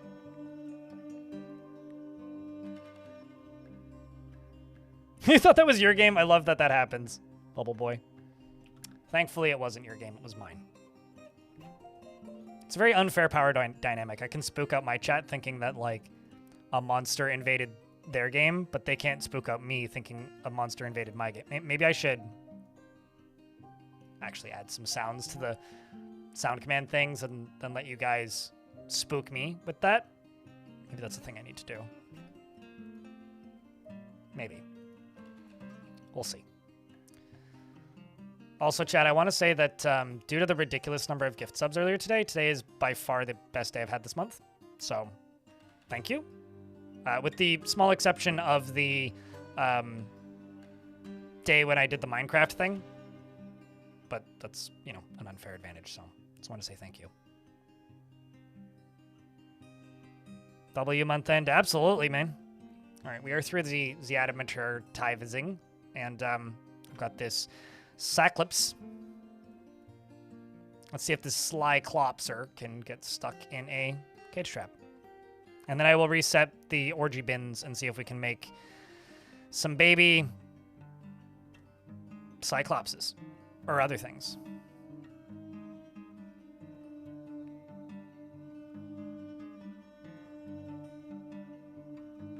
Bruh.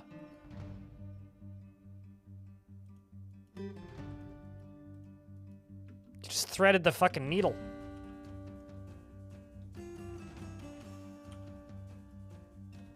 Weed McGeet, no!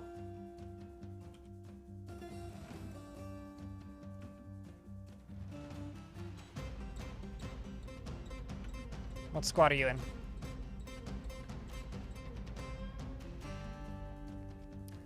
He's in the Reigns of Creation. I'm going to enable his squad. He strikes the Cyclops in the right foot, chipping the bone. Strikes the Cyclops in the lower body, with his shield, by the way. Strikes it again with his shield, bruising the lung. It can no longer breathe, and it must have grabbed his headscarf and pulled it off.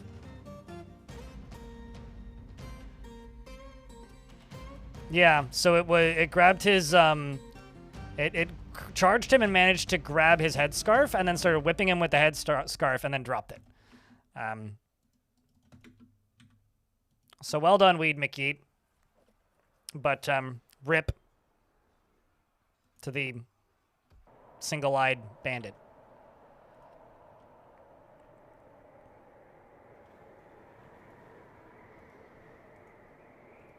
How bad was the injuries?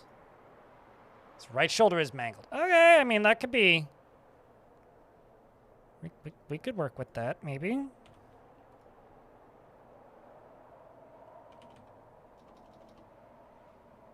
Did I...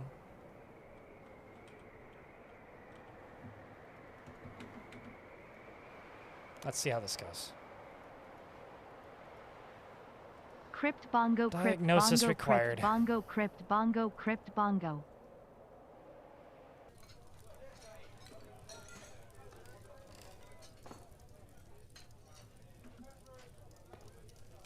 Shark Jumping Walrus. Much thanks for that Crypt Bongo 36 month. Means a lot, man. Oopsies. There we go.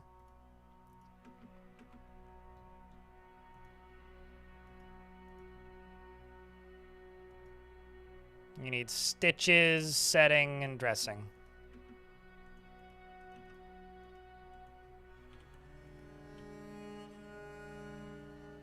Idle getting up here to go give stitches.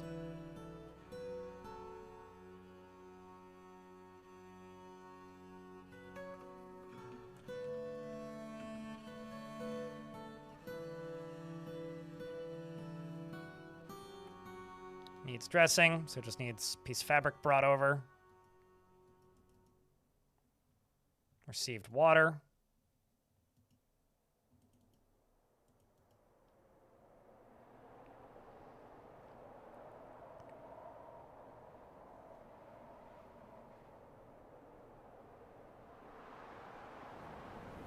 Oh, anybody will.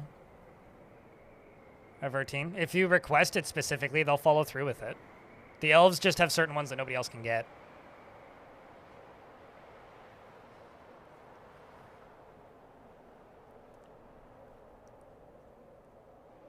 Also, what Klinos said is true. They aren't going to bring many because they won't be able to. So let's hope that that heals up.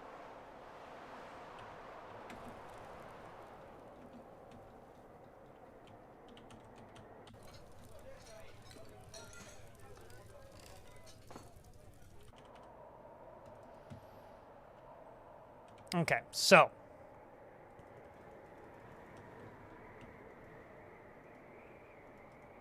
the other thing I need to do is I need to place a slab.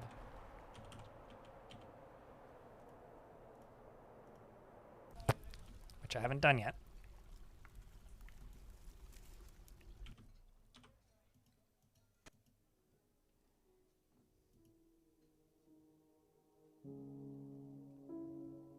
Ghost.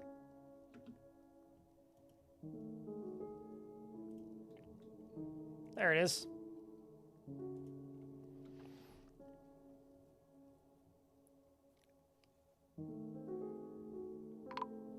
Not really. In fact, they're very good at detecting the exact numbers of trees that have been cut down. It's kind of crazy. I also didn't need to make that because they were already hauling it. I should have checked if somebody was putting body into them. All right, so let's update the orgy pit, which is just going to require me doing this and this.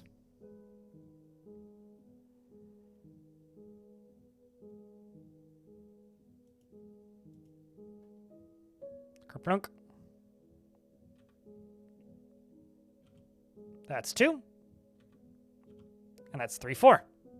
Perfect. Now I can deconstruct you and deconstruct you.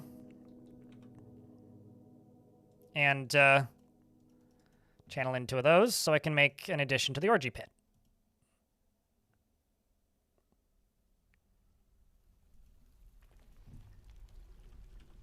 This is going to get me demonetized on YouTube, isn't it?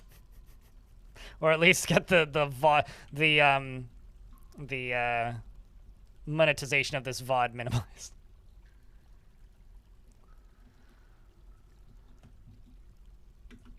And then in here I've got a bunch of invisible stuff so it doesn't bug me. Let's visible it and unforbid it.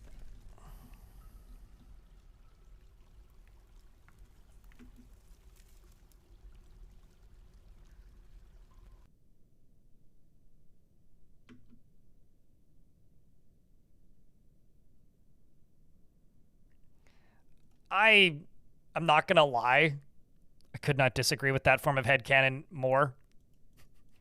I really like the, I don't know, maybe the grimmer but also more realistic approach of like, they were here first, and then dwarves just randomly appeared in the mountains and then decided to move into their forests where dwarves don't naturally live and chop down their valuable wood, who they are like first name basis friends with. I don't know. I guess I like the dwarves being sort of a bad guy. You know? And I think just like the constant excuses of like, oh, elves are dumb or this or that are just like a little silly and very easy to pick holes in from like a just a plot perspective. So, I don't know. I kind of disagree with that, just kind of on the basis of and fundamentally. Like, I hate elves because it's absurdist reason that doesn't make much sense in any context. Is never going to be a thing that I'm super sold on, but that's also just me.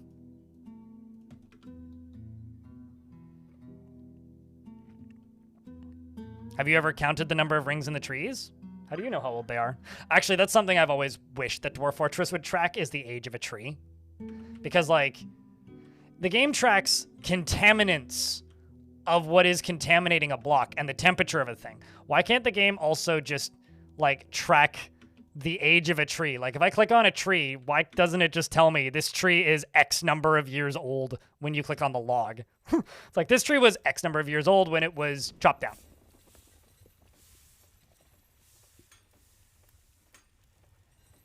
Because you're just such a pathetic waste of a dwarf that you can't figure out how to acquire coal or use a magma forge, Mary, or simply import wood. Actually, that's like, jokes aside and insults aside. If you just request your dwarves bring wood every single time you trade, you will literally never need to chop down a tree. Like, the number of times I've built fortresses where I just don't ever chop down a tree and never really run out of, like, wood is kind of amazing. Like, I understand that it's a meme, mostly, and it's just people bullshitting and having fun. But, like... And I do stick to, and will forever stick to, my headcanon of the reason they get upset when you chop down the cavern trees is that's how their tree friends communicate with each other, so it's like cutting their email service. Because that's just funny to me, and also relatable. We also need tree personalities. I still maintain that elves should be able to animate logs the same way that, like, players and, like, necromancers can animate the dead. Wouldn't it be amazing if just, like, the elves showed up in Siege Your Fortress and then turned your entire log stockpile into shambling monsters that murder you? Wouldn't that be great? Like, I'm very much pro-elf, but I'm pro-elf being fun and having, like, interesting abilities and cool shit. Yeah, or just, I mean, just literally call them Ents. Just call them Ents. I just want the trees to attack me if I chop down too many trees. That would be an existential threat that I could get behind.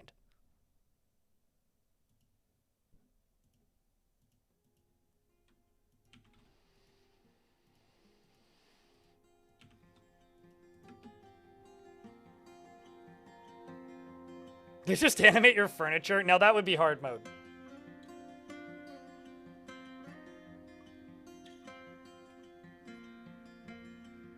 But maybe they would need, like, line of sight to do it. So then that would give them, like, a reason to bring flying mounts. Or bring giant moles who could dig for them or something. I don't know. Because, like, they're just trying to beeline it for your wood stockpile. Okay, Minotaur.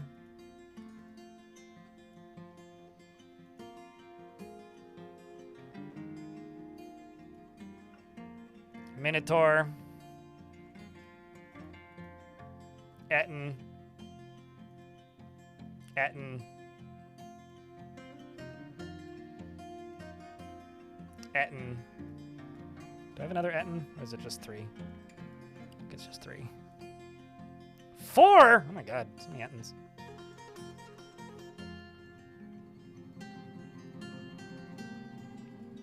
Oopsies.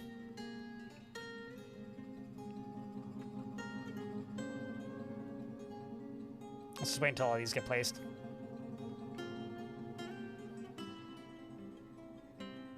Beds scream when you jump on it. It's like the Roomba that screams when it hits a wall.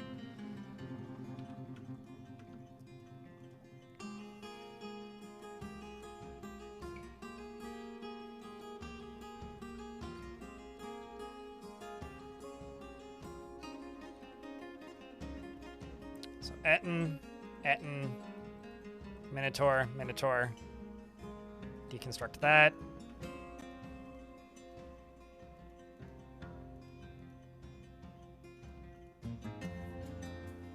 I had a Cyclops. There it is.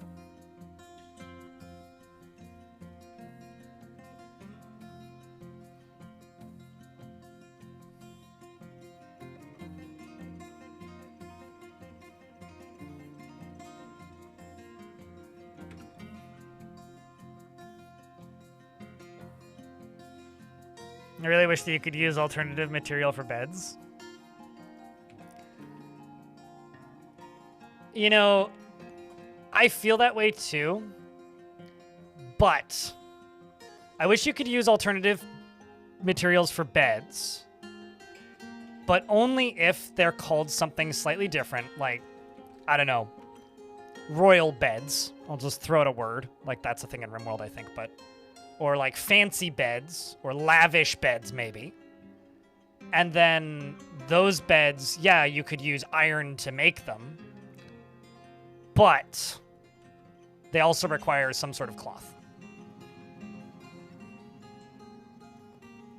I would love that. Because truth be told, it's bothered me for a very fucking long time that it doesn't require any sort of cloth to, you know, make beds.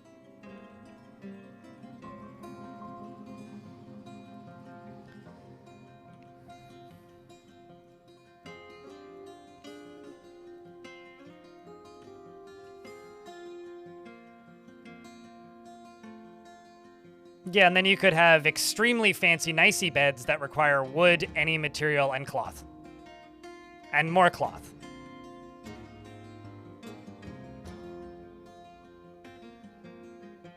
Really? Am I out of I'm out of mechanisms? That's wild.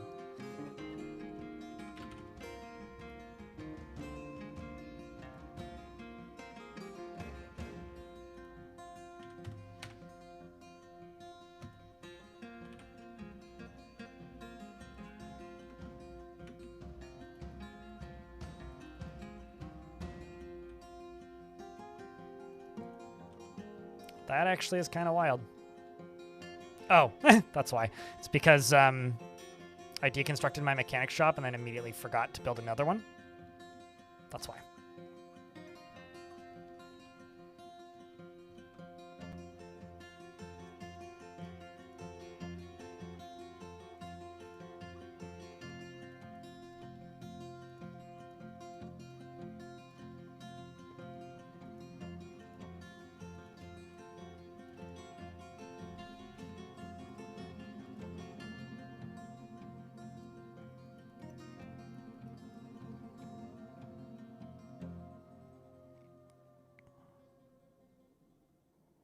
Like siegewire weapons require different parts. Maybe beds could too. Yeah, there's all sorts of like different things in Dwarf Fortress that could require stuff like that. The question is, at what point does it become tedious then? Because it's like Fortress mode does intentionally abstract some stuff, like time, that adventure mode doesn't, specifically so that the game is, you know, still somewhat game-like.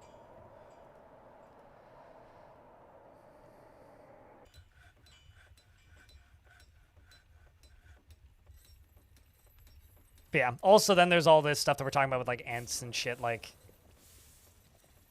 maybe that could be a misgen slider in the future. Wouldn't that be cool?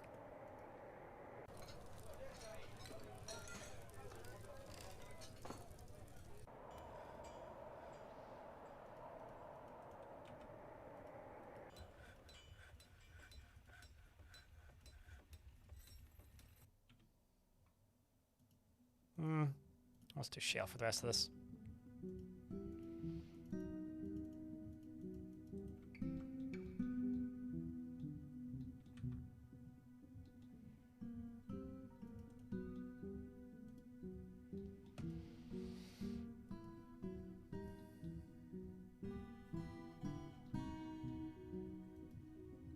There we go. We're now making the things. Traction benches and mechanisms. That's quite the streak, Alexi. Forgotten beast named Zosun has come, a great eyeless python. It needs its dictionary. It has a short horn and it has a bloated body. Its ivory scales are large and overlapping. Beware its deadly spit. its deadly spat at you.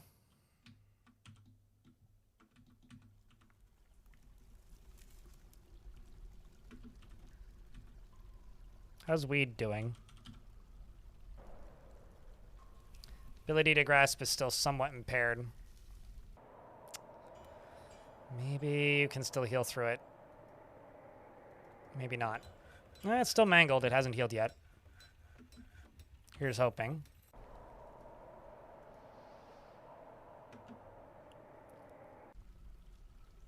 It's possible, yeah. There was a person who was trying to catch every Forgotten Beast in a particular world before the Steam version launched. I don't know if they ever completed it. Kleno might know. But the last time I saw, they had 700 and something Forgotten Beasts in one map. There was like 800 or so in the whole world. We did, in fact, 1v1 a Bronze Colossus. Well, no, didn't 1v1 it, but did kill it by jumping over its head and beheading it.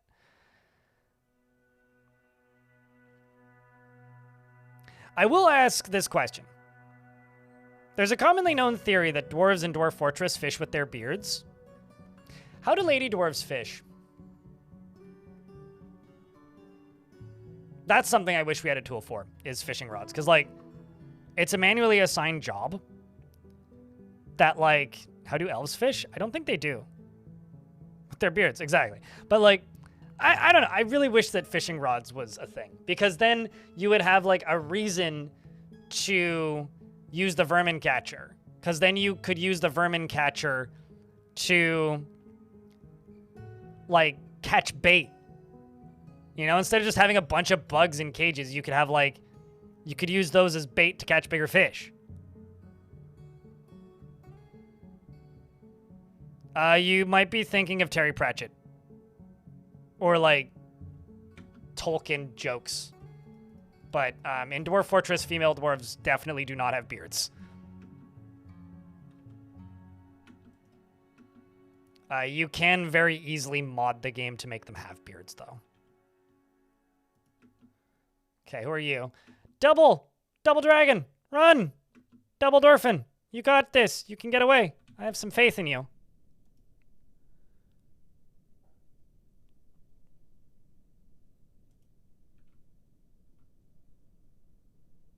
I've told my squads to go kill it.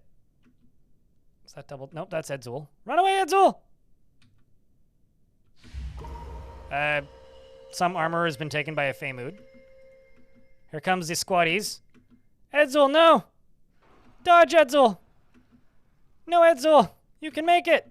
The dwarves show up and begin stabbing at the Forgotten Beast, and Edzul turns around and punches it. Seems to have gotten a few hits in. Actually punched it in the tail, bruising it. Punched it in the body, bruising it. And is now pale, bleeding heavily, and screaming, "Can it all end so quickly? I must not succumb to fear." If the bleeding stops, she may have a chance. She's rolling and crawling. The bleeding is slowing.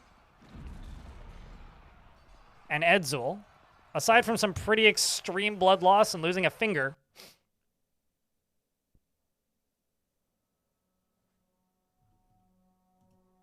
Edzul has made it.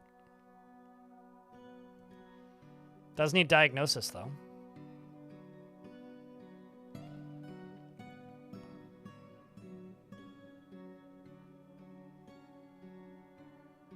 We've also got a secondary stray rock in the fort. We've also got Keats and Chicks in the fort now. Straight to the doctor? Oh, yeah. Damn right. I'm really curious, because if they got hit by the deadly spittle, they might get a unique disease name. You know, it's weird. I forget about Artemis Fowl a lot, and then whenever people bring up Artemis Fowl, it, like, unlocks a weird memory for me where I realize that I've read way too many of those books.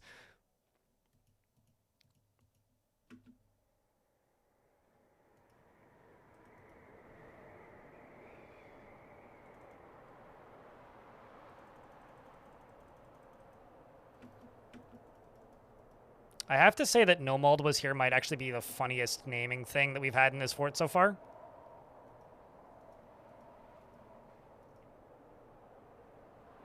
Oh.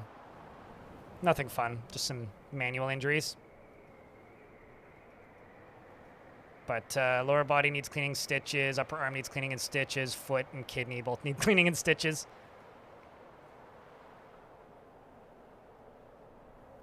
And also, that's a very pretty bucket. I feel like I should also forbid this well so that they use this one instead, because this one will be clean water, whereas this one won't.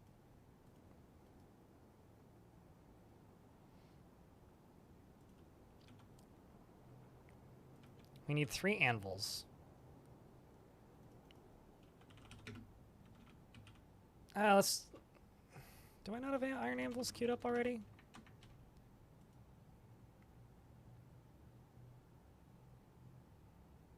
I thought I did. Guess I didn't. Steel anvil.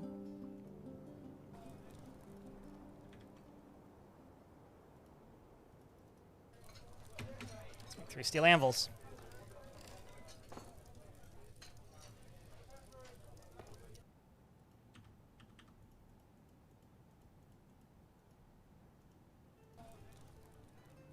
There we go. All those backpacks, and flasks.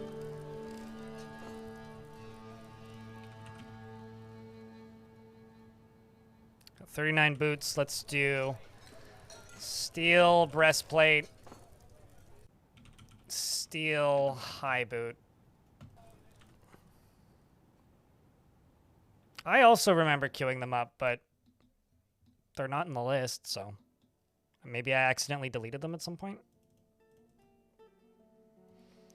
And Dwarf over here begins a mysterious construction. You've got pig iron blocks, lavender jades, other things.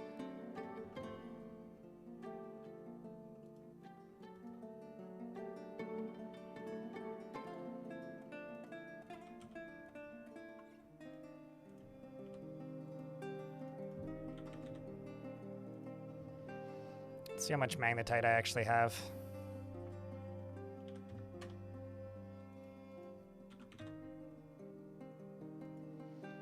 $860. Are you shitting me? Okay. Let's just smelt 150 magnetite. So I think we have a lot of magnetite. Just a slight possibility of that. And also we need more flux.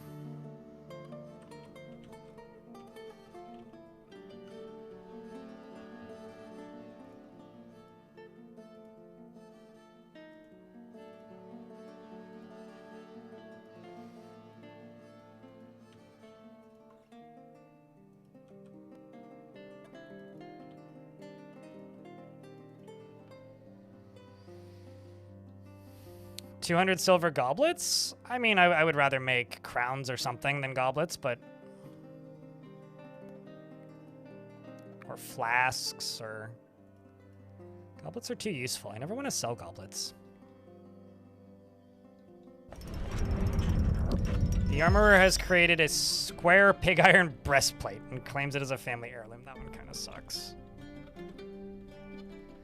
It's a square pig iron breastplate. All craftsmanship is of the highest quality. It is encrusted with oval lignite cabochons. This object is adorned with hanging rings of lavender jade and tower cap and menaces with spikes of pig iron and reindeer bone and gabbro. And on the item is an image of proliferation of outrage. Yeah, I agree.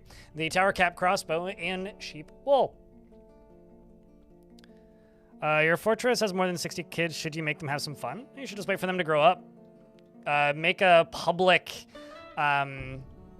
what's it called? A public guild hall, and then they will learn skills. So by the time they are able to perform said skills, they like have some skills in them. Kids are very useful, and I wouldn't underestimate their value. So I would recommend against it. If you want less kids in your fort, then just like lower the number of allowed kid migrants. Also, another thing you can do is when it comes to kids, because they haul and do chores, you could remove all other dwarves from hauling. Because if you have 60 of them, you could just go to other dwarves and just be like, nobody does this. And then just let the kids do that.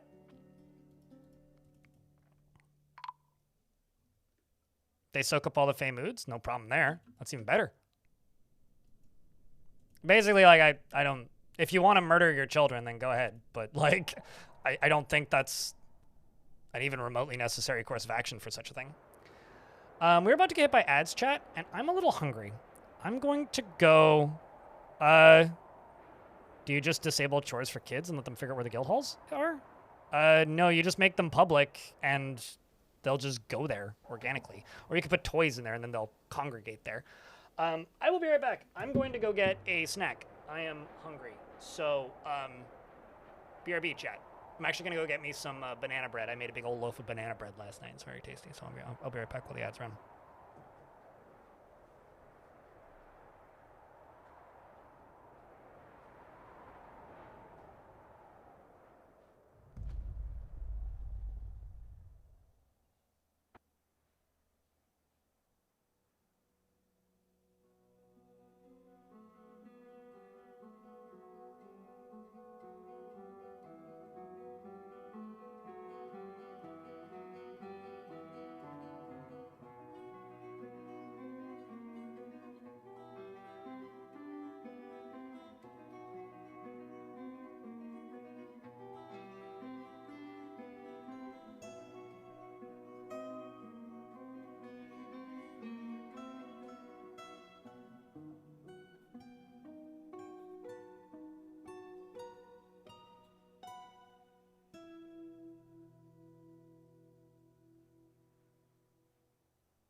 Return with banana bread.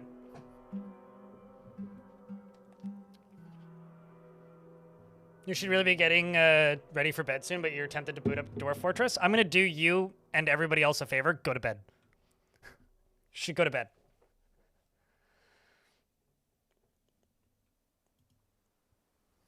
Why copper bins, not wooden bins? Because if I do want to get everything out of a bin really quickly or need to for some reason, I just melt it. I always make metal bins. And I have more copper than wood.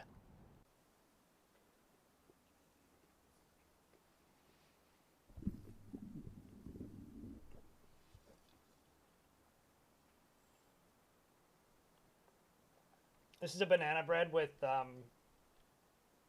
cashews, walnuts, and dried black currants. Yeah, melt the bins. Just melt metal objects, set it to be melted, click the little red teardrop, and then the dwarves just melt it and all the stuff falls out.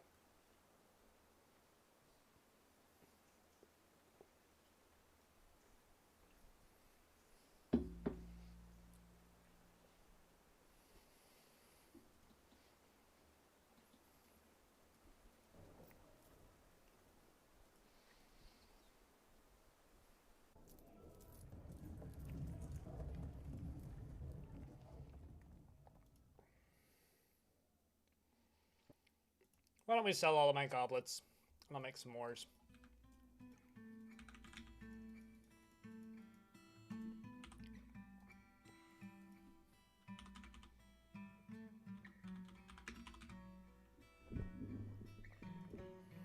Platinum goblets.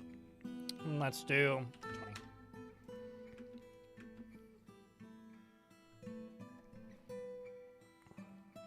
Are they somehow usable? After about a year, if all their needs are met, as in if they have a bedroom and they're not insane or dead, they'll ask if they could join your fortress. But otherwise, they just kind of vibe around and drink your booze and eat your food, and then sometimes maybe go fight monsters. They've been useful. Like, if there's troglodytes and stuff, they will path and try and fight them, but usually they just end up dying.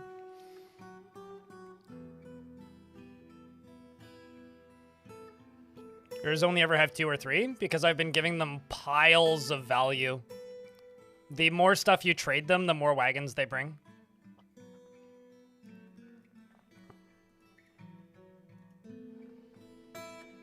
Let's also go bins.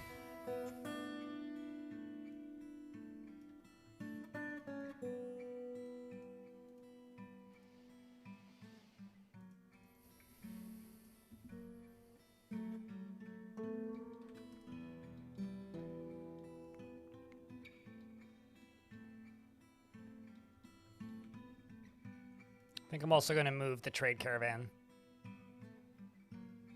over to there.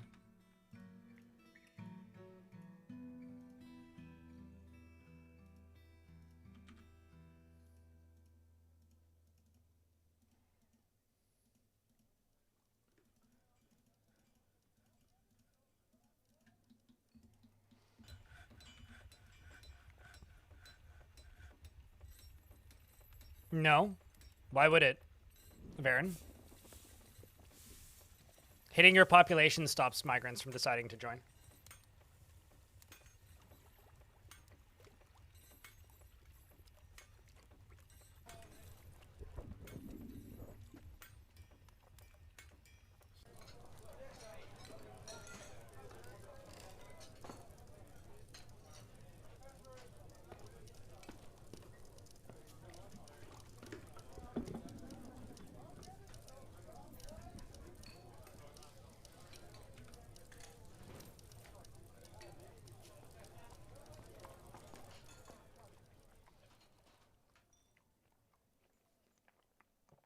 Yeah, migrants are dependent on 2 things.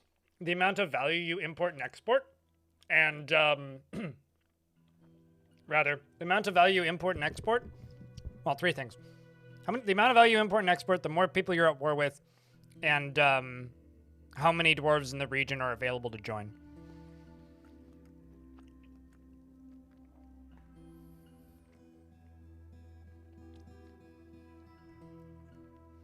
Come on.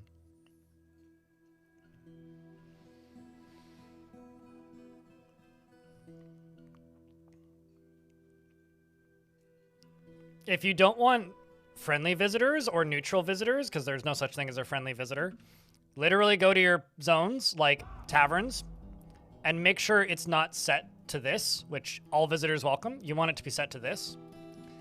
Everything defaults, like your tavern, to all visitors welcome. Temples, libraries, taverns, etc.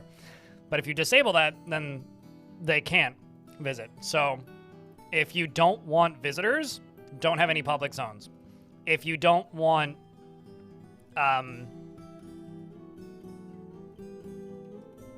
bruh, what? How much meat is that? They brought like nothing. Oh, I see why. Let's still save that. Yeah, that's basically it. Proximity to your civ is important, but it doesn't necessarily need to be your civ. It could be another civ that you have proximity to. Right? Like, you could have proximity to your own civ, but you could also have proximity to just, like, a bunch of refugees that are in the overworld that you can't see.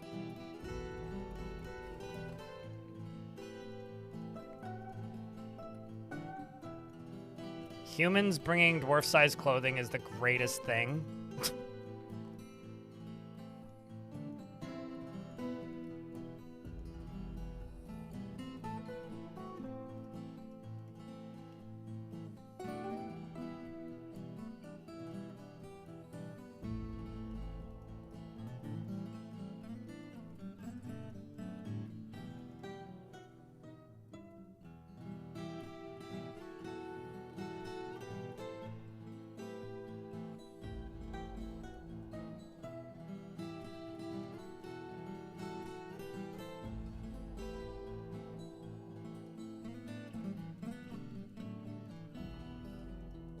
We're getting close to library time anyway. See if they'll trade.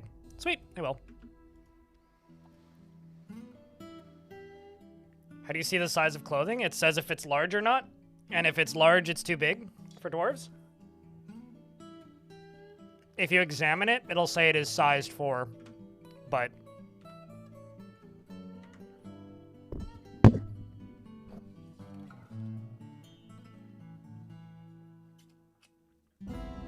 If it's not specified, it's for dwarves, yeah. But, so if I go here, see this is large. It's sized for polar bear people. There's a lot of large stuff in here because this is what they've been, you know, making slowly. This is a regular shoe. So this is sized for dwarves, but these large ones, sized for polar bear people.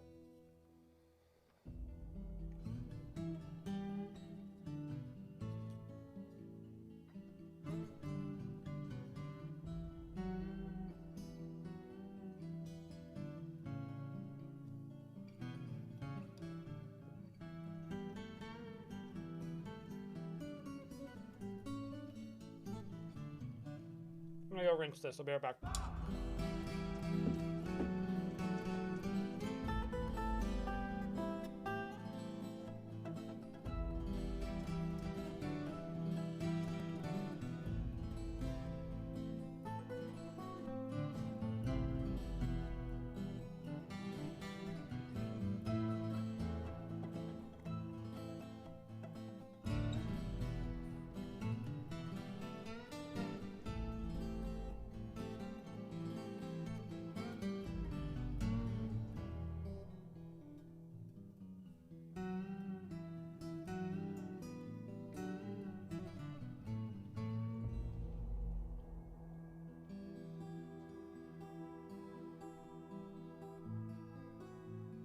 All right.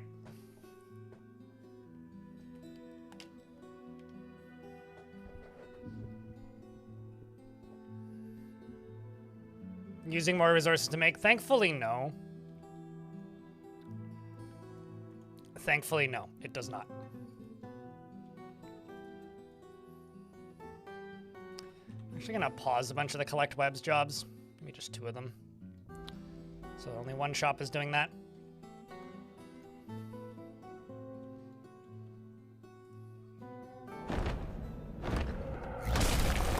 Yes! It finally fucking happened! I can't remember what year I started this fort, but it finally...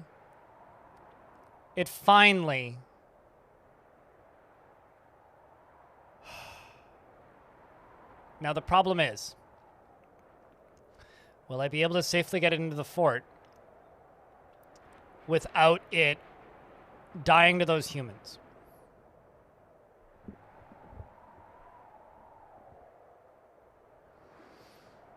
The hunting dragon Ulsmo, the Ulsot has come, a reptilian creature. It has magic. It is magic and it can breathe fire. These monsters can live for thousands of years. So now I have a lady dragon.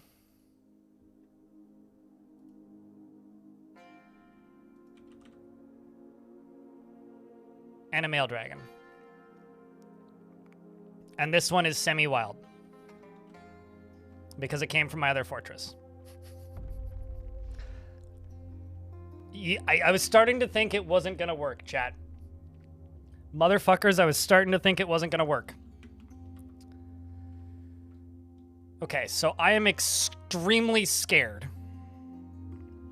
So what I'm going to do is I'm gonna pen pasture it right here. And then build a cage right here. I don't want those humans to kill it.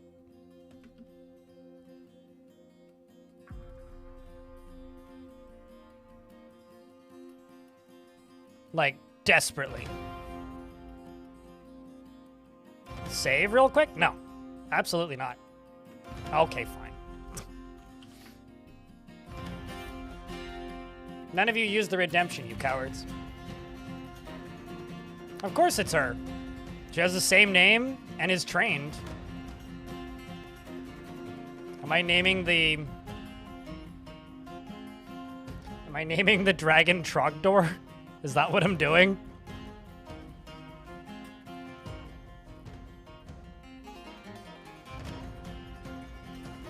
Because if I'm naming, I'll name it Trogdor if you want me to. I'm just confirming that's what you want, Creed. T-Bay did beat you to it, but, you know, honestly, it'll work.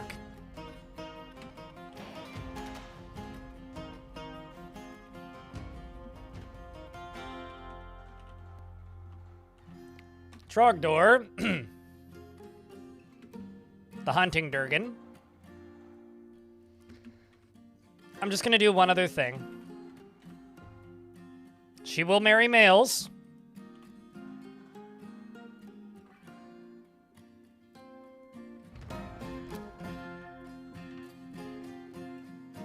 Likes females. We should be good. We should be good. Is this a knock-knock joke or some shit? In regards to the why does the dragon only have one head in the scales?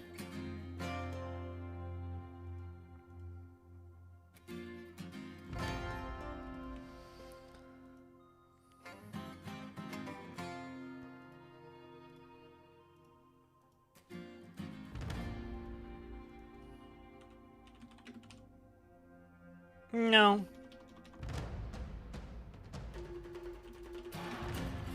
Need to make some nice nest boxes.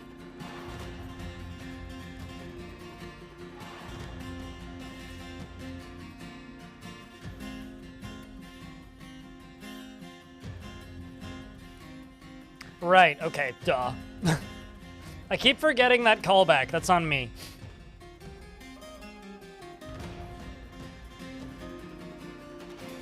And then I'll move it to the cage, and then we'll move it underground. And then from there, we'll move it to the chain. I'm also going to go to this and say, just somebody train it, anybody train it.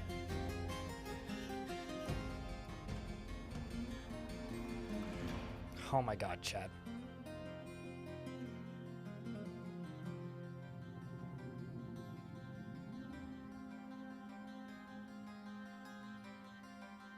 I feel like I should train them both for hunting. But at the same time, I don't want them to go nuts. It would just make... If I assign them both as a work animal to a dwarf, then it would make it impossible for me to butcher them accidentally, but... Yeah, I need to start making coins, don't I? I mean, I don't need to, but I should.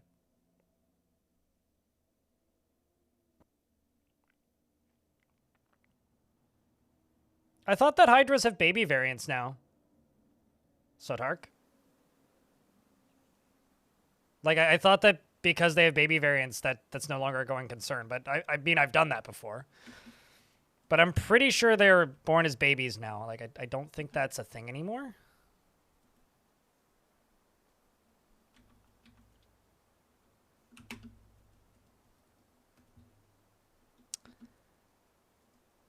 Durgan. Okay, actually, I need a lighter cage. They're talking about If anybody's confused, they're talking about hydras being born full grown.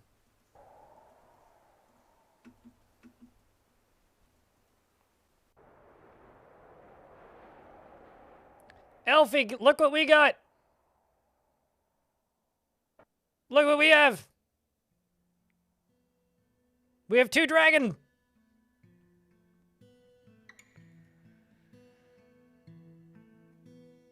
Also, how was stream? Welcome, Raiders. Fire. Elfie. What were you strumming today?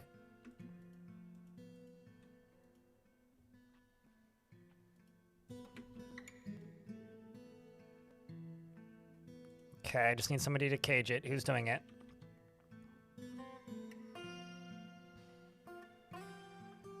Why did some slow militia stabber dwarf do it? I mean, leaving soon, these are the biggest danger to it. Come on.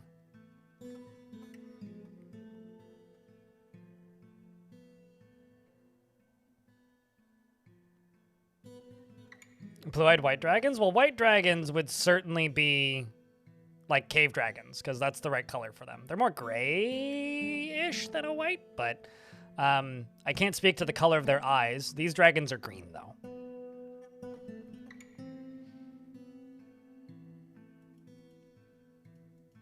As you can clearly see. Like, seem to be more like a pale eyes, like a gray.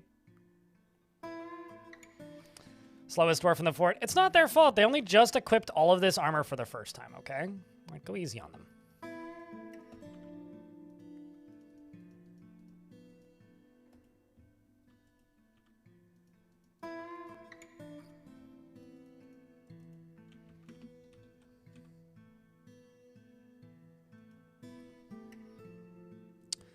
All right, now it's safe because it's in the cage.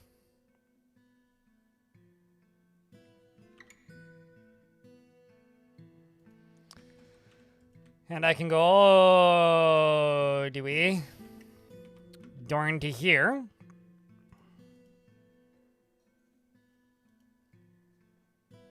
And it's in a tower cap. Wherever that is.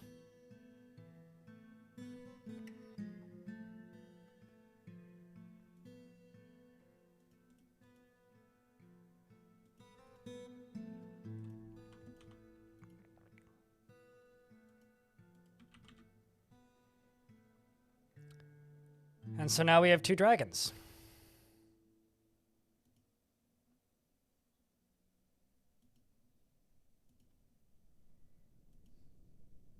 In fact, Jasmine, congrats. You now have a full-time task.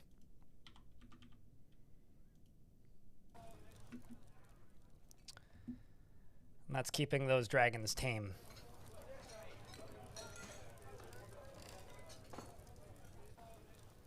How did I get the guy to go where you needed? I don't understand the question. What do you mean, how did I get the guy to go where I needed?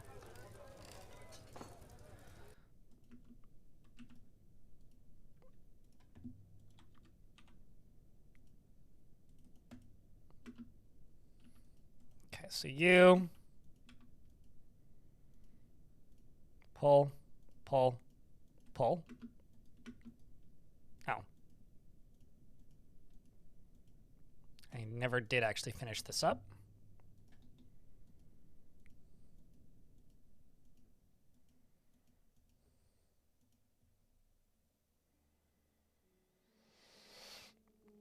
The one leading the dragon to the cage. I told the dragon to lead him to a cage. I told them to lead, or I told the dwarves to put the dragon in the cage. By clicking on the cage, you can assign any animal to it, and then a dwarf just claimed the job and went and did it. I didn't tell that dwarf in specific to do it. But a dwarf who was available went and did it. There's no, like, how did I get them to go there? They just, that's the task that they were assigned to do. It's not wild. Yes, you can do that with wild animals, if they're already in a cage, but that's not a wild dragon. I tamed this dragon like 8 or 9 years ago in a different fort. Or trained this dragon, rather. As you can see, it's a member of my faction. Or of one of my factions already. And if we go to its thoughts and memory, okay, it's too dumb to have memories. But yeah, no, this dragon has been in my faction and in my possession for a while. Yeah. Sorry if that wasn't clear. But the reason it says it's semi-wild and it's trained as a hunter is because I made a fortress for the express purpose of doing literally nothing but catching a dragon and putting it into a cage. And then I embarked here on this location because I knew there was a dragon there.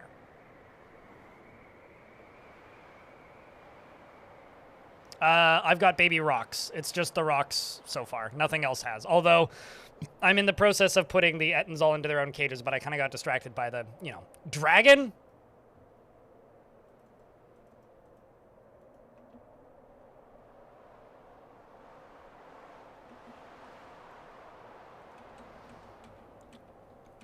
Also, I am actually going to do the thing that I said that I was going to do and then decided not to and then decided again now that I'm going to. Which is metal, steel, iron.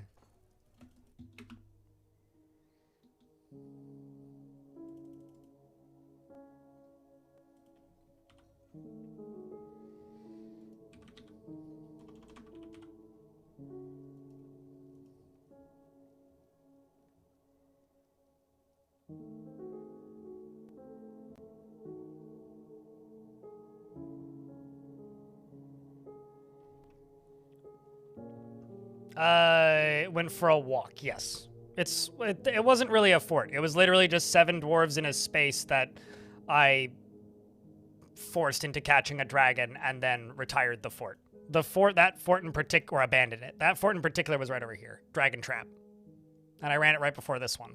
So I made Dragon Trap, I caught and trained that dragon, and then built this fort for the express purpose of catching that dragon. Which is what I've been doing since.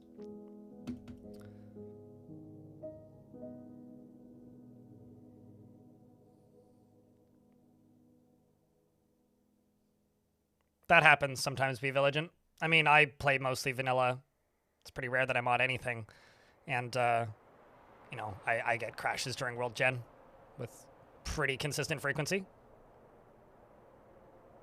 No, I didn't use reveal anything. I played adventure mode and walked around outside until I found a dragon. Or rather, I've played adventures in this fort and was aware of the location of that cave because of adventure mode. You don't need to reveal anything to know where a dragon is. You just need to play a little bit of adventure mode and learn where a dragon is.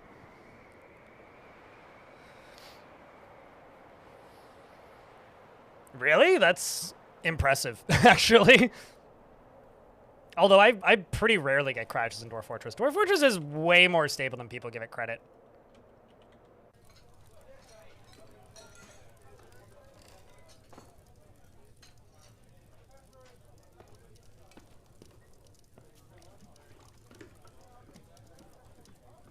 Yeah, I mean, most of the reputation that Dwarf Fortress had for being crashy back in the day, Letteran, was from the game, was from people using, like, unstable DF hack plugins.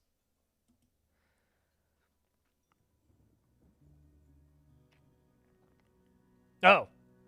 I mean, hey, if you're running it on Mac as well, yeah, that is impressive. Stores are not really letting this dwarf put this cage away, are they?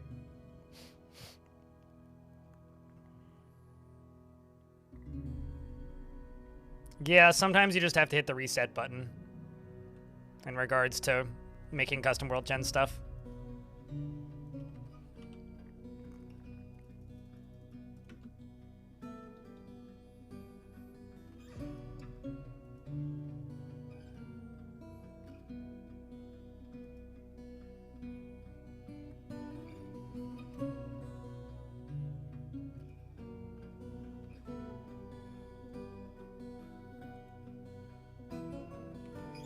Okay, so now that I've done all of this, I can place 2 nest boxes and begin setting up for more cage traps.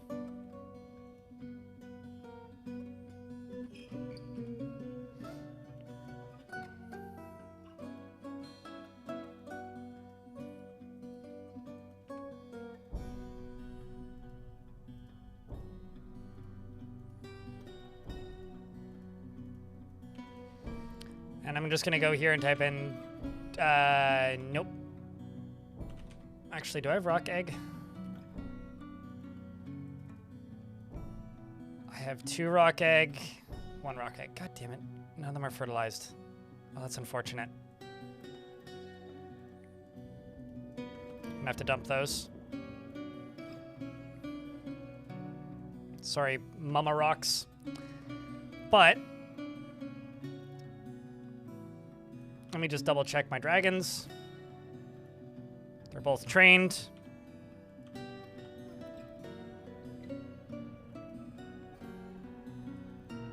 I'm actually just going to...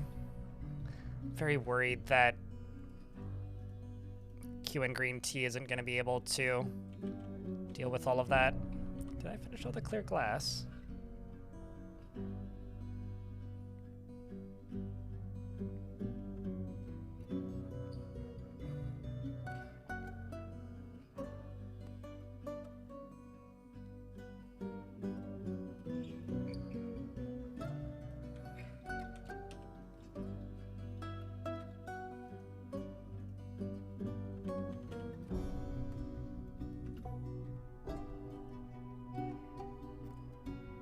Know how many more I need, but not that many. I'm just gonna pause the game until the ads are done because we got 30 seconds left in a round of ads.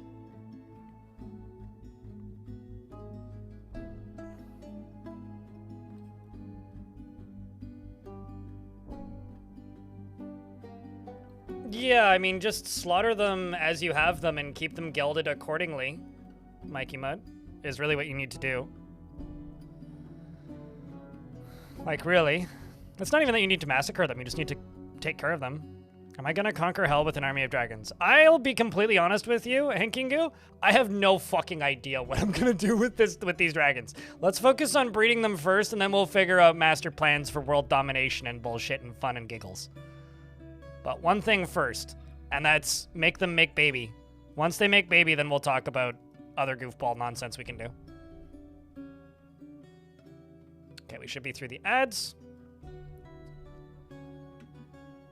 So the first thing I need to do is grab you, Trogdor, and Clockwork.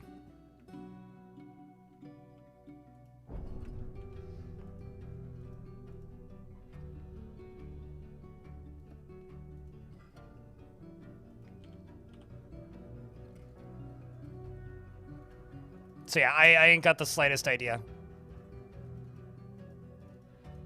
what the hell I'm gonna do with these dragons. We'll do something with them, that's for sure. It's just, I don't know what. Gotta work on that.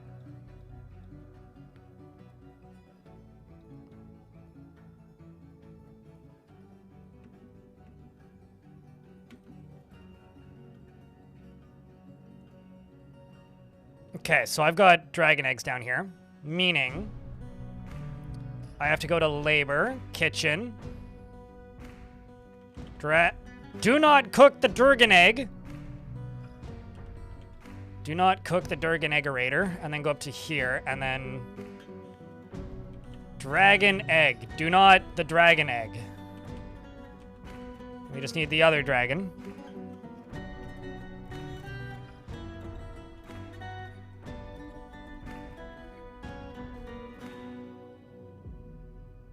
Someone should be coming to chain the dragon.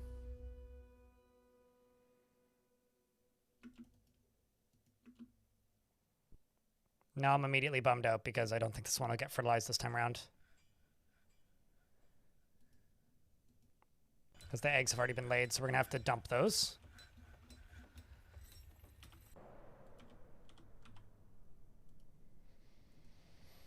So happy I don't have a gay dragon.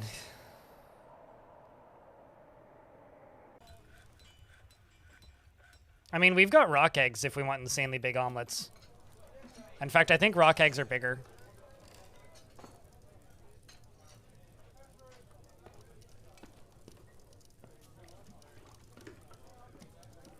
So has anybody here seen baby dragons since they added sprites for them? I haven't.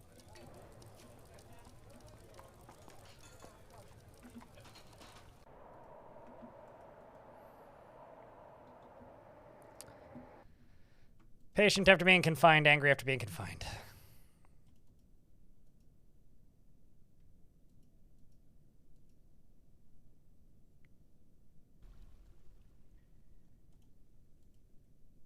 Okay, so we've got Clockwork who's trained, and Trogdor who's semi-wild.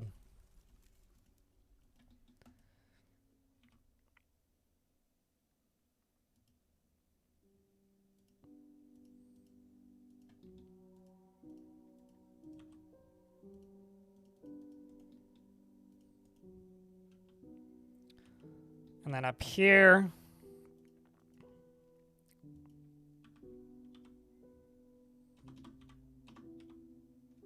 did I?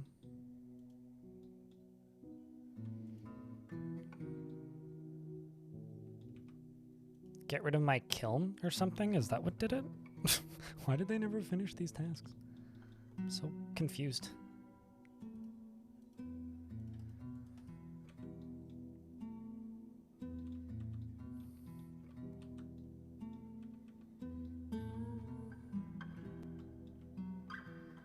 Okay, so you.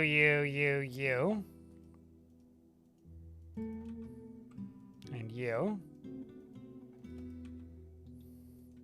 You're good.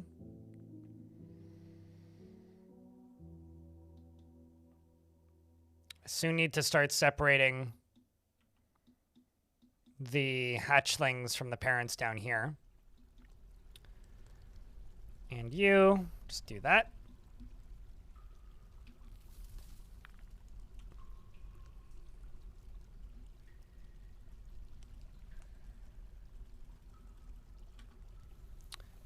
And there we go. I now have a big ol' mosh pit. It's three male Ettins and one lady Ettin. I kind of feel bad for her. Hang in there, ma'am. You'll survive, maybe. Maybe you won't. You've never seen baby rocks before? Aren't they hysterical? Like, seriously, aren't they incredible? So what I'm going to do is I'm going to make a rock pen. Which isn't to be confused with a ballpoint pen, okay? Maybe I'll put bars around it or something.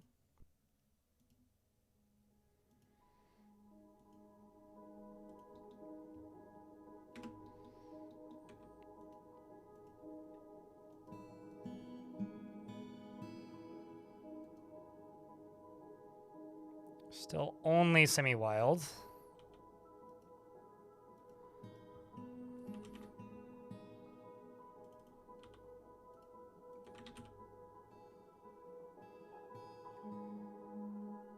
The humans dumped a bunch of stuff here. That I don't know why. I mean, I'll take it. I'm not complaining.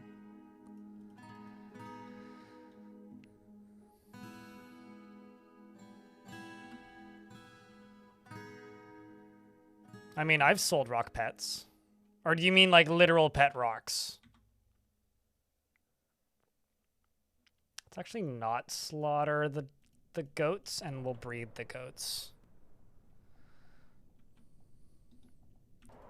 To get me a little bit of a livestock industry down here. But I do not remember when pet rocks were sold. That's a bit before me.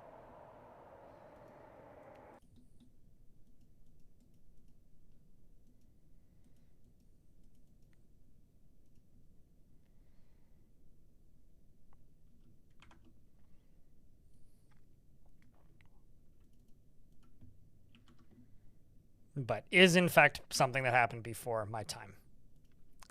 So now the real important question is, how long do we need to wait before we actually get a baby dragon?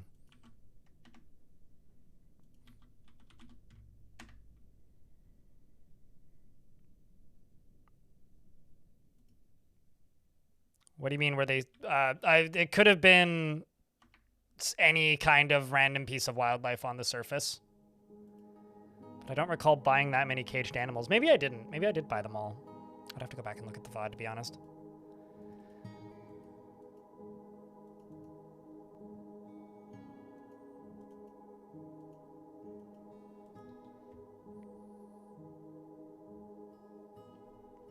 I feel like... Actually... should go here and open this up. And then just go...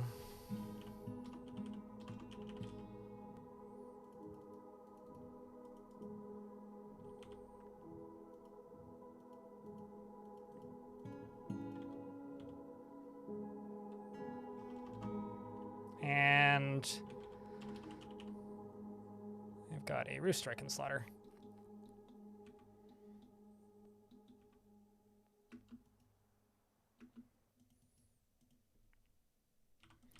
All right, I'm starting to stress on the fact that these aren't set to any, so I'm just going to set them to any trainer. And any trainer. Will baby dragons automatically be granted names? I don't think so. They'll just... So I haven't seen a baby dragon in Dwarf Fortress in a very, very, very, very, very, very, very long time, if ever. Maybe not ever. I think I had a baby dragon once, but I know I've had dragon eggs, so I don't know. This may actually be the first time I'm seeing something. I might be confusing them with baby rocks. Which is, once again, a very fucking funny thing to say.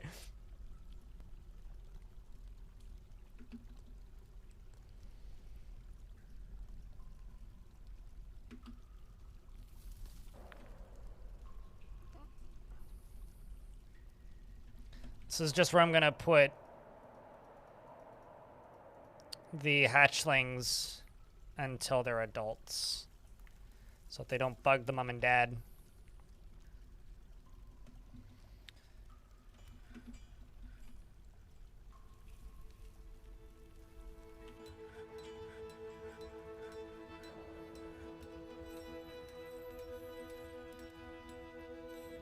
So frame rate just kind of got bad.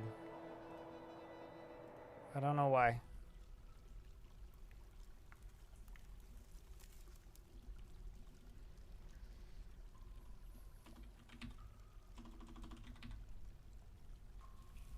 There we go. We're getting 3 more rocks. At least they're being busy.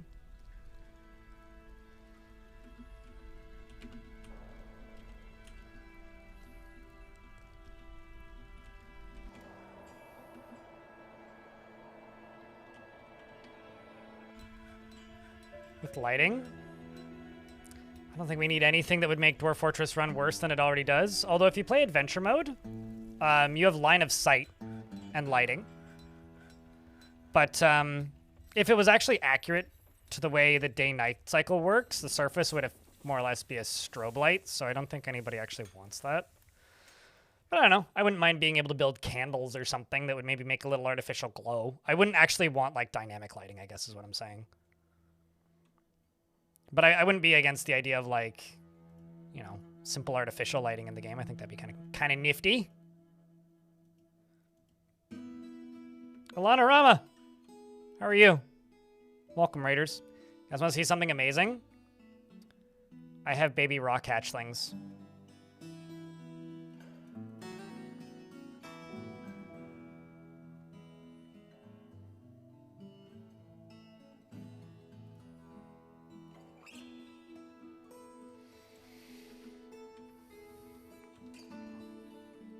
And there they go, flapping off into oblivion. Waiting for carpets? I'm waiting for tapestries and paintings. That's my dream. And then, on top of that, check this out.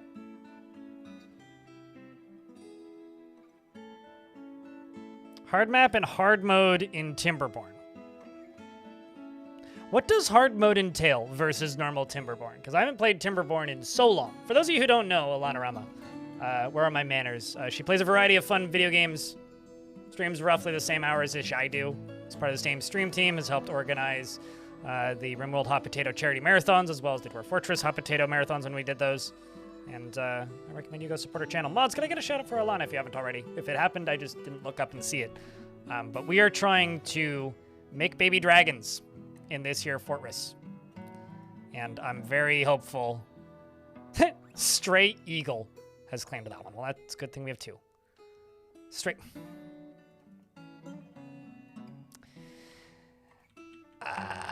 My goddamn burbs are claiming all my nest boxes because I don't have enough nest boxes, it turns out. Well, I shall go place all of these over here so that these greedy-ass birds can have those nest boxes over there. Meanwhile, over here, I've got rock egg and rock eggs. Egg rocks. And these are baby rocks, which are the funniest goddamn things ever. We're also trying to make baby ettins, and we're also trying to make baby minotaurs, but we're not having much luck so far. We also have a singular cyclops who's stuck in a cage. It sucks to be him. Boiled chicken-looking guys are kind of, that's what happened. Like, this is a rock, right? This is a rock that has encountered a dragon.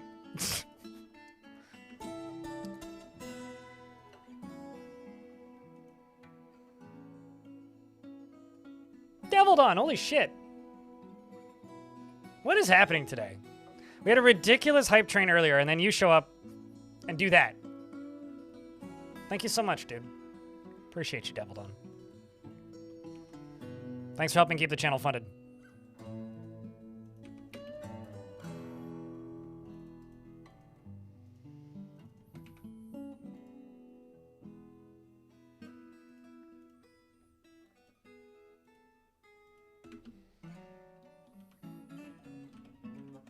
And then you over here. I'll just expand.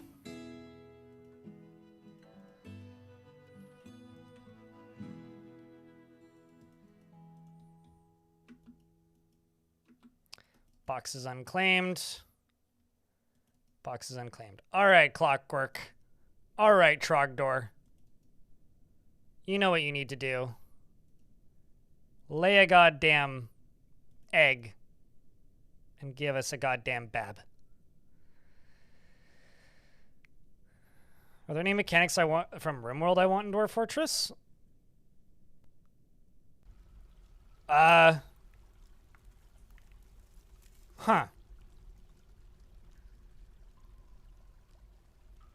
Not really. But in an abstract sense, maybe? It would be nice if we could make peg legs.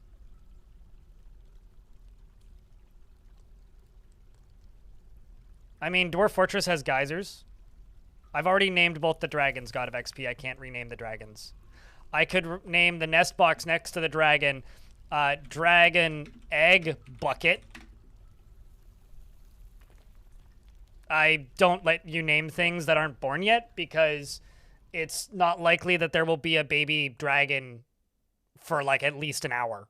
So I will forget, but I will name the nest box that for you. And if I remember, I will give it to them. I could give you a rock named Bucket.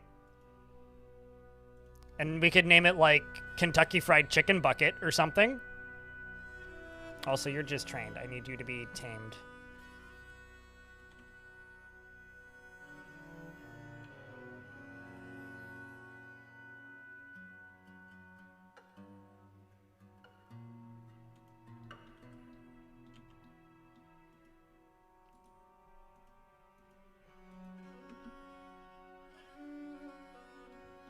KFR. Kentucky Fried Rock. That's what happens when you over-fry it heavily. Kentucky Fried Rock Hatchling. Feels strong need to pay back any favor done for her, and she is not readily moved by art or natural beauty, and she's conflicted by this as she... I could have also named her Omelet Crapper or something silly. Anyway, she is a friendly individual and she is envious of others. She is rarely happy or enthusiastic, and she is conflicted by this as she values parties and merrymaking in the abstract. She prefers to present herself modestly, and she has an active sense of humor. She generally acts with a narrow focus on the current activity and tends to ask others for help with difficult decisions. And she tends to assume that the worst of two outcomes will be the one that comes to pass. And she has a tendency to consider ideas and abstractions over practical applications, and she tends to avoid and she tends She has a tendency to consider ideas and abstractions and over practical applications, and she tends to avoid any physical confrontation. She works to Square's natural tendency with her respective martial prowess, and she likes working outdoors but grumbles mildly at bad weather. Dragons, have you made baby yet? No. No. Get to it, you goddamn lazy... Blah! Frittata. Yeah! Well, we got omelet and frittata. It should be male and female. I've been sticking to like a rock naming scheme for them because they're rocks. So, you know, so far we've got... Rocky, Pebble, Boulder, and now Kentucky Fried Rock.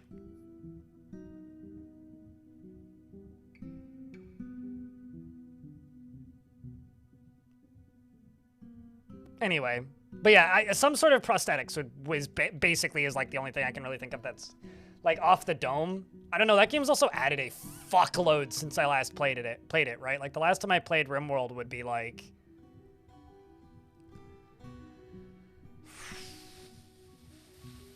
Oh, actually, some form of prisoner conversion. Or at least let us do something with prisoners other than just, like, keep them in a box. Is maybe the other one. That's kind of it. Really?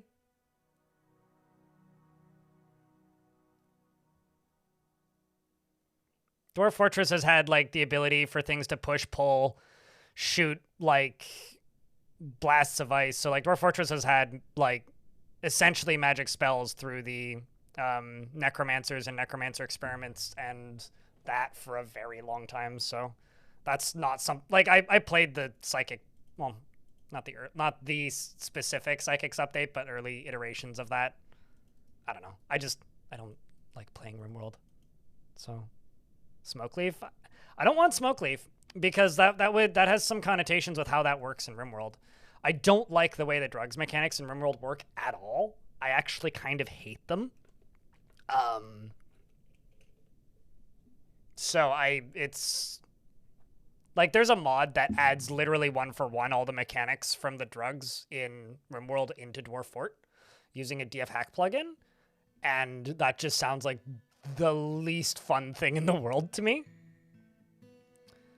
Sure, I mean, like, there's ways that I could see that being interesting, but I think if you made your own religion in Dwarf Fortress, all that would happen is you would just have, like, a custom name for a temple that wouldn't impact the outside world. I'd be interested in a mechanic where you could name or create a religion at the world gen level. So, like, as an example, when you're generating a world, you can specify there will be a god based on this sphere that looks like this, that does this, and this religion will form at some point following the god that worships this. That would be cool. But once, like, I don't know, that would be too big of a major change for dwarves.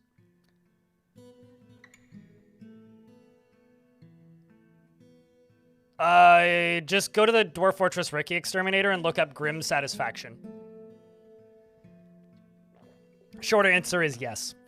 The long answer is difficult. I kind of don't like how easy it is to manipulate creatures in RimWorld to just being senseless murder bots. I don't find that to be fun in that game. I like that there is some elements of humanity or like empathy kind of built into most dwarves that's really, really hard to get rid of. And there's one major reason why I really like that as a mechanic. It annoys the ever-living fuck out of annoying RimWorld players. And I think that is always going to be a positive. Because, as a reminder, RimWorld exists because of a self-promotion post on the Bay 12 forums, and that was where it got its initial influx of traffic. So maybe one day I'll make that video, I don't know. RimWorld is as successful as it is because of Dwarf Fortress. So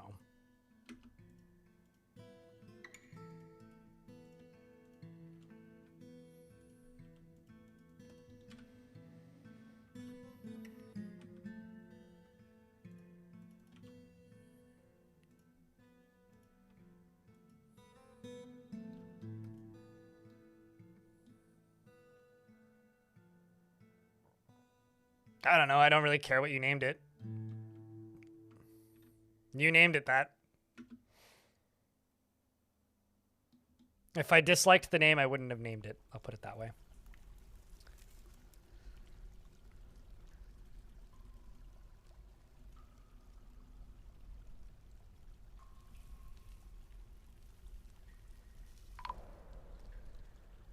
The dwarves have arrived.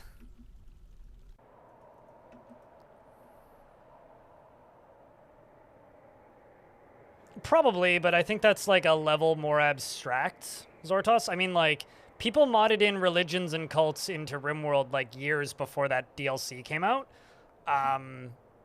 So like, you being able to mod the game to customize something does not really equal it being available at a world gen level.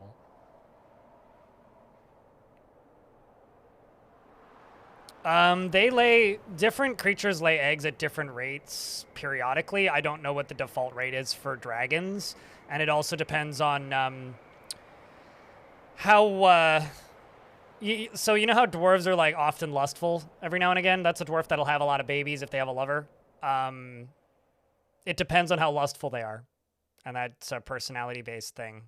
Which is why that one duck has laid like 240 quadrillion eggs and kept claiming every single nest box.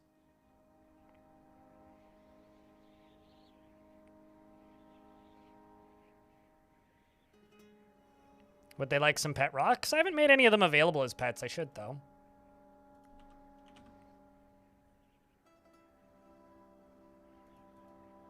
Let's see if anybody claims one. The Love Quacker, as we call him.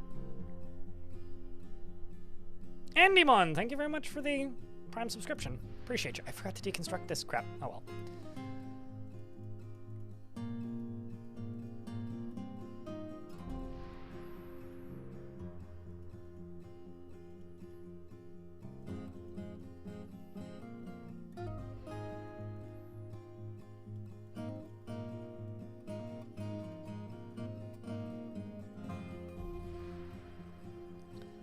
Let's just get rid of a whole bunch of these threads. Because turns out I got a whole bunch of them. Just the ones that aren't useful for anything. Those we can keep, those we can get rid of.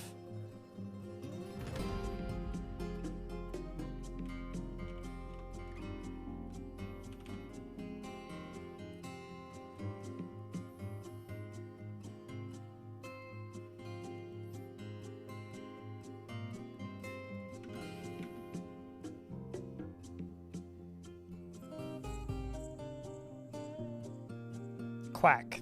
Stonecoat.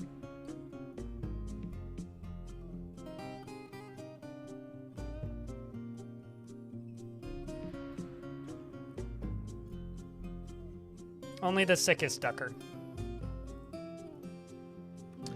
So now the question is, how long until you lay another goddamn egg? At least the dwarves are training Trogdor and Clockwork. We're gonna get better at training dragons pretty quickly. I guess I should start valuing up this area. Look, it's a statue of a dragon. I mean, a water dragon. Yeah. Also known as an emperor penguin.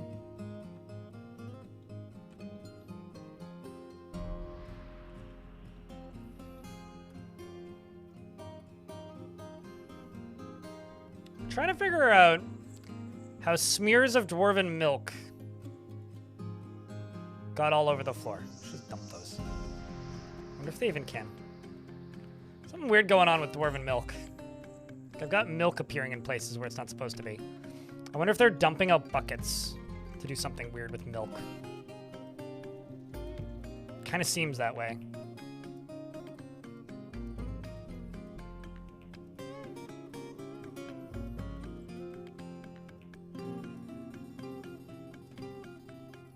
Someone pop a maggot? I don't think so. I haven't caught any. At least that I know of.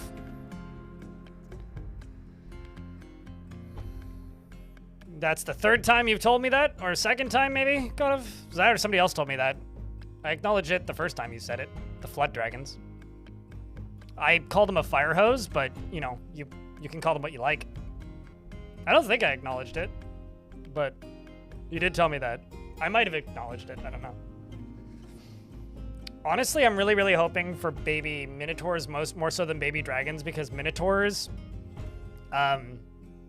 babies have a soother and a diaper when they're born, and it's fucking hilarious to me.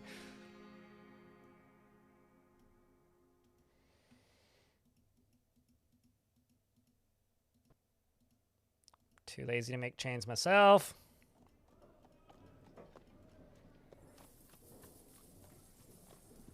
Fuck it, we'll just buy all the cages.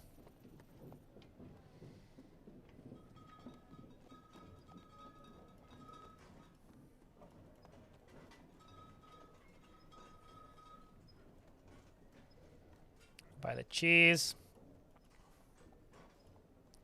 Splints and maybe not the splints and crutches.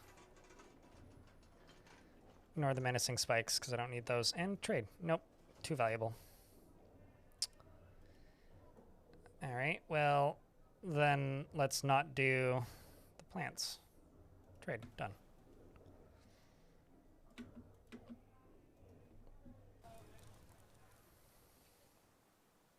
Enjoy your lurks, Creed. Thanks for hanging out.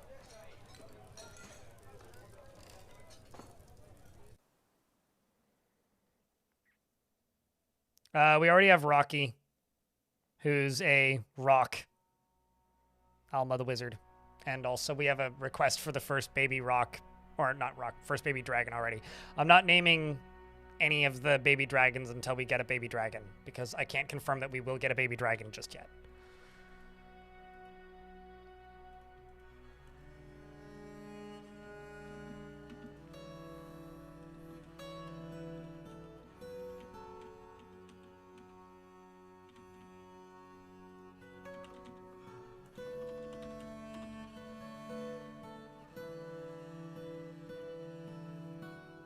Well, at the very least, we're getting more rocks. Are there baby dragons? Yeah, they added them a while ago.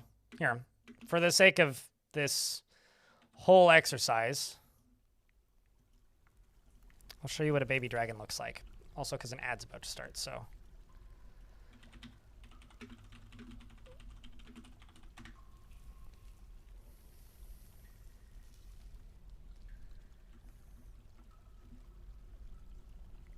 There you go. That's a baby dragon. The one on the right.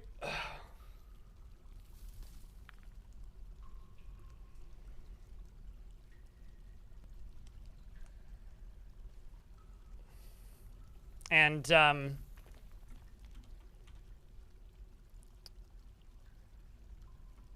that's a baby Etten, a toddler Etten, and an Etten Etten.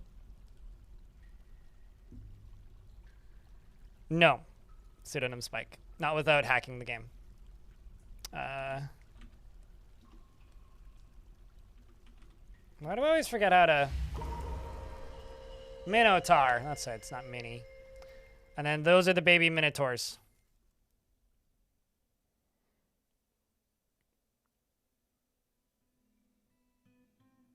I think those are the greatest thing in the world. And a clother's been taken by a Feymood.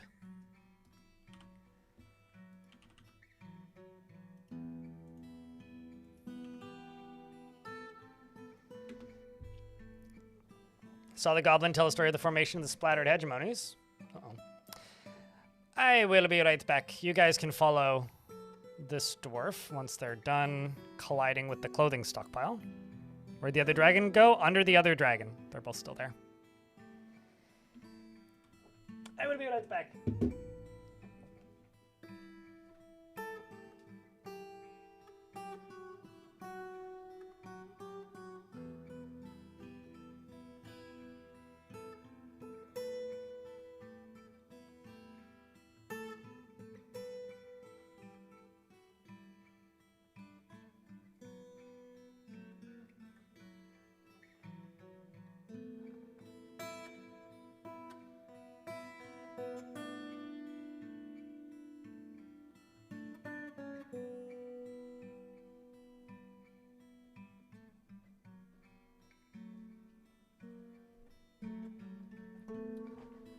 Alright.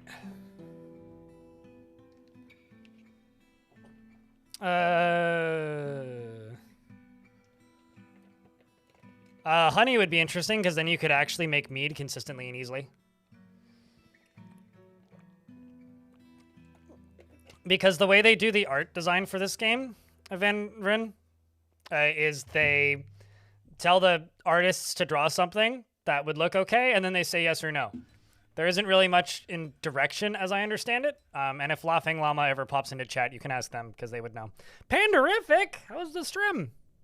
Demon Noodles... Hey, Panderific, check this out. Dragons! 2 of them! God damn it. This goddamn geese keeps taking all the nest boxes. Watch there be, like, a nest box over here or something that the dragon has claimed.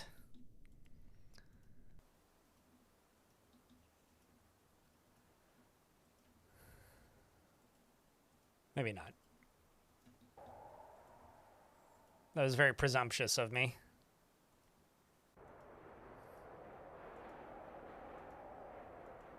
Wouldn't that be funny, though?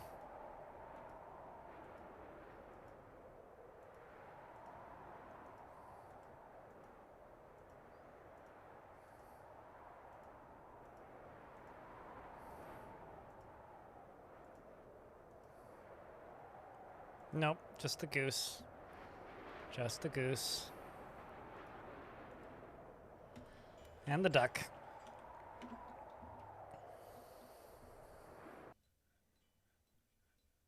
A lot of raids today? 2. But more than normal, that's for sure. Oh, 3 actually, because Elfie raided. So yeah, definitely more than normal.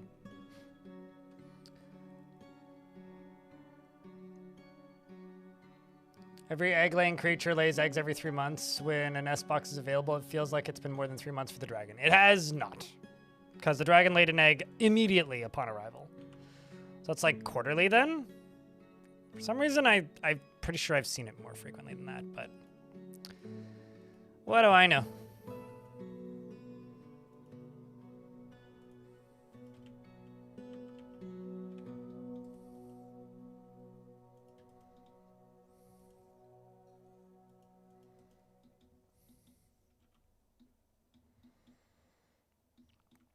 We'll have to do our best to acquire additional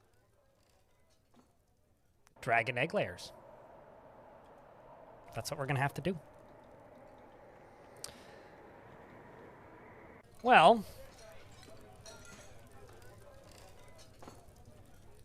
maybe on top of that,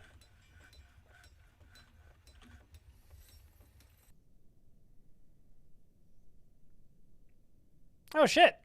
Sodell has claimed a whole bunch of rocks. Which Sodell, though? Sodell B.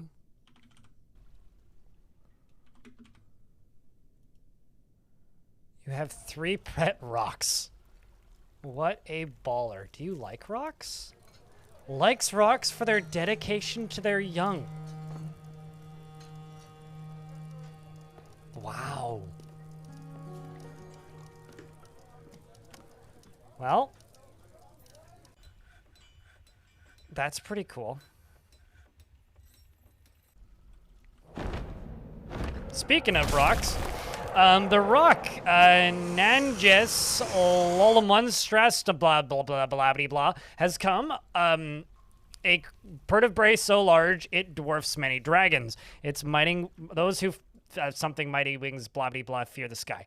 What are you and who are you? Are you related to any of my other rocks? No. It's another male rock. He adopted every single one of them, yeah. All 3 of them. What would I name Sodell? Pet Rock Haver? Because he claimed all 3. Rock Wrangler? Rock Lobster? Maybe you guys have to claim it. We already named a rock Dwayne, and Dwayne is dead. was the first rock that arrived. Also, packed drum sounds very familiar. I feel like I killed packed drum somewhere. All right, well, let's check something.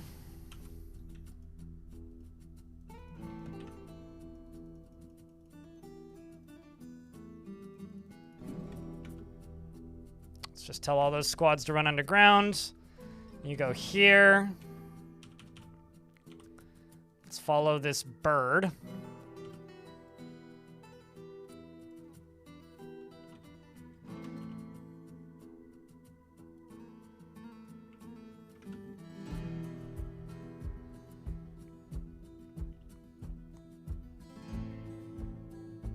Rock, paper, and scissors.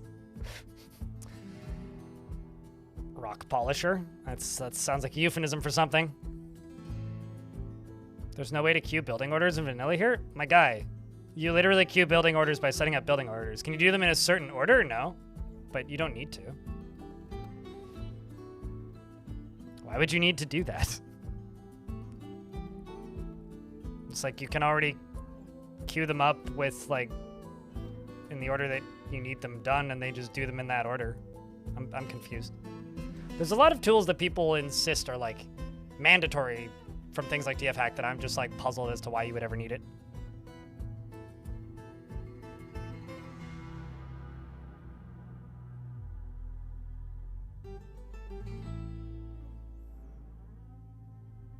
Man, it's teasing me by flying past those cage traps. This one's going to die to a random cage. What do they mean? A, like, sum total of thing? Or lack thereof?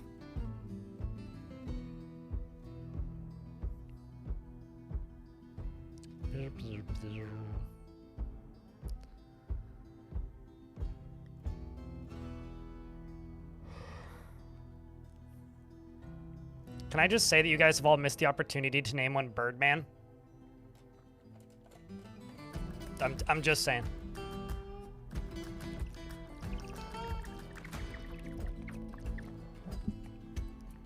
Or like Big Bird. Or even better, play Freebird. Do do do do do do do do do do do do do. No one said play Freebird yet. Maybe that just means everybody watching is under the age of 60. Skinnered, exactly.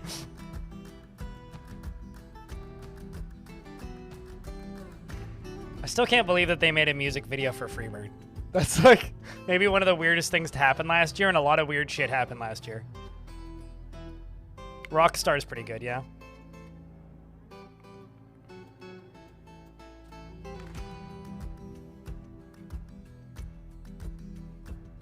I fully expect it to die to the Dwarven Caravan.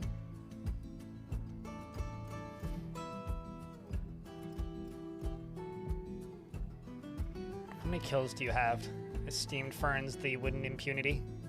You killed a Necromancer? Oh, that's pretty dope. This one's actually got a pretty low kill count for a rock. Usually they're significantly higher than this.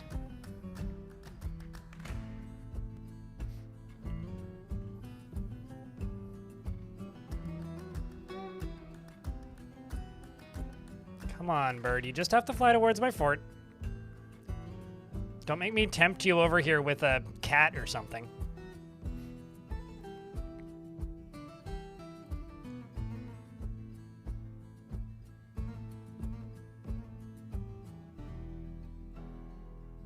There you go. Now we're talking. Got him.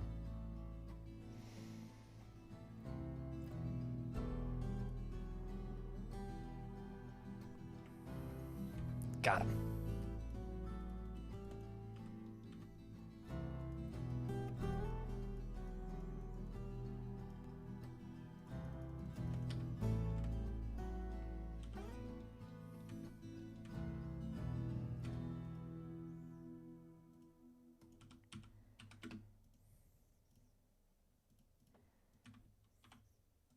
Dang it. Still no clear glass. I clearly fucked up something.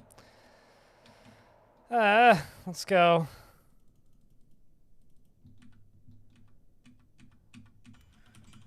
Back to where I was, because I've lost it. There it is.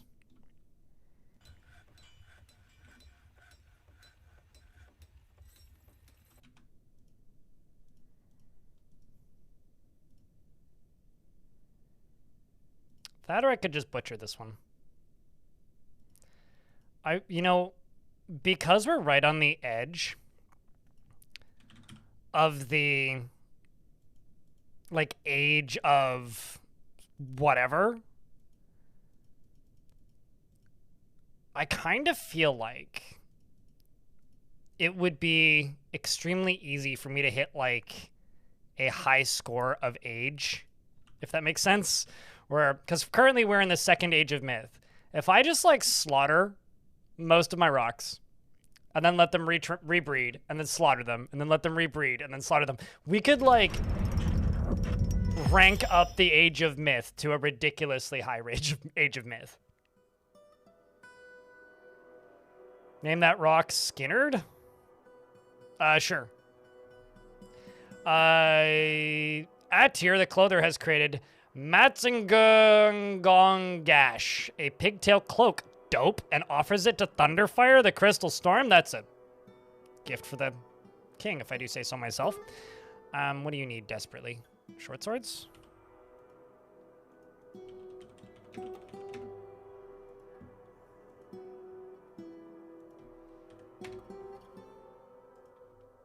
Let's just make pig, iron, steel, bars.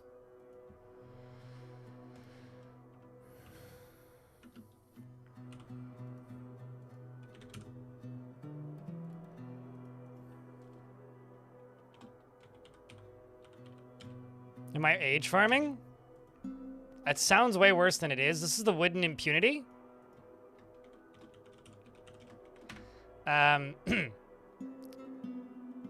The stray freebird, Skinnerd. Actually.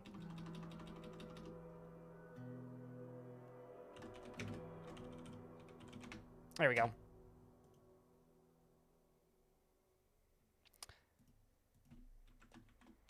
Rock Freebird, Skinnerd, is unfriendly and disagreeable and feels best when everyone gets along without any strife or contention. He is somewhat fearful in the face of imminent danger and has an active imagination. He tries to do things correctly each time, and he has a greedy streak. He is somewhat uncomfortable around those that appear unusual or live differently from himself. He does not often feel lustful and occasionally overindulges, and he tends to assume that the worst of two outcomes will be the one that comes to pass, and he tends to think before acting. He has a fast-paced life. And he's got one daughter he hasn't seen in a while.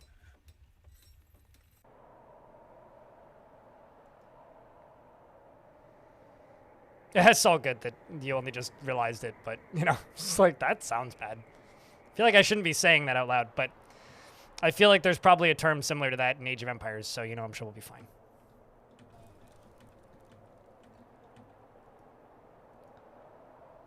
Good news, chats. Good news. Boys. Friends. We got him.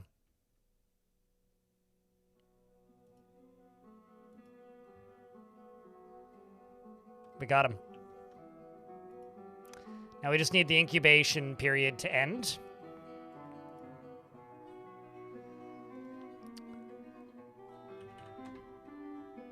And then we're off to the dragon farm. I mean, we could have had dragon omelets, but instead,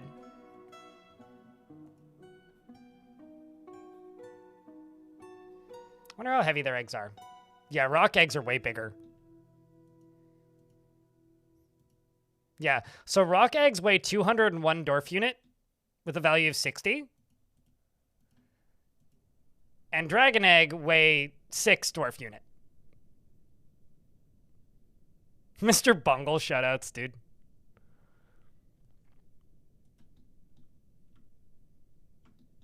Soon, TM, we will have baby Durgan.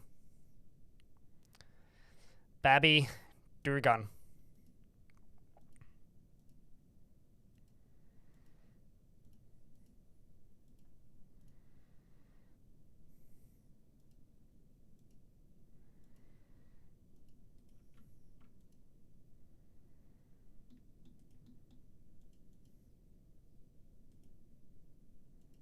And then you. It's your lady, your lady, your lady. I'm going to need another nest box in here.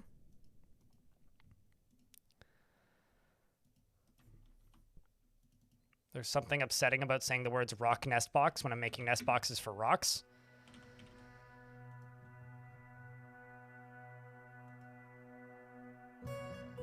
I just want them to be consistent with their colors.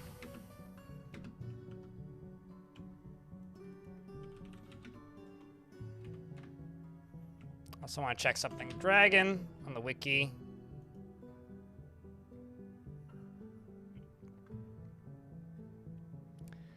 So it takes dragons until the age of 10 before they're adult size and can lay eggs. This is going to be a long fort, chat. At 2 years, they're the size of a water buffalo, according to the wiki. At 10 years, they're the size of an elephant. At 100 years, they're the size of a blind cave ogre. At 200 years, they're larger than a hydra. 800 years, they're the size of a bronze colossus. And after 1,000 years, they're the second largest creature on land, which I've never seen.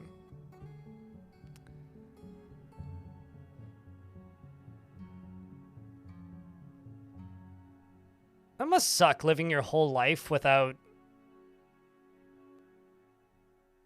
you know...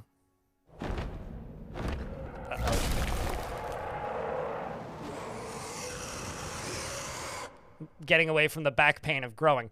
The Forgotten Beast, Asthi, has come. A towering feathered turtle. Aw, it's a feathered turt. And it has large mandibles, and it is ravening. Its sea green feathers are long and broad. Beware its poison nom nom. The Bitey Nibbler. Beast Hunter. Just a normal-ass goblin beast hunter? That's fun. Uh-oh.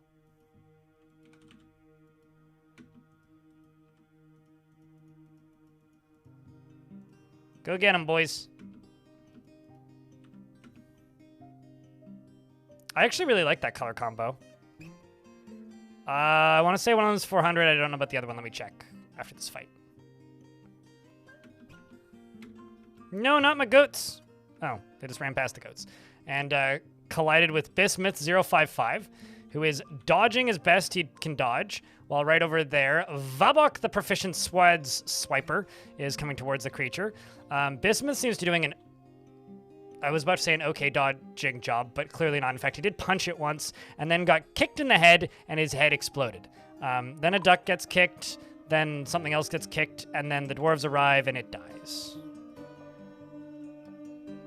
Bad news, Bismuth. I hate to break it to you, but... Hammer Dwarf bashes it in the head with a silver warhammer, which jams the skull through the brain.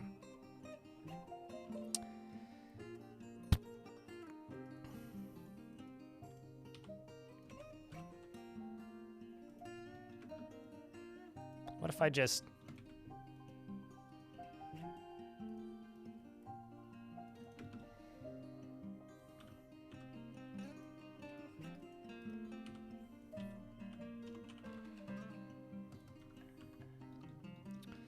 If I just do that.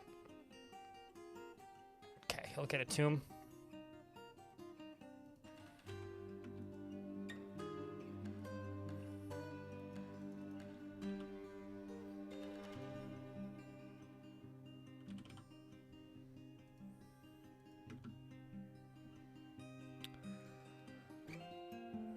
To name one of my rocks lobster? I mean, that's all up to chat to get that opportunity in, because it's not up to me to name things. It's up to chat to name things. But I will have to keep that in mind. I've also run out of ideas, or not run out of ideas for different things to name rocks. No one's even suggested Steve yet. Schoolhouse Rock. The problem is if we name all of them, then chat will be upset if I butchers half of them.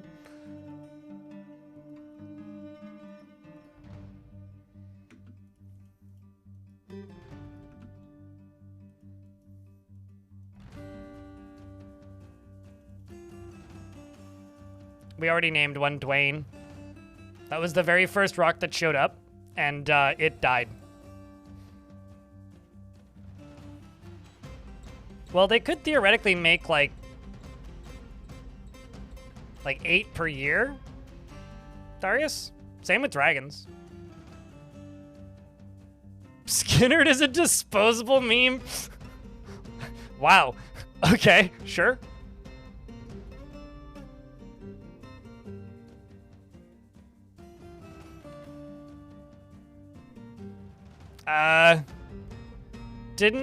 Weren't we naming we named somebody Wilma. Not that I really care, but yeah, we named the Minotaur Wilma. We were gonna name them the Flintstones, but they also haven't made babies, so they're betraying my trust. Also, we've got 2 more baby rocks, by the way. One of them's a lady. Finally.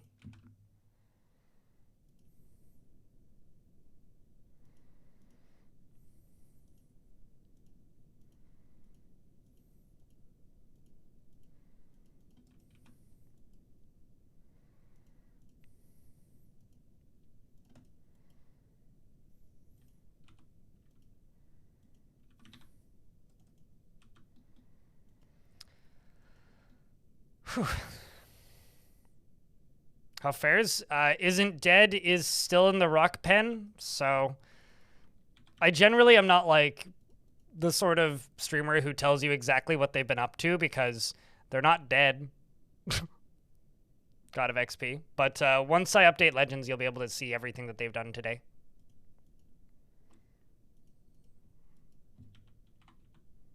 But I will check in on for you. Kentucky Fried Blobbity Black Blech is 0 years old and still featherless.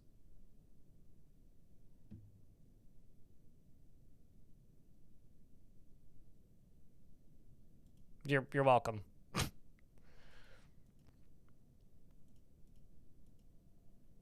You've got 9 children and you've got 10 children. Oh my god.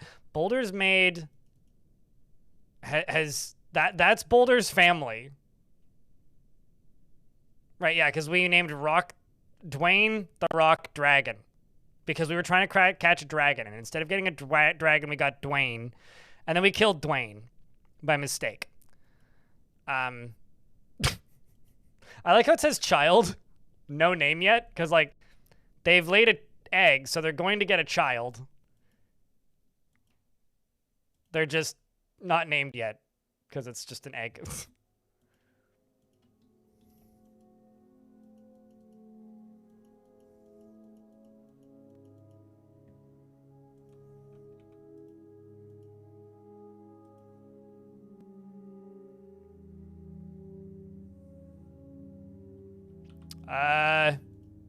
No. Creed. I can't remember which dwarf you named either way. Was it Biff? Creed? No. I mean, you're in the bottom half for sure, but you're not like that far gone. You just kind of want to like...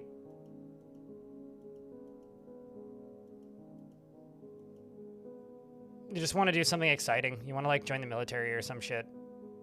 I also can't say your last name or I will get fired into the sun by the YouTube moderation gods. It's a pretty heavily armored gibbon. Goblin? Gablin. Geblin.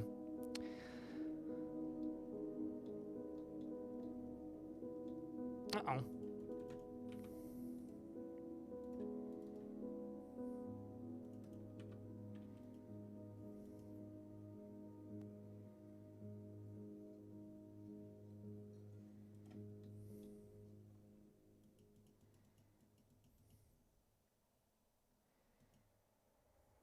That is a lot of bone.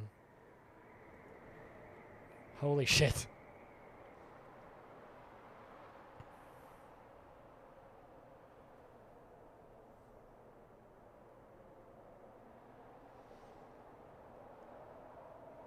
Also, some ads are about to kick in. I'll pause the game, and by pause the game, I mean stare at the dragons intently, waiting for their babies to hatch. The literal second.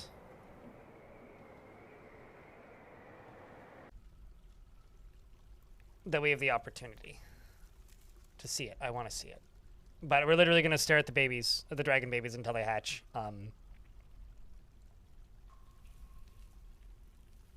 Period. Until the ads are done.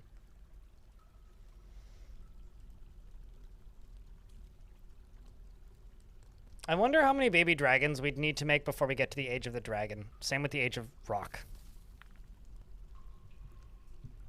Am I going to let the dragons roam free? So, if I breed a fuckload of tame dragons and then release them, and I play as a different faction, I think they would just migrate to my next fortress. Like, slowly a flock of dragons would just show up here. I think that if I have tame dragons and I visit this location in adventure mode, we could have a pet dragon and just walk around with a dragon, which would probably be great until the dragon, like, accidentally breathes fire in the wrong angle and I turn into, like, a coffee crisp.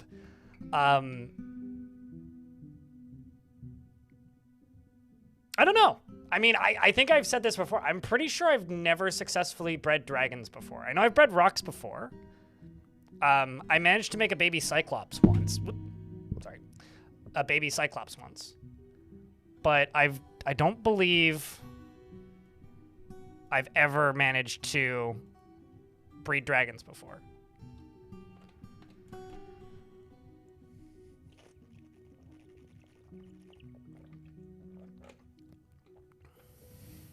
Cave dragons are different from dragons. Cave dragons have wings that don't work. Apparently they used to fly at one point, but they have wings and don't breathe fire and don't grow anywhere near as large and are extremely common. I don't think, anyway. They grow as big. They might actually grow as big. I don't know. Dragons, extremely rare, and breathe insta-gib flame. So it doesn't even create smoke. It's just gone.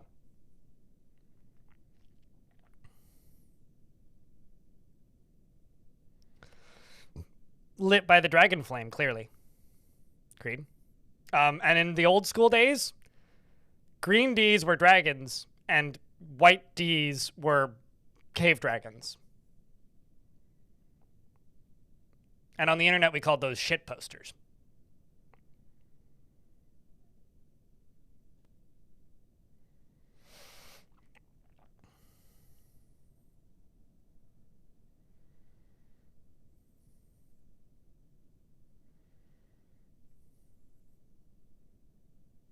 So now we just play the waiting game. I mean, it seems like we've got a whole bunch of rocks because, you know, they're just... It only takes them 1 year to get to full, like, breeding size, right? Not full size, but breeding size. To the point where I could actually just start war training rocks. I mean, to that point, Pebble is now a murder burb. And Rocky is now a murder burb.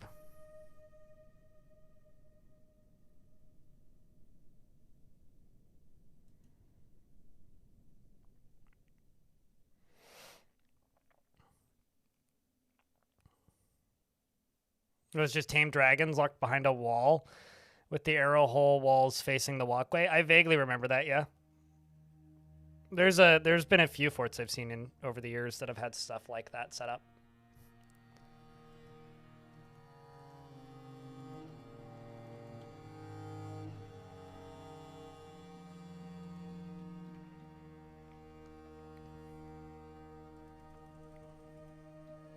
What color were drakes? Like these dragons? I mean, drakes are ducks. I assume they're just green because they don't... Yeah, their scales are green or eyes are black. Scales are green and eyes are black. I don't know what you mean by drakes in this case.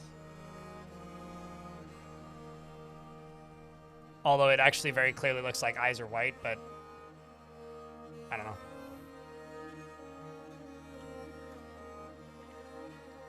And I should make an animal training spot right here.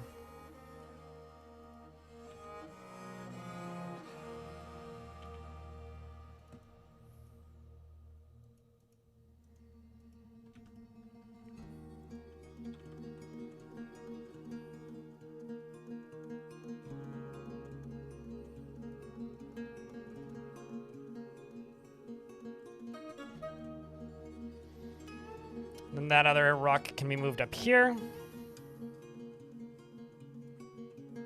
So you're just trained. But they will get tamed soon.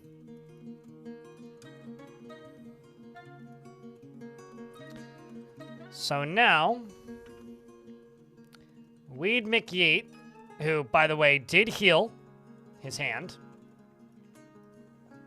now has not one, but 2 pet rocks.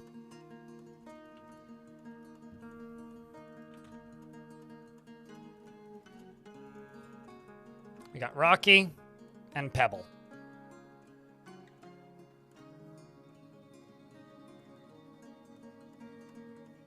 Ain't that dope?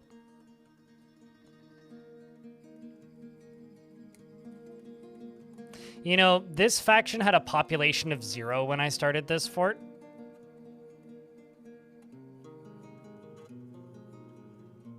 I think that this dwarven fortress in and of itself has earned the right to be a, like, faction unto itself once more.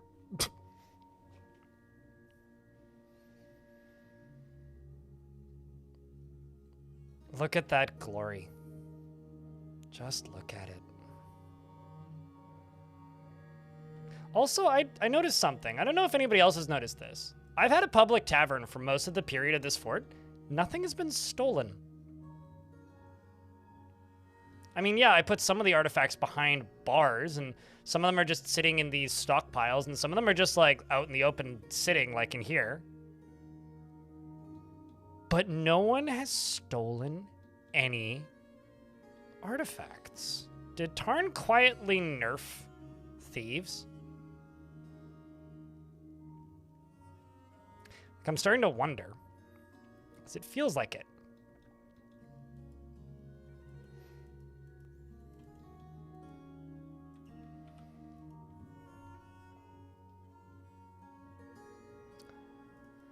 Let's just make ash, potash,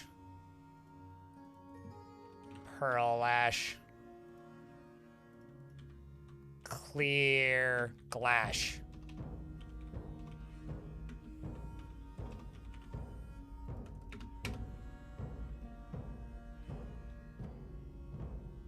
Would I steal if Polar Bear Man was watching?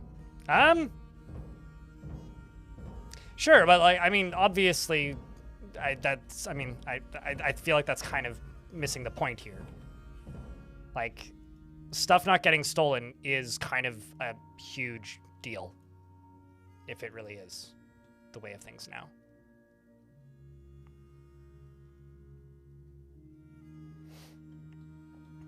True, but there's like tons of sus dudes. Like, this guy's been hanging out for forever, and I gather that he's a poet, but it's also like still pretty sus in and of itself.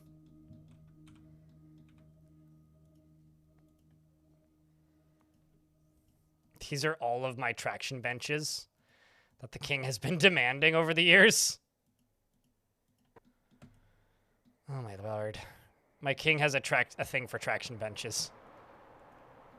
We just accept it.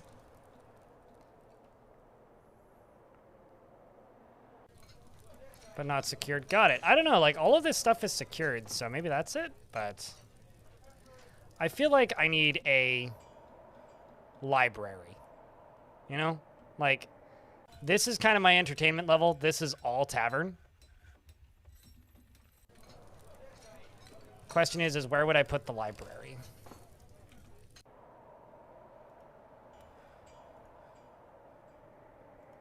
That would be the question.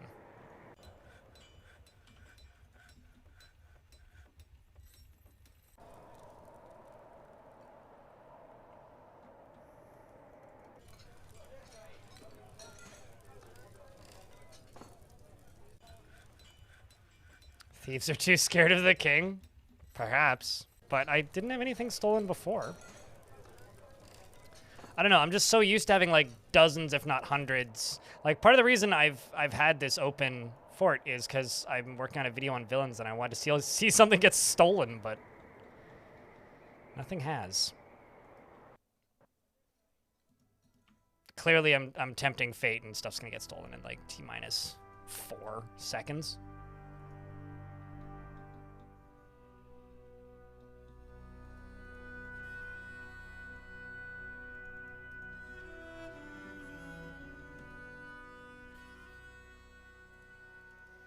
No Kias are around? I mean, sure, but like bears are supposed to steal stuff too. Granted, they keep joining me. Willingly or not.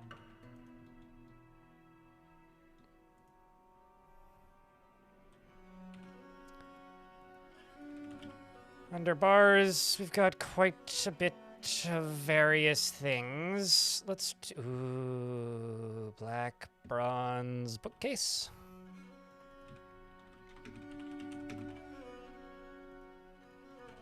Rose gold bookcase. Let's do 2 and 2.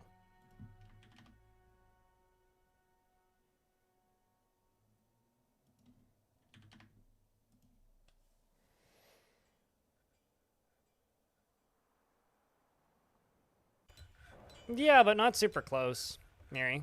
The thing is, like, it kind of doesn't matter. Like, historically, I've made forts, like, on random deserted desert islands and had 30 dudes show up to steal my artifacts, so... I mean, like, it's possible that it's changed, but... It's also been so long since I've even had public taverns that I'm just kind of bewildered that, like, I haven't been inundated like I'm used to. Because, like, just kind of as a rule for the past, I don't know, very long time now, I just haven't had any public taverns because I just don't want my stuff to get stolen. We're definitely reaching the warmer season. It is, like, getting toasty in here. It is that time of day, though.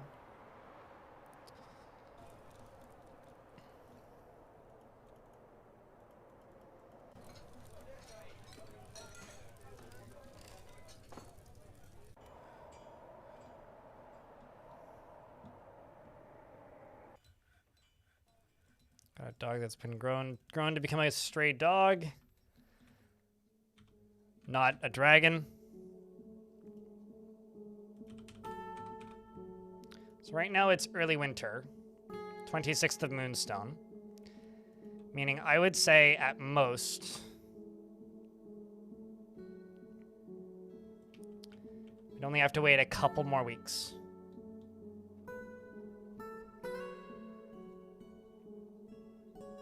At most. AC? Pfft. We didn't hit that we didn't hit 28 last summer, where I live. Creed, but let me look. What is the weather supposed to be this week?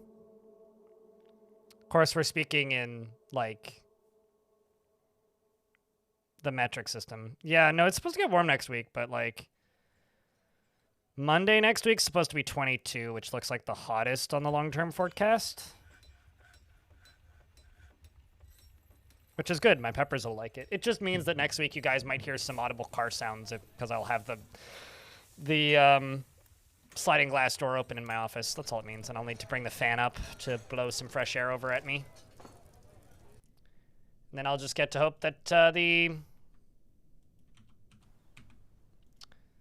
that no particularly smelly vehicles go by.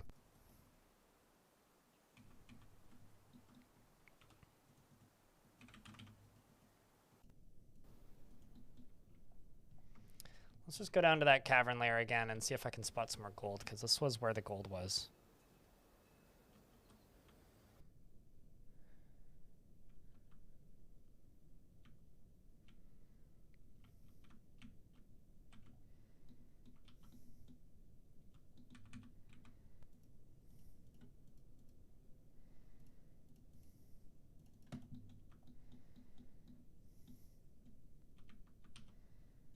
There's some more gold.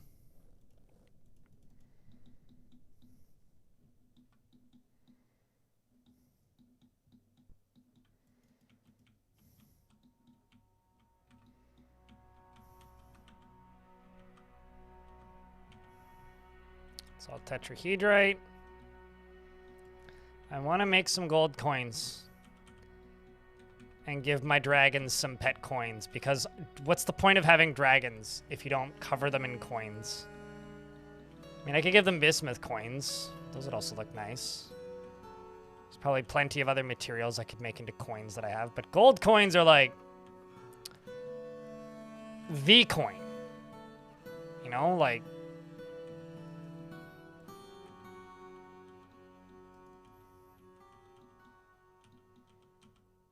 I feel like that's what my drag. Some giant useless buddy made of bronze has arrived on my map, and we're gonna go stab him repeatedly in the head because he's not capable of making babies. So this right here is the 432-year-old Lumash something or another Ilbel Itest, the zenith of duty. Unlike the Call of Duty, this guy means business. He's got 29 kills and 18 notable kills. Whatever. And we're gonna send all of my dwarves to go stab it. I think we got this. What do you think, chat?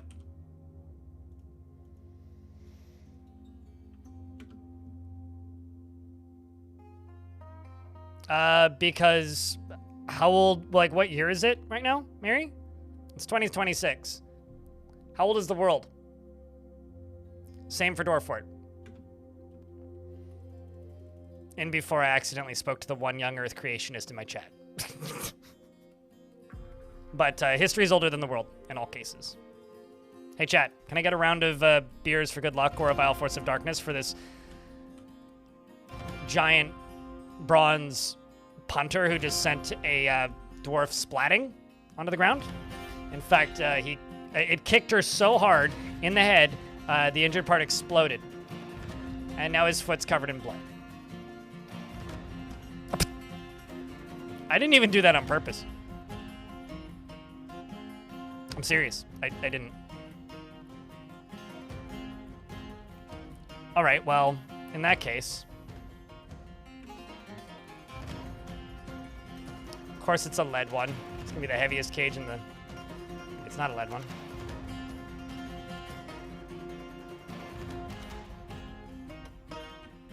Maybe it's getting cold already?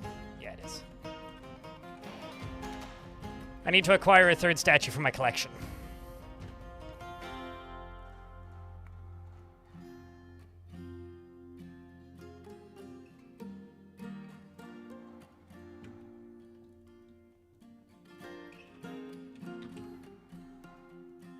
Really need to melt a whole bunch of these cages. Too fucking heavy.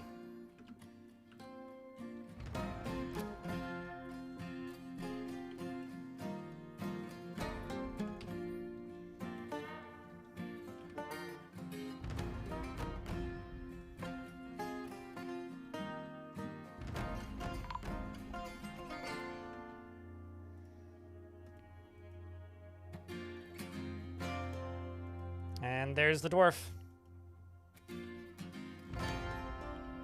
Oopsies. There's one dwarf with the word tomb in their name. And they're always designated as part of the, like, body removal program or whatever.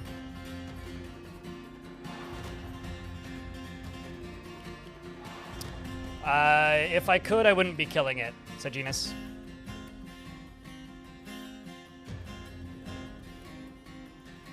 They are one of a kind.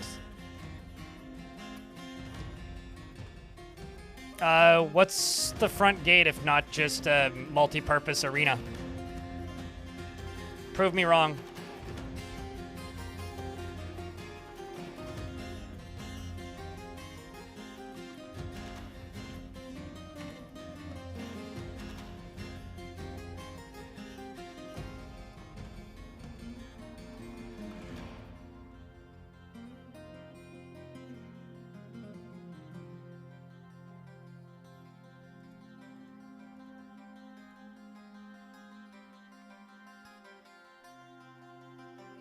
So we are going to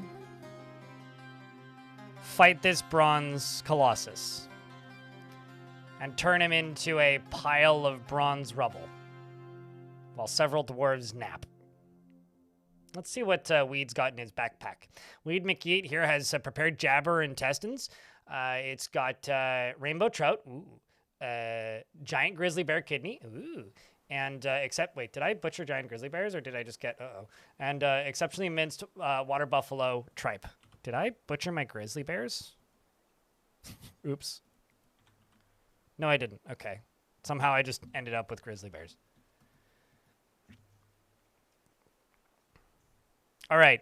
I need a big vial force of darkness for good luck. These dwarves are going to need the utmost of luckerinos.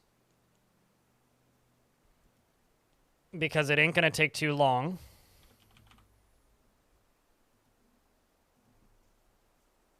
For a good old freeway here.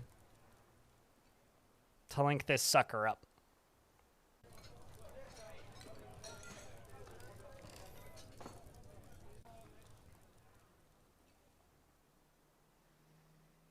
Freeways looks like he's in a really good mood. What do you think, chat? I mean, look at that face. He's so cranky. Truly a resting bitch face. So now we simply wait for a dwarf to come pull the lever. And then we allow chaos to ensue.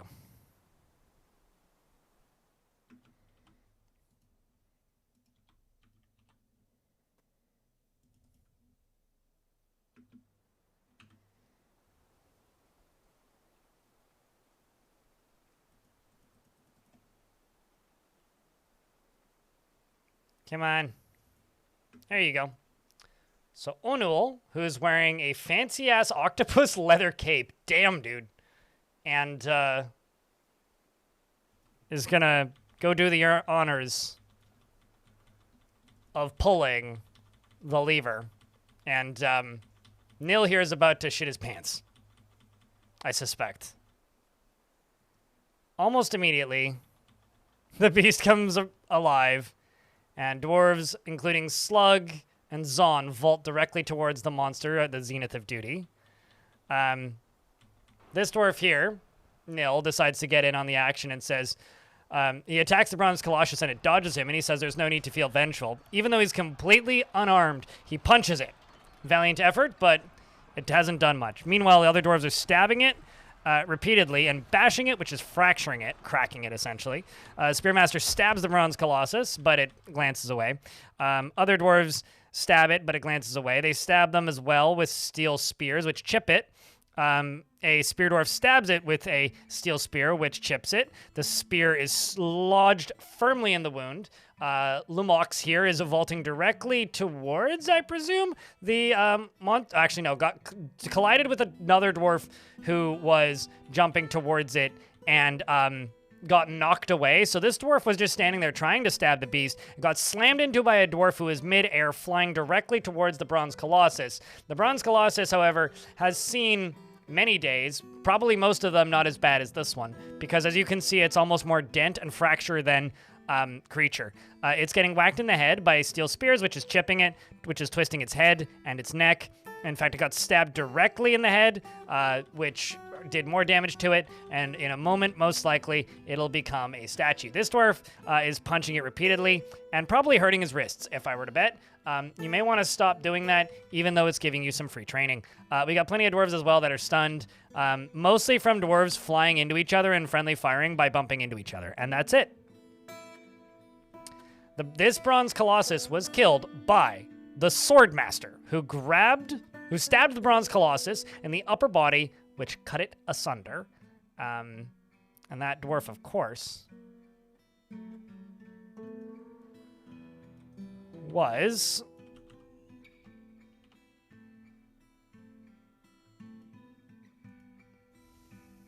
not Vabok.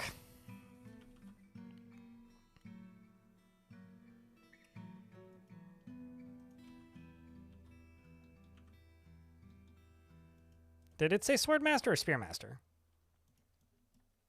Spearmaster. Okay, I lied. Was it Slug? Nope. You're a wrestler. Nope, wasn't you. Nope, wasn't you. Lanix, was it you? Nope, Lanix has just killed some harmless, wimpy polar bear people. It wasn't Tall. It was Saigon.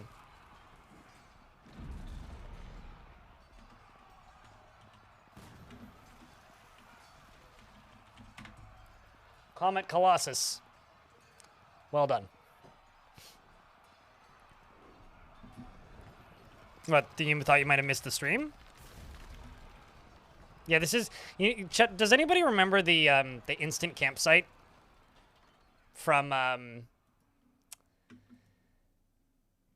Spy Kids? Where they just throw down, like, the little, like, plate-sized thingy on the ground and it just becomes a camp, like a tent and a campsite? It's kind of what these bronze colossi are, except for statues.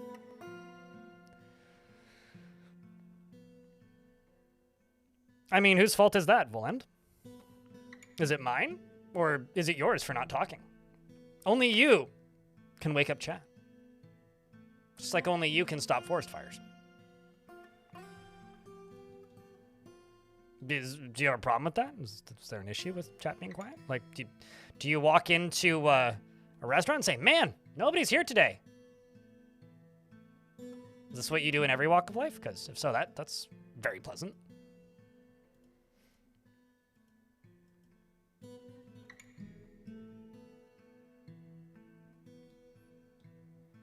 Where do they come from? The gods make them. They're like created. It's just like the demons and the overlords as they're created at the dawn of time. Hey chat, if you're lurking, just press 1. We need chat to come on and feel the noise.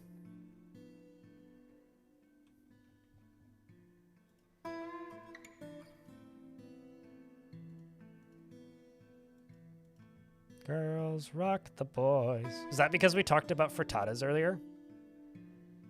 Letterin? I don't know. I'm not up on the gooning culture of children generally. Yum trans fat, so I don't know, pick one. The world is your... I was going to say the world is your gooner, but not really.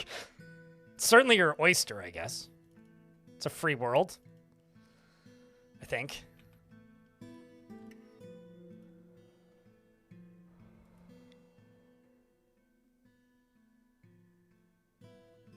Just dealing with compromised Office 365 accounts? Hopefully not on any spaceships.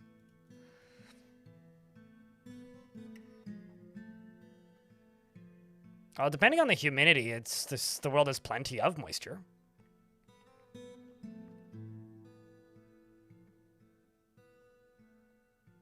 Anyway, what were we talking about? Before they the bronze of Colossi, the colossal bronze boy appeared.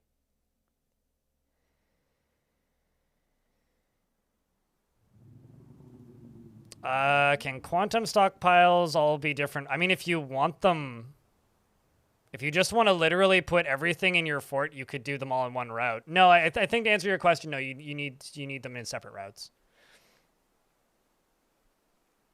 Because you can't attach more than one minecart per route. You have to do additional routes for more than one minecart.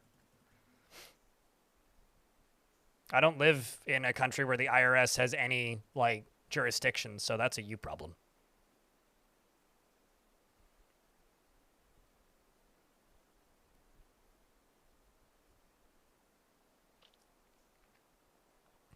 When did 69 stop being a funny number?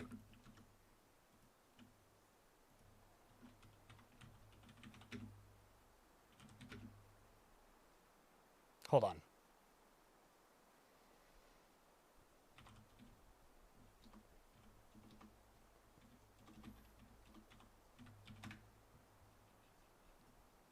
I mean,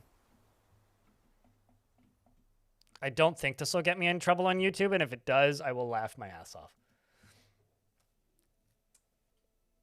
It's still funny, okay?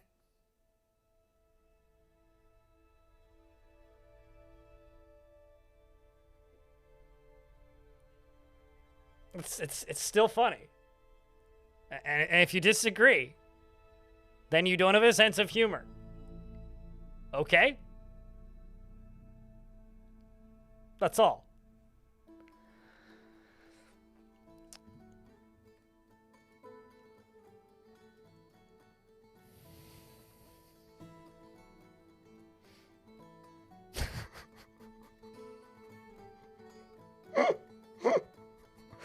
even need to be smart to know what... You just need to know what a pi symbol is.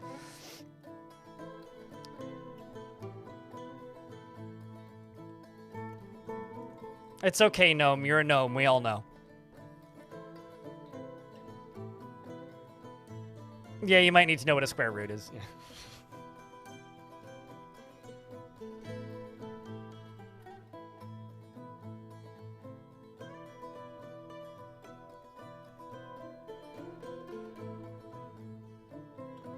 Just cleaning up my glasses a little bit. They're dusty. There's always a relevant XKCD. I mean, there's always a... That's the whole thing, right?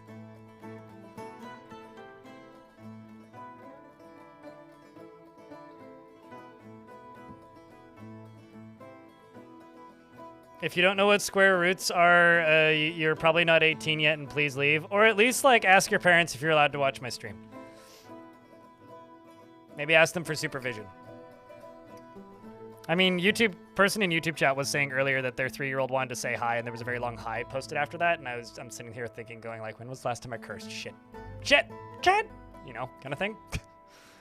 It's like, oh fuck, there's kids watching.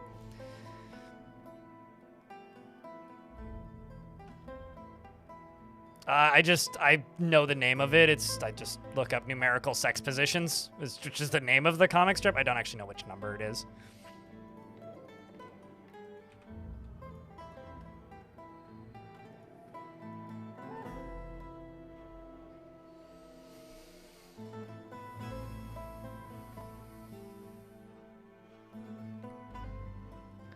It's like with this image of an old factory building, which everyone knows. Oh, yeah. Has anybody here ever seen the subreddit Disgusting Rooms?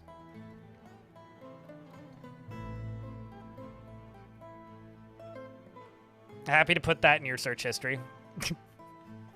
But if you've ever seen that subreddit, the most upvoted thing on that subreddit is the backroom casting couch. And when I first saw that, I laughed so hard. Because most of it's just like nightmare roommates and stuff, right? It's just like really, really messy room. Basically like Asmongold's house pictures. And it's just people like roasting really, really, really poorly maintained houses.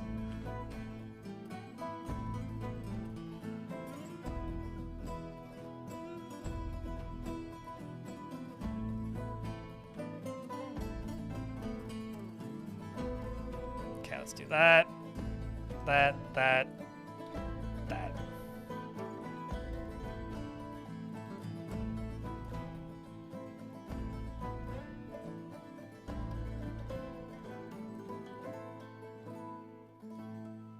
Puppies don't care about mature rated chatter, so yeah, no, that's fine.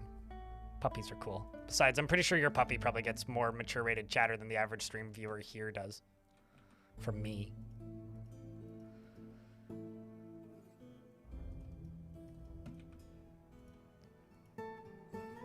I listened to a podcast, which is Brad and Will Made a Tech Pod, and during their like open babble at the beginning of an episode this week, Will asked Brad if it's okay to change in front of a dog that you're dog sitting. To which I have to say yes, it is. You're strange, Will. Not that you're watching this stream, but...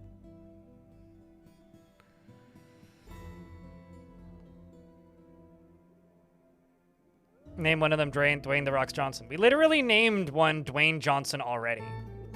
Like, I don't know what more you want from me, man.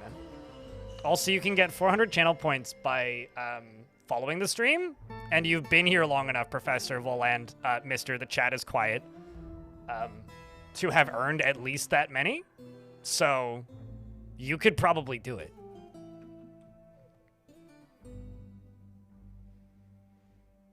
And also, chat, unless this person redeems it themselves, you shouldn't name one that. 1, because we already had one named Dwayne. And 2, because... Can you be a bear? Oops. Which one? Do you want a lady polar bear or a burly grizzly bear?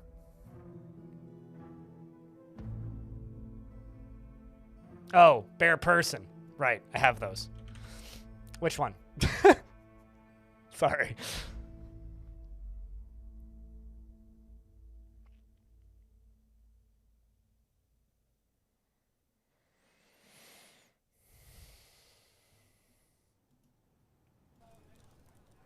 Omul?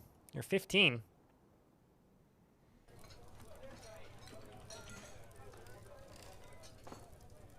It's not here for a long time? Sure.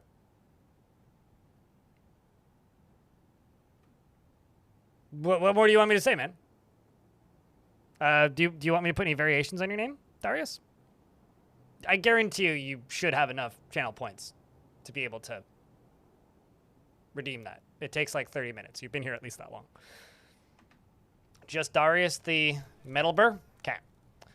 He's never in the slightest bit cheerful about anything, and he finds humor in most situations. He can be very single-minded and only rarely feels strong cravings or urges. He is very trusting and has a greedy streak, and he has a tendency to go it alone without considering the advice of others. He can handle stress and is very humble, and he does not easily fall in love and rarely develops positive feelings. He tends to be a bit stubborn in changing his mind about things, and he has a sense of duty. He doesn't often feel envious of others, and generally is quite confident in his abilities when undertaking specific ventures.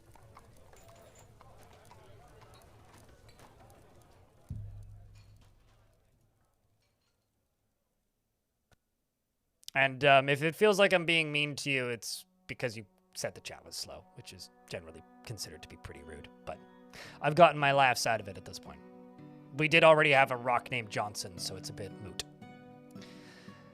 And it's dead. He personally views decorum as a high ideal, and is deeply offended by those that fail to maintain it. Believes that that chaos and disorder is the truest expressions and would disrupt harmony whenever it is found. He finds nature to be somewhat disturbing. And if you want proof, just go to the legends right there and go look up Dwayne.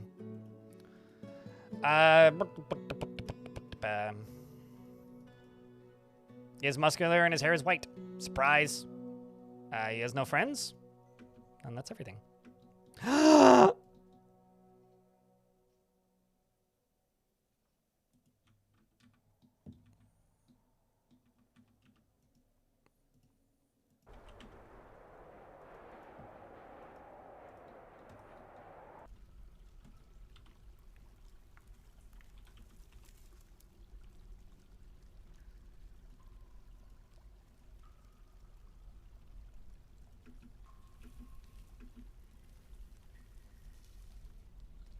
We also got 3 more incoming.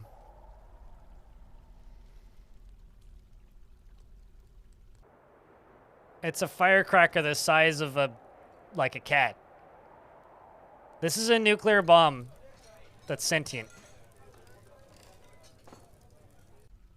And they move very quickly. Oh my god.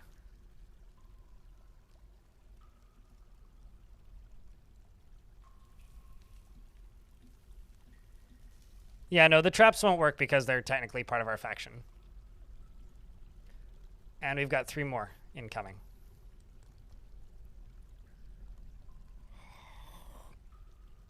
Meanwhile, Dad's still just angry after being confined, but is bonded with Biff, so I guess that's good.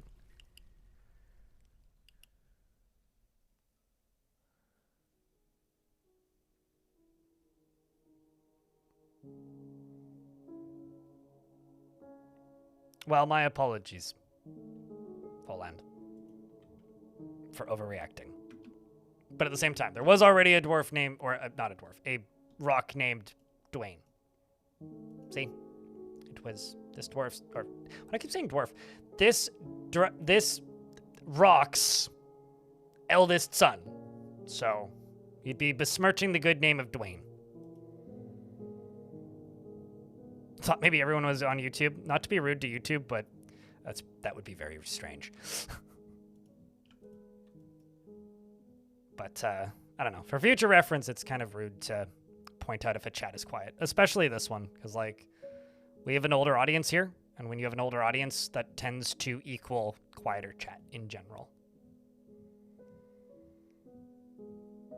I'm just sad that we accidentally killed him. Basically, like, I was trying to catch Dwayne, and we were like, yay, we're going to catch Dwayne, and Dwayne was flying into the fort, about to land in my cage traps, but instead of landing in my cage traps, Dwayne, well,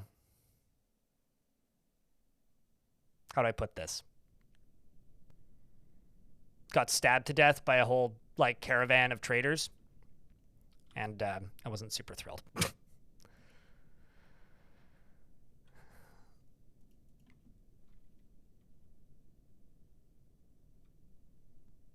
Oh no, it's all good, Zartos. I generally don't care if chat is lurky. I just don't like it when people point it out because it's considered rude. That's all. But if someone, you know, is just vibing and watching the stream, I ain't gonna take that away from you. Especially in a world where like the bullshit around like accusations of view botting is accelerating. It's just kind of a, man, this sucks. That's all.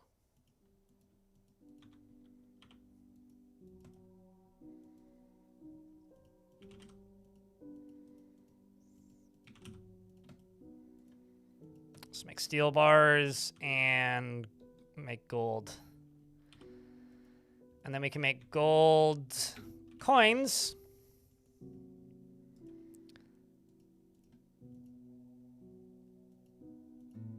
And give these dragons a little brood.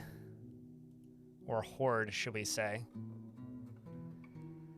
We could say large gems, maybe?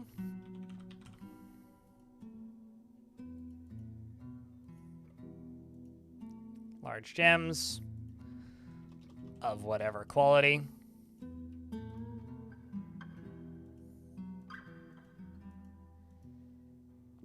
And no bins. Oh, actually, I'll have to do that in a second again anyway. And then coins. Still no bins. Maybe like one bin.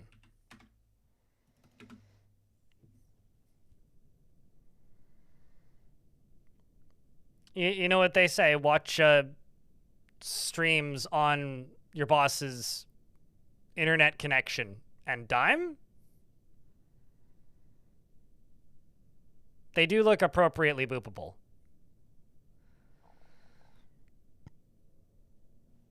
I like how I look at YouTube chat and the first thing I see is mint some coins and make it a dragon's lair. It's like, yeah, we're thinking the same thing, clearly.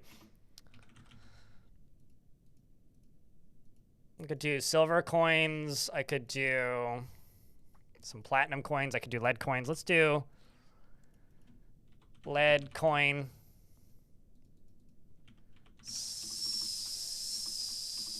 Silver coin.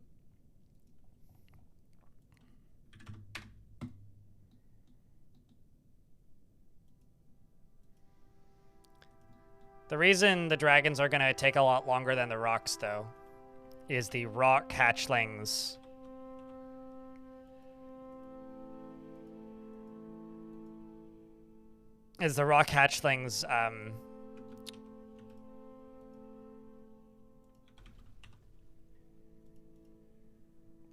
Only take 1 year to get to egg laying size, whereas dragons take 10. So that's going to be the biggest issues. Can you butcher a draw? There's too many words that I'm stumbling over here today, apparently. Can you butcher a drock? What even is a drock? Can you butcher a dragon or a rock? Yes. They're just like any other livestock.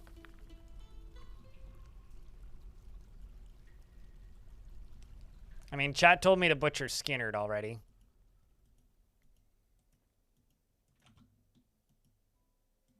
As long as they're not pets.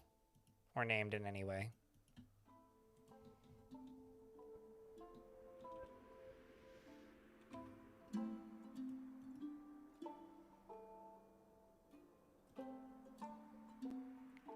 We have a rock named Skinnerd.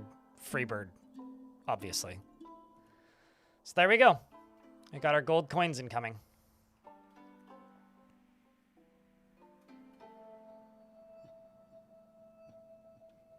Having to relearn how wells work, and I love it when usernames check out. So in YouTube chat, I'm having to relearn how wells work, and I've flooded my fort with the same one twice now. Chat, this person is named Bubble Boy. What do you need help with? Bubble Boy. I think that the only way that you could have, like, been more apt with your username is if you named yourself Pool Noodle. Maybe then you wouldn't have flooded your fort. You would have made a swimming pool instead. I mean, my well is literally just this. It's one tile above an aquifer, which just refills 2 levels down, and that's my well. It's pretty functional, honestly.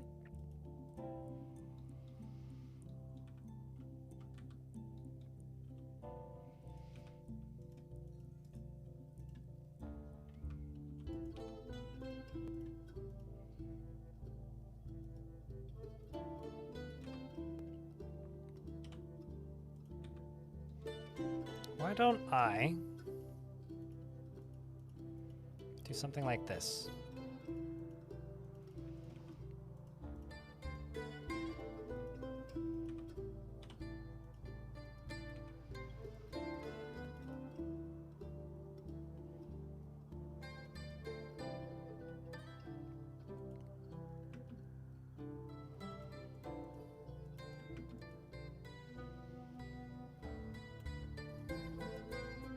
So that we can see this from further away.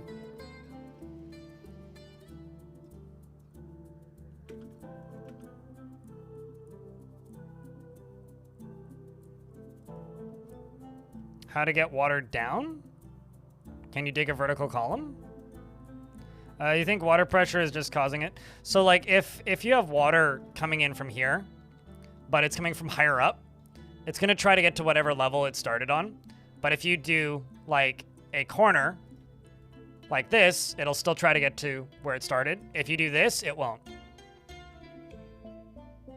So if you're like pumping it or letting it flow from somewhere else, just have one diagonal and it won't do that. Just make sure that there's more than one level deep beneath your well so that you don't have muddy water as a result.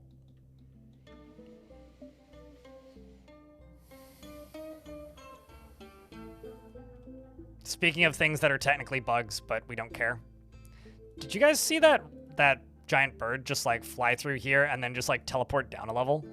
Goddamn wings. So overpowered. What a show off.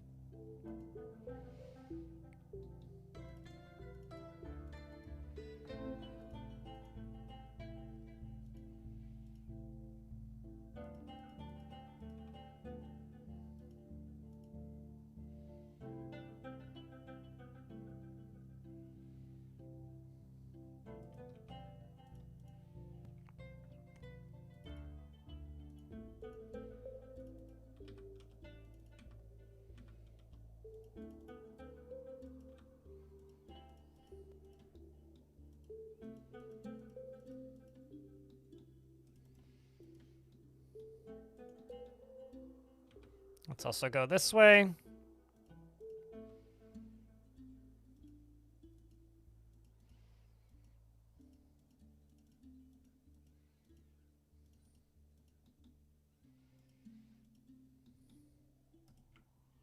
Building roads slowly. I'm starting to lose hope that we'll have any breeding ettins, by the way.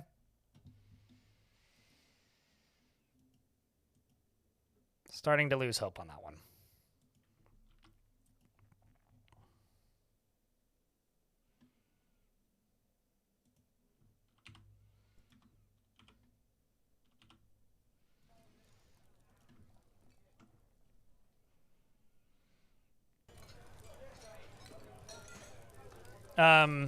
So that's why your buckets keep getting full. What, like of mud? What defenses does this fort have? 5 extraordinarily skilled squads and very, very far away from everything else. Also, battle rocks, apparently? I haven't really attacked anything, so we're only getting attacked by Mega Beasts because I've set Mega Beasts to be abnormally high here, and we're very far away from everything. So, like, the whole purpose of this fort is to fight monsters, basically. And then this is going to become a library. Maybe also another additional extension to my tavern.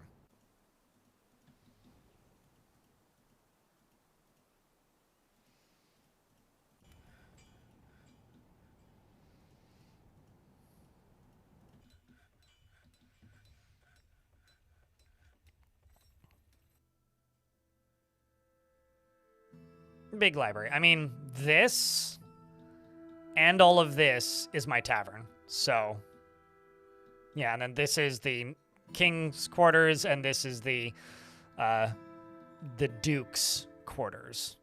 So,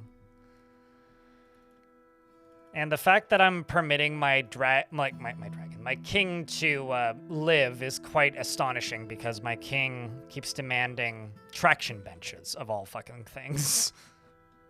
So I'm being very merciful, permitting the king to live. As many prison sentences have been caused by that. We'll probably eventually get attacked by the goblins, but we are very far away from everything. Because, like, if you go to the overworld, we're kind of like on an island. Like, there are some elves down here who we trade with, but I haven't chopped down a tree in several years. There's goblins down here, but they're all taken over by humans. So the nearest goblins are like all the way up there, basically. So if I want to go to war with something, I would have to attack something. Also, this faction was basically dead. When I started, it had a population of 1, my king. So because of that, there were no wars when I started this fort. Because there was nobody to go to war with. That's wall, not floor.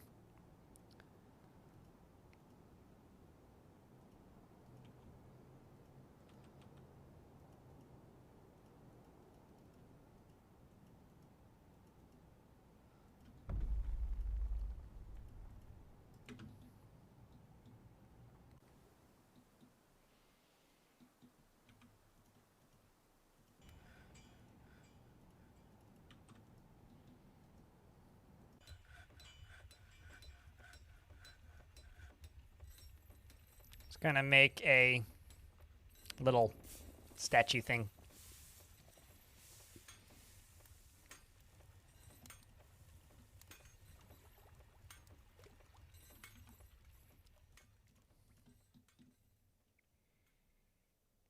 Quite literally, later on. Yes, it does, Exterminator. My headcanon for that is because trees can transport nutrients through mycelium. The mushroom trees are like their phone line or their internet. So the dwarves are just like digging down into the earth and cutting the copper wire out of the elves' networking system. Which is just a funny mental image for me, so that's what I roll with. But yes, it does. Also, chat room investments are open if you care.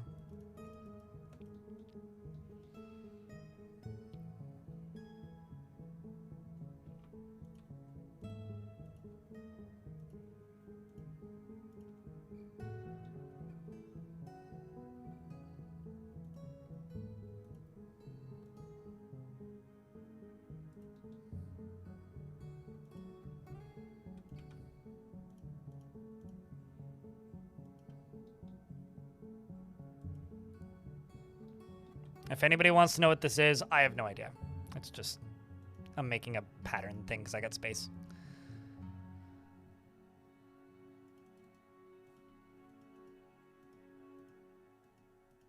What other blocks do I have?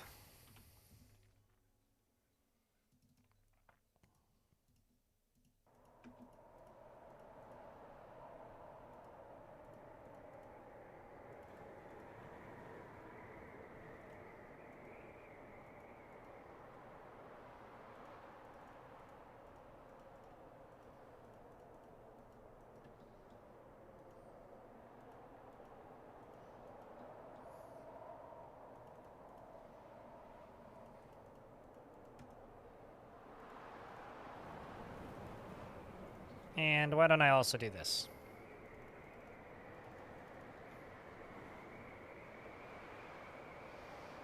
Maybe not.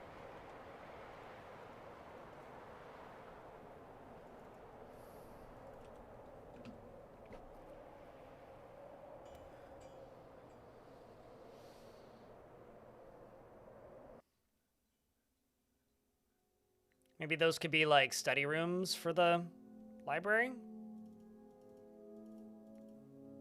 Or something?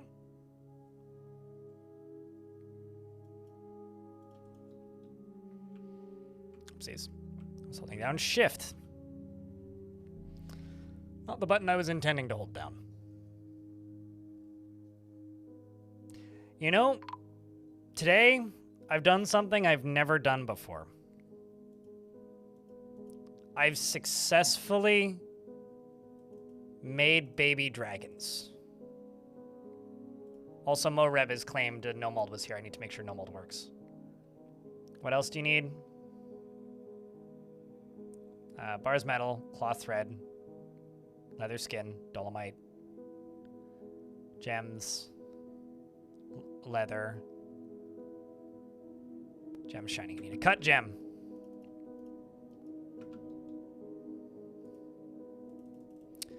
The elves are blah blah blah. 11 trees, yeah, that's fine. I haven't cut down a single tree this stream, so. Now I just have to imagine dragons. I don't have to imagine that hard, I just have to scroll down.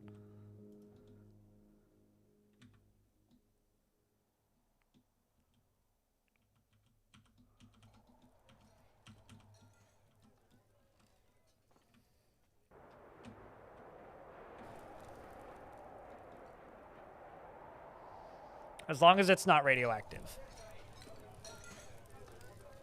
One dwarf wrote a book, The Economy and Other Travesties. That's true to reality. At least in the case of reality being Dwarf Fort.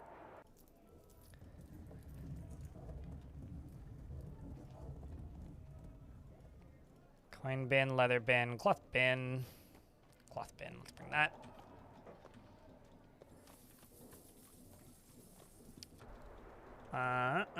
No. Strange mood. Cool. Moreb is going to self-title an artifact, it looks like. But any bets on what Moreb makes? A rock garden? I mean, we've got the dragon pen, complete with bin of coins. And a pile of rocks. I mean, look at them.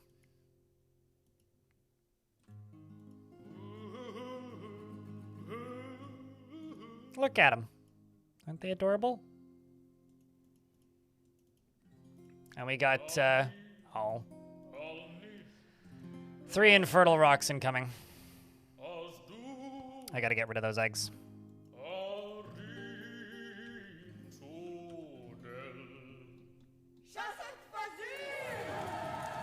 Oops. That's where I want to be.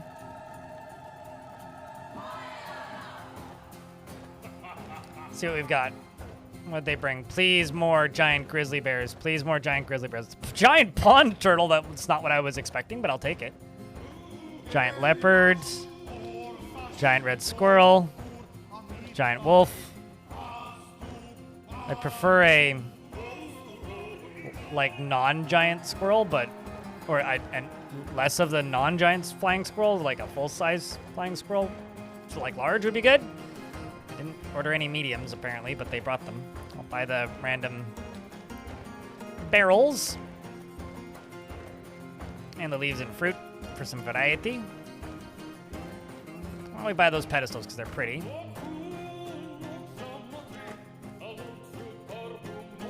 And now I just need to sell all of this until I have enough.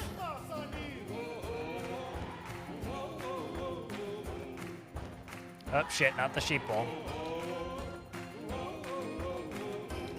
Need to be starting no wars up in here.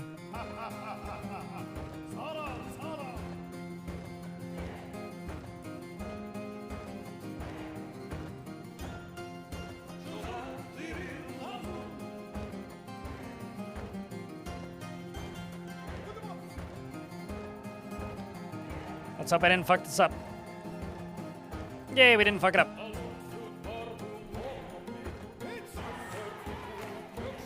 The baby rock. I don't know what I like more, the baby rocks or the baby dragons.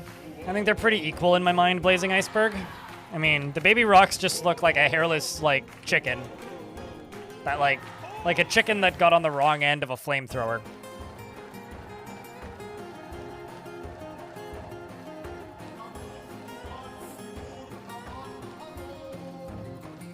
And I'm just going to go here.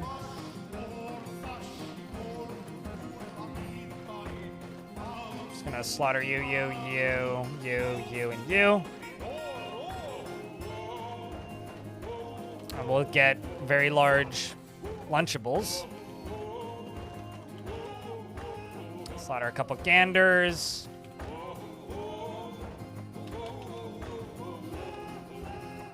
Duckling. Oh my god, we got a whole bunch of Drakes. Not to be confused with the dragons that I don't want to butcher.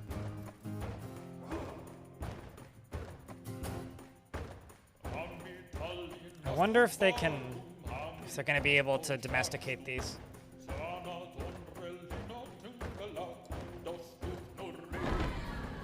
Some forgotten beast named Simo has come, a one-eyed crab. It has a large mandible, and it has a body what is bloated. Its exoskeleton be warty, beware it deadly spit.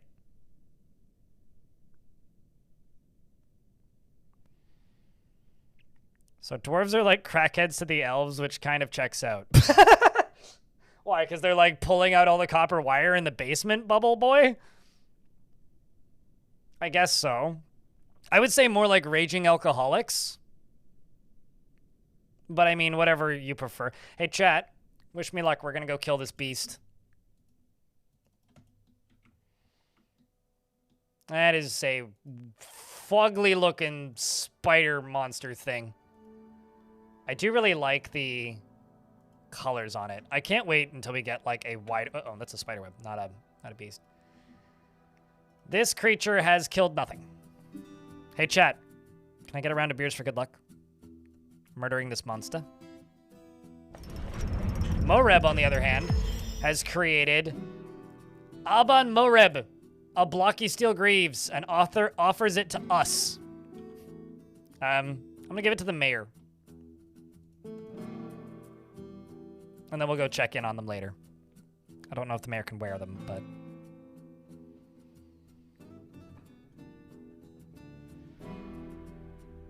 Big round of beers, chat. Come on. We can do better than that. The first dwarf to collide with it is Mincot. Begins stabbing the beast. And it doesn't take long before the reinforcements arrive and the beast falls. And it seems that... Who got the kill? Ah, Lolar. Splattered Saber was able to get the big bug. Well stabbed.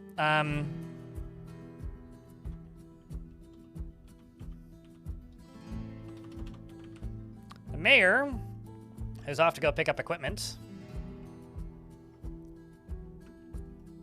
Is wearing blocky steel greaves. All craftsmanship is of the highest quality. It has rectangular citrine cabochons studded with steel, decorated with blue peafowl leather, encircled with bands of dolomite cabochons, and the object is adorned with hanging rings of citrine and menaces with spikes. Pigtail and citrine. On the item is an image of a white demon in goose leather. Chat, we can all agree, right, that that's just a goose?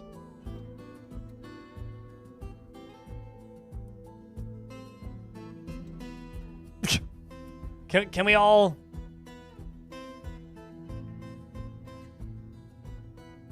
It's just a goose. It's a white demon. It's funny. It's just a picture of a goose. As for why they're calling that a demon, I don't know. That is hysterical, though, like, I do have to say.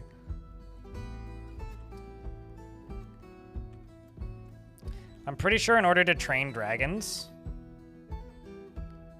yeah, they need to carry meat. I'm pretty sure to train the dragons. Do they not? God, this fort is so fucking fancy. We've got capes. We've got rope reed vests. Ah, it's so good.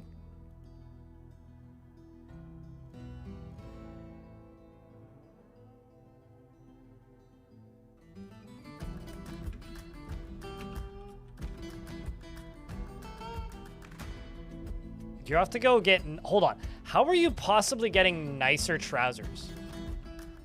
You're going to go store your owned items so that you can go get what? Did you literally just put on another set of Masterwork trousers. So you're like, I'm going to go put away this set of Masterwork trousers so that I can wear my new set. Yeah, that's literally what you did. You fucking gaudy son of a bitch. Blow oiled. Uh-huh. Also turning this giant wolf from an edgy teenager's shirt into lovely, lovely, lovely, lovely minced meat. It'll be delicious.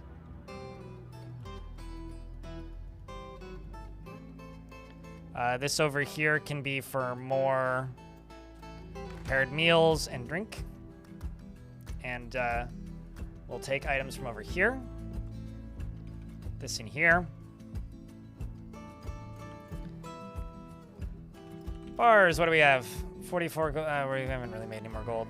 50 steel.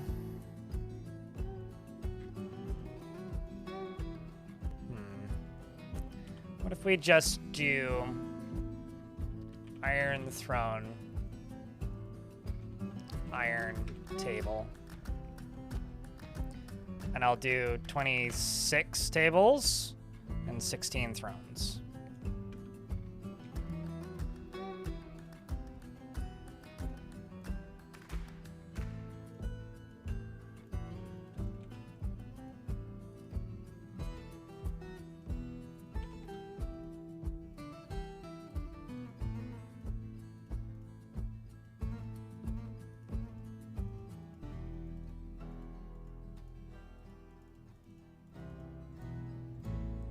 Now that I've done that, let's see what lastly we have for one additional color.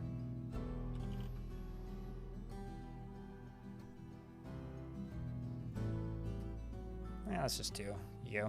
It'll work. And this will be the library.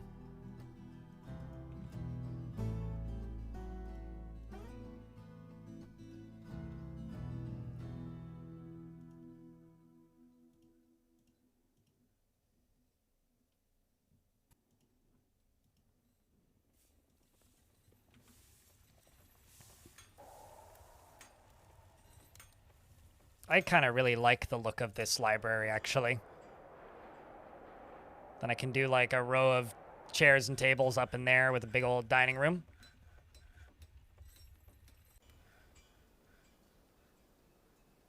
I think this all looks kind of lovely.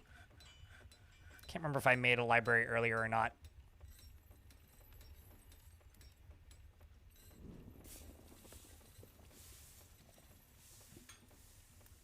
I don't think I did.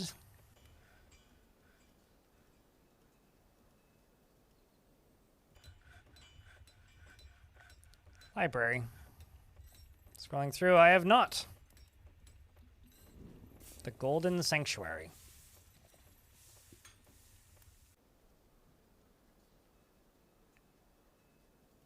What if I make 2 of the polar bear people into Ponderverse?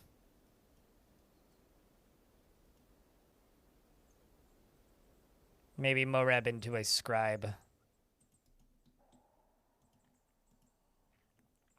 You over here can take, I don't know, a figurine. You can take, do I have a knife? Nope.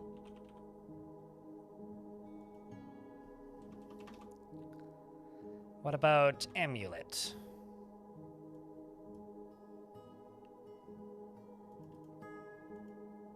You can take maybe an anvil. One of those things that the noble keeps on demanding. The goblins, a brief history. We're learning about the existence of goblins. No food or drinks in the library unless you're reading a cookbook. That's, you know, honestly, that's pretty valid. I can't deny that.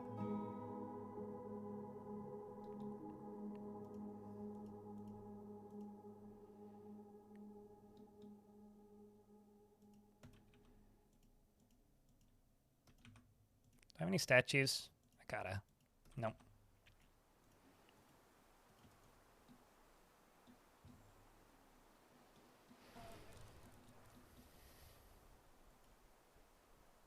I don't even know how many books we have.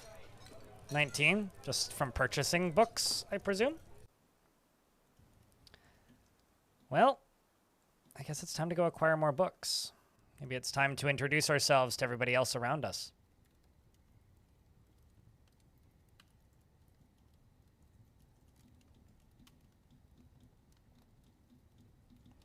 And you know, it's a little bit of a walk. Holy shit. We're only aware of one thing in After Casket. Violent Hunger, we are aware of a lot of stuff. We could start acquiring stuff from Violent Hunger. I mean, we do have birds where they could fly there, in theory. On the back of the Great Rocks.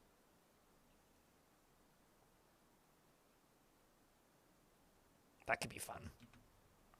As a concept. Just something to imagine, you know?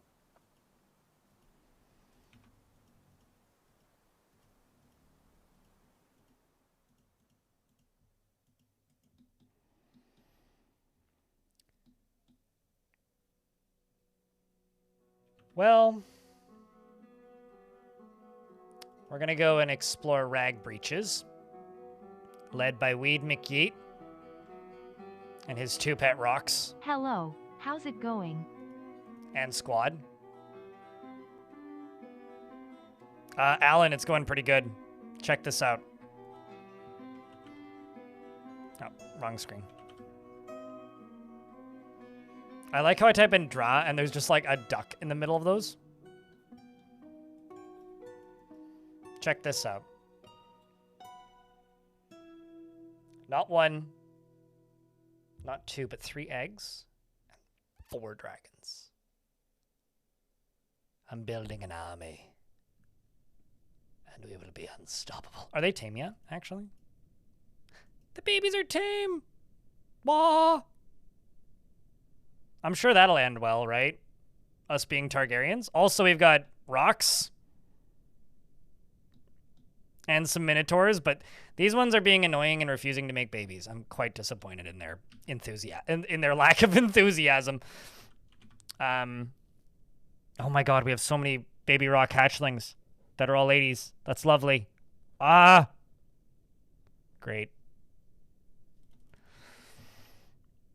And some goblin representative is sharing rumors from abroad, as in, like, we have dragons. Do we have an army of eunuchs, though? Hey, chat, can I know I just asked for a big round of beers. I know it's getting late, but could I get a couple more beers for Alan keeping that sub alive for 21 months? So, you know. And I also feel like we're getting pretty close to a handful more baby dragons running around. Hey, Merc.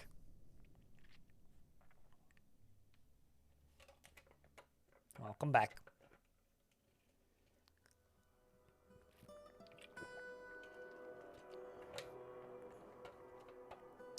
Cutest little Durgans. Oh, yeah. Them and the little Durgans. It's quite the army of beasts. Yeah, I don't know what to do with them just yet. I also have a Cyclops. And up on the surface, we've killed 3 Bronze Colossus.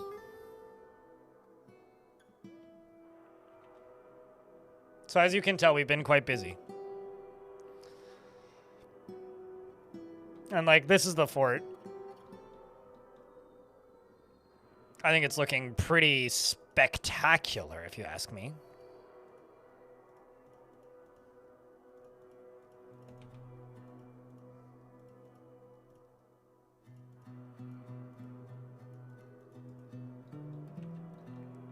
And this up here is just going to be an additional...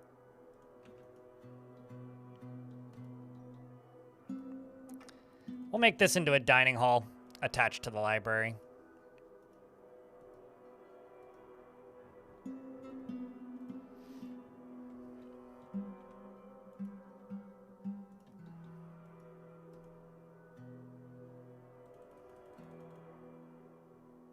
But yeah, I think we're doing pretty good, Bert. Give the Minotaurs a nest box. I don't think it'll help. As funny as that would be, I don't think that'll help.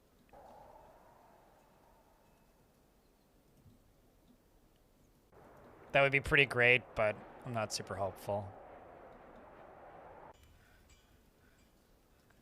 Shoutouts to Dodoc True Inked over here, who's just like hauling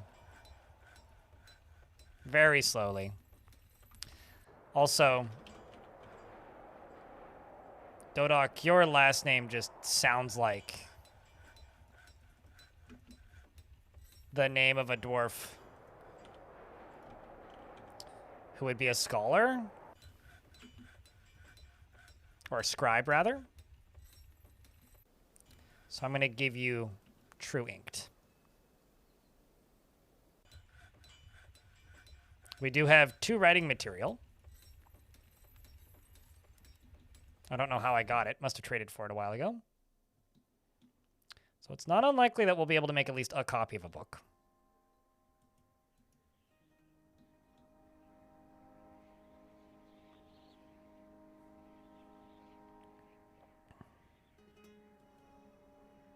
Maybe just light some candles. Just put on Michael Bublé and hope for the best. Yeah, I don't know. They were also the lowest likely success we've had. Maybe it's an opportunity to test out the dragon flamethrowers, you know? Like, put one of the babies over here and then just, like, release the Cyclops and see what happens. We could have a fire in the hole squad or something. We could do some dragon testing and see exactly how much blast radius we can get out of one of those little suckers. Oh, Squads is back. How'd the adventure go?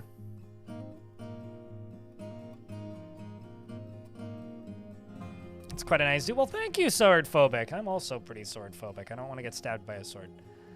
They searched the place and found nothing. Well, that's disappointing. I don't know what Sculpt Village is, the Bejeweled something or another is. But it sounds like a dragon, so we're gonna go explore it. I mean, what could possibly go wrong, right? I like how Weed McKeat wants to be with family and has no family.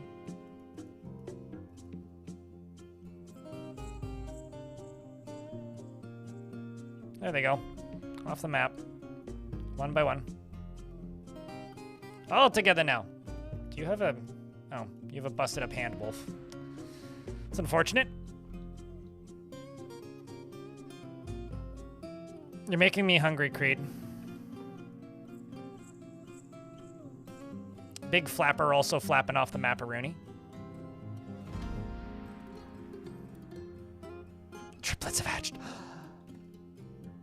More baby dragon is a go-go.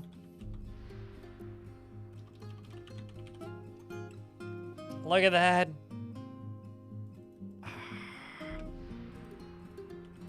So good.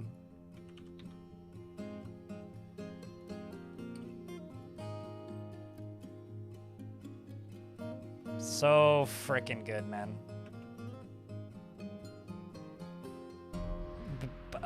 Dragon puppers, yes, Creed. Also, welcome back if you just got back. I'm sorry, I don't speak French. No, we're not making omelets out of those. We're making omelets out of, like, the duck eggs. The dragons, however, those deserve a bit more respect, I would say. Oh no! We do in fact have an additional dragon egg, but it is unfortunately not fertilized. So I will permit them to cook this one.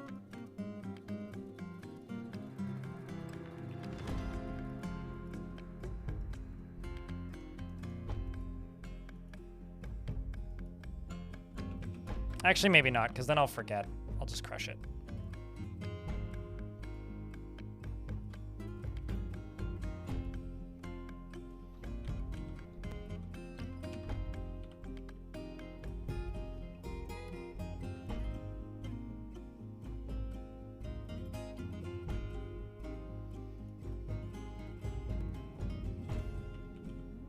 Let's also make 10 lye. How much ash do I have?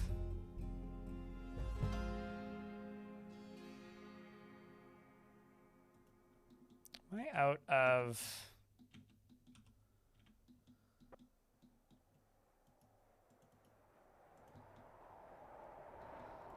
I'm not out of that. Okay, let's just make Ash and lie.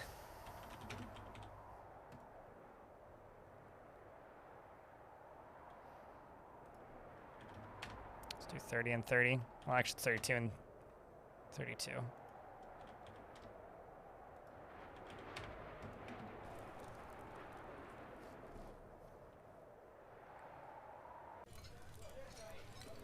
Curly boys? Absolutely.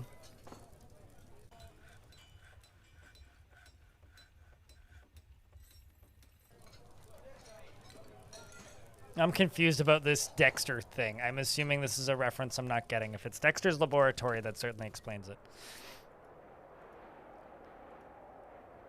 Good username regardless, though.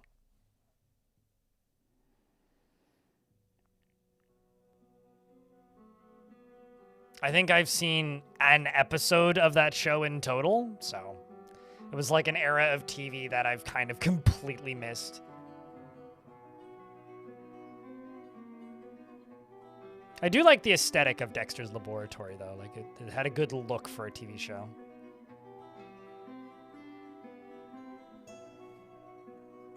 Okay, let's just splat the egg masher.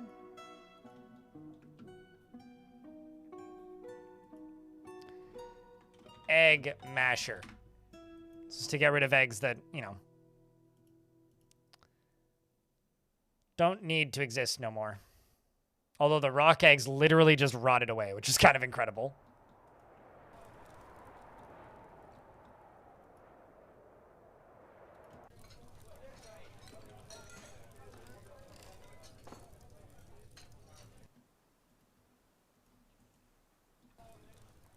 It's one hell of a busy library.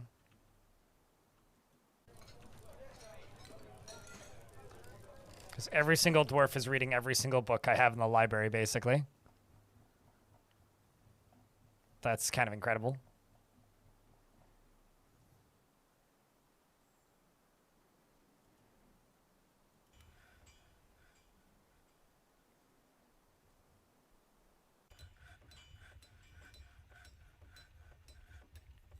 I've seen quite a bit more Samurai Jack. Oh, another Etten. Bag snub. We're here to snub those bags. Bag snub is here to snub your bags and be very snubby about it. And bag snub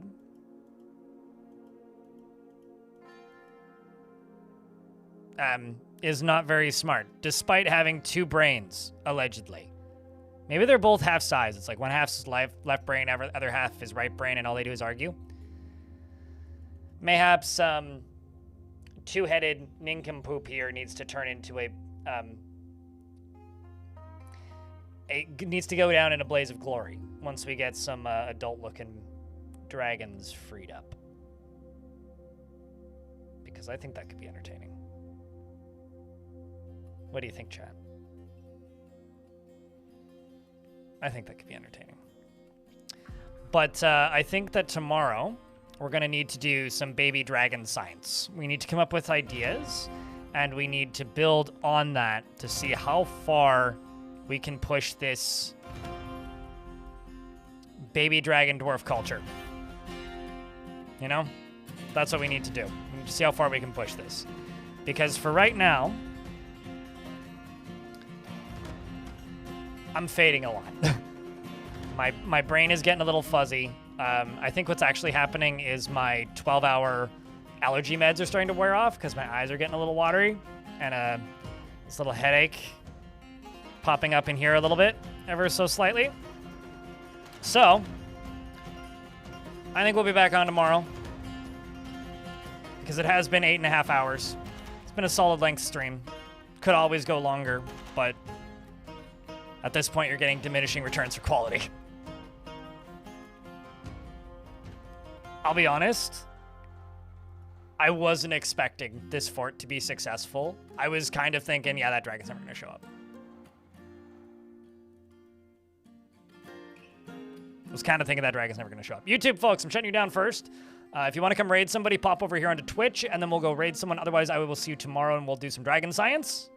And there will be a stream this Saturday, come hell or tidal wave. I do live on the ocean, so that is a threat. So assuming there's no major earthquakes just off the coast of where I live, there will be a stream on Saturday. Yeah.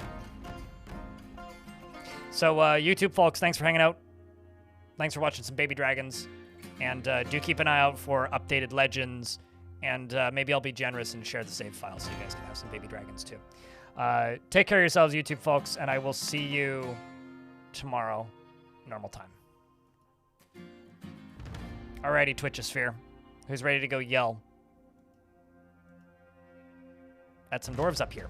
If you're lurking in the channel, could I get a show of hands? See how many people are ready and waiting to do a Raid-a-McGee on a dwarf fee-ish stream. How about somebody who's starting a brand new fortress right now?